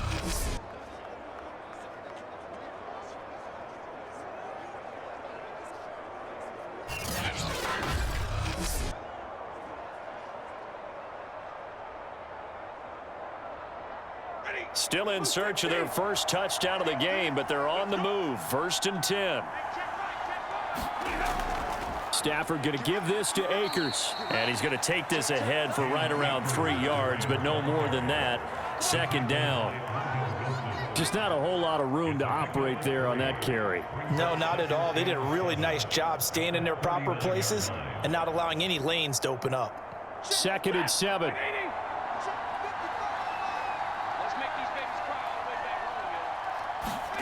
They'll try the air now with Stafford. He'll check this down to Akers out of the backfield. And he is out of bounds inside the 30. And a nice gain and a broken tackle along the way. And really, we shouldn't be surprised, should we? That's what runners do, especially the best ones. They break tackles and gain extra yardage.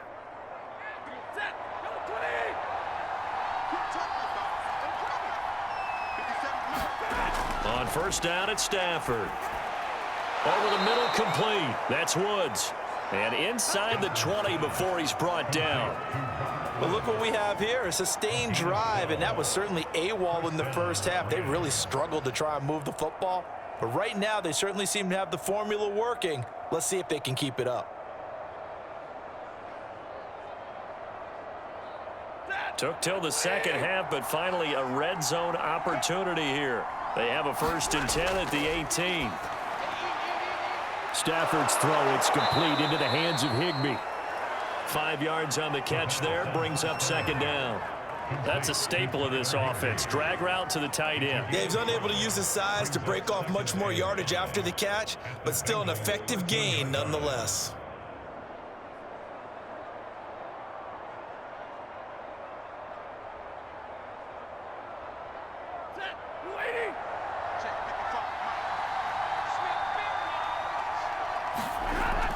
Here's a run with Akers on second down.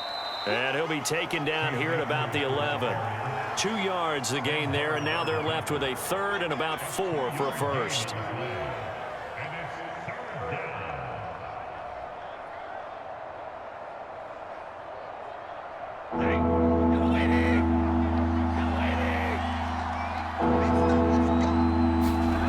Now Stafford. To the end zone, but it's incomplete. We're going to give out a little applause on that play. It has to go to the defense. More good work by them.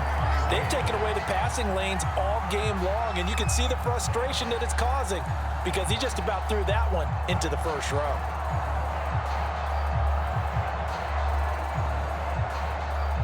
So now the Rams send out the field goal team here.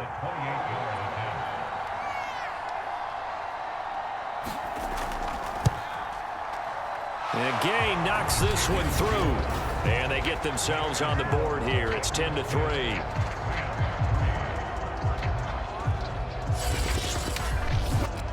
So a decent drive there to start the third quarter. They only salvaged 3 out of it, but they inch a bit closer. Yeah, but still lots of time to go in this one. That's why you hear that clapping on the sidelines, right? Hey, got some points. As you said, inching their way back in.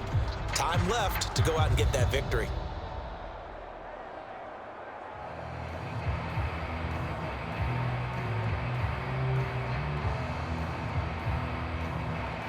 After the made field goal, Gay back out there to kick it off. No return here for Wilson. It's a touchback. It'll come out to the 25. So here are the Bengals now as they get their first possession of this second half.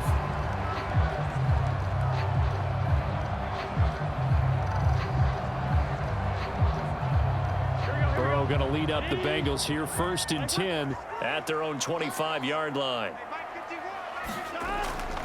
He'll hand it off here. This is Mixon. Mixon hit, and the ball is out. And now the Rams have got it, going the other way. And he'll be down at the 6-yard line. So turnovers, Charles, you figure will be key in the second half, and that's a big giveaway there. Yeah, and as you and I both know, coaches are always preaching ball security, and none more often than right here in the second half of a tight football game. Now you've got to believe what the coaches are saying and take care of that football.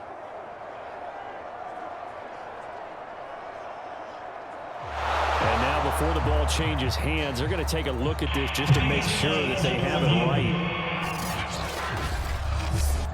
Now the question, was the knee in fact down before this ball comes loose? And is the video convincing enough to overturn it? A lot of factors here. Remember, you also need clear possession of the football afterwards. This is a tough one to overturn.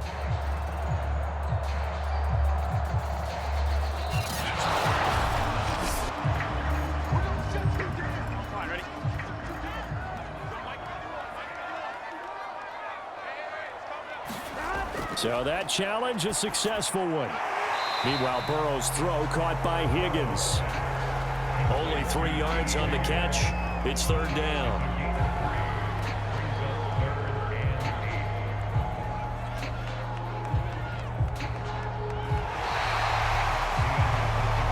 So they'll get a little extra time to come up with his third down play as we've played 3 quarters. We'll return with more after this break. You're watching the NFL on EA Sports. And on 3rd and 8, defensively, they're going to beef up the secondary. 6 defensive backs. Here's Burrow. And that one's going to be knocked away and incomplete. Critical play in this football game because if they pick up the first there, that clock keeps rolling. Has to be a little frustrating for them because they know that if they pick up a first down there and continue to eat away at the clock, really increases their chances of closing this one out. Now they're likely going to have to give the football up and sweat it out on the sideline. So they're forced to punt on fourth as this one's away. And this is a beauty as that ball's going to angle out at the 6-yard line. And for an offense that is struggling, this is not where you want to start from. Great punt. Fantastic punt. And for all those who wonder, what do punters do during the course of practice each and every day? The best ones do what we just saw there. Work on positioning the football and helping their team. On 1st and 10, Stafford. Then he'll find his target, Woods. It's complete. And he takes this just about a yard shy of the 20. I got the sense that the defense created a little momentum for them there, didn't they? Did their job, forced the punt. Now, nice start to the drive. Offense has to do their part. Yeah, they certainly do, but what a great start for them. They've got to go thank the guys on D. So a much rosier picture now after that last play. Here's 1st and 10 at the 19-yard line. Stafford going to give to Akers on the draw. And he's going to lose yardage here. Back to his own 18. Officially, it's a 1-yard loss. That's going to bring up 2nd and 11. When a draw works, it can be a thing of beauty. But when it doesn't, oh, it can be ugly. And in this case, loss of yardage ugly.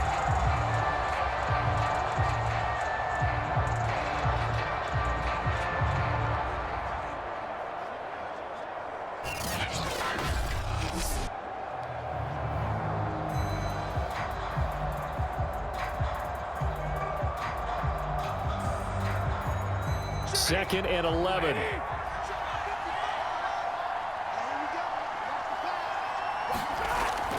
Going right back to Akers.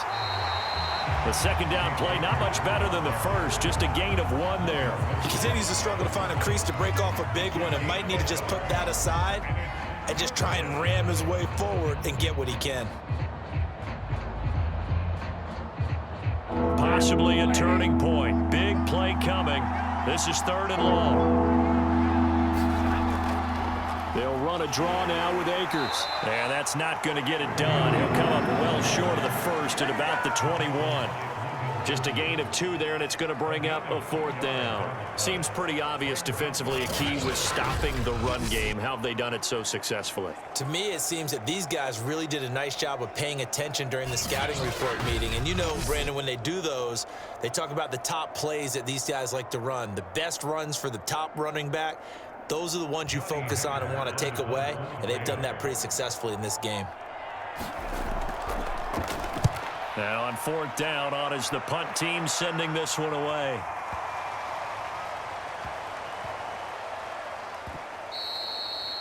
That punt was near perfection as it checked up inside the 5-yard line. You never know where these things are going to go, do you? No, what was it? You got a John Heisman quote about that, yeah, right? He said the football is roughly a prolate spheroid, which means it's going to bounce funny, and you never know where it's going to end up. They're coming out with a jumbo package to start the drive. Now Burrow down around his goal line. Over the middle, that's caught by Chase. And they'll get him down up past the 15-yard line. Another nice pickup through the air, and I think a lot of people might expect them to run the ball in this situation, Brandon, but with this lead, they're electing to throw the football. Swings, slants, quick outs, things that they consider safe.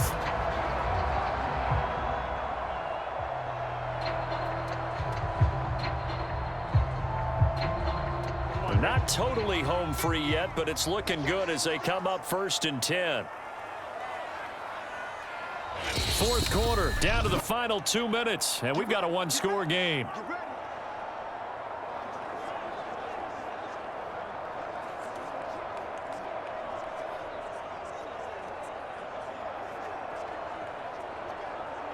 So the Bengals in possession of the football here as we get you reset.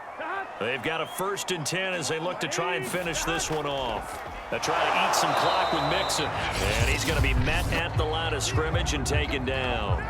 And now we'll see a timeout used on defense as they stop it right out of the break with 1:57 to go in the ball game.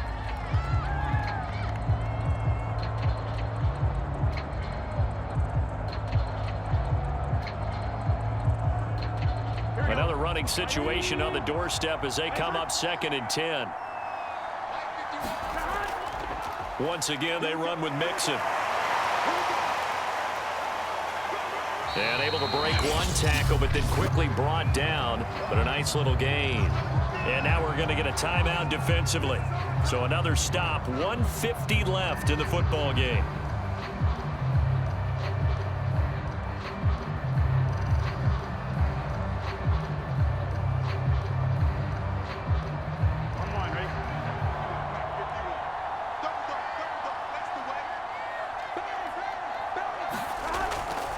They give to Mixon to try to pick it up. Well, this is going to depend on the spot, but it's not a very generous one. He looks to be about a yard or so short.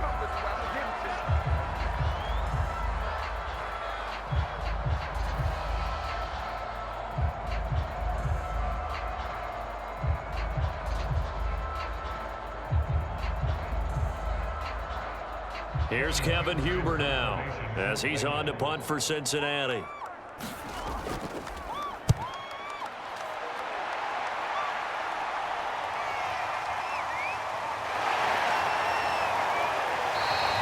We'll call that a punt of 54 yards. Well struck. And the Rams will go on offense here for the 1st and 10. So now Stafford and the Rams trailing 10-3. A minute 36 to go. Needing to go pretty much the length of the football field as they have it 1st and 10. Now Stafford. They got a man over the middle. It's Woods. And he's going to get this one across the 30-yard line. Obviously a big first down right there. Yeah, they still got to hustle. They got to get up to the line of scrimmage and get set. But I don't think necessarily you need to spike it. But they've got to continue to move quickly.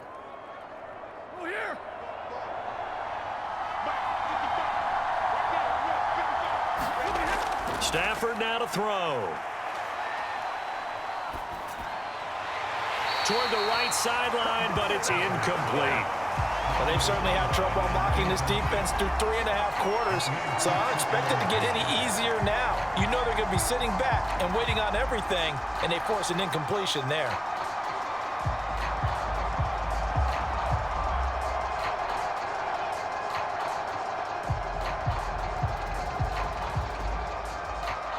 After the incomplete pass, here now is 2nd and 10. Now it's Stafford.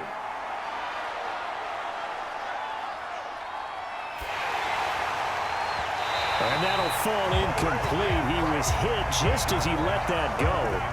And now it's 3rd down. Back-to-back incompletions, but we know this is definitely 4-down territory. Time not on their side. I don't think they want to try and get the first down in 2 installments. I think they got to go and get it right here, right now. Now they face a 3rd and 10 after back-to-back incompletions. Stafford. Now a clash of bodies here, and it's intercepted. Picked off by Von Bell. And they'll start with great field position at the 41-yard line. Brandon, offensively, this has been a tough day for them. Trying to find a place to throw the football. It's been extremely difficult. I've got to give a lot of credit to the secondary, especially the corners who've had the receivers on lockdown. Cincinnati set to take over once again. And with the defense out of timeouts, powerless to stop the clock, this should just be a couple of kneel downs.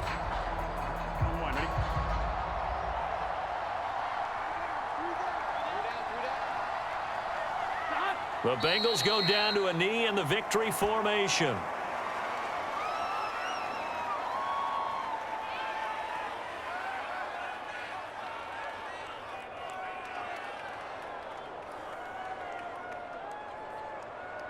Here we go.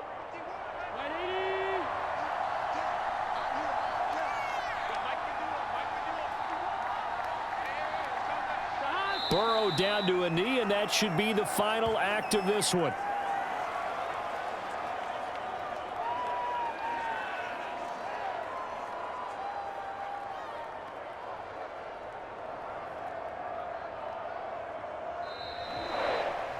Well, Charles, the old saying, the old cliche, if you will, points at a premium, that certainly applied here, didn't it? And that almost felt like open up a time capsule, didn't it?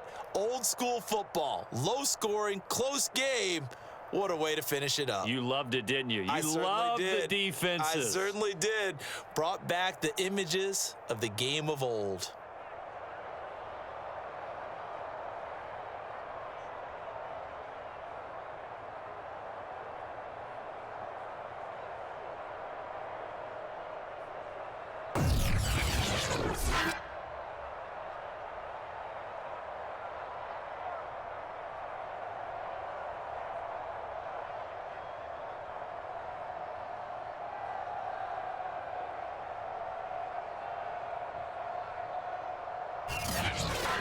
So that'll do it for us. For Charles Davis and all our crew, I'm Brandon Gaudin. You've been watching the NFL on EA Sports. It's a win for the Bengals as we say so long from Cincinnati.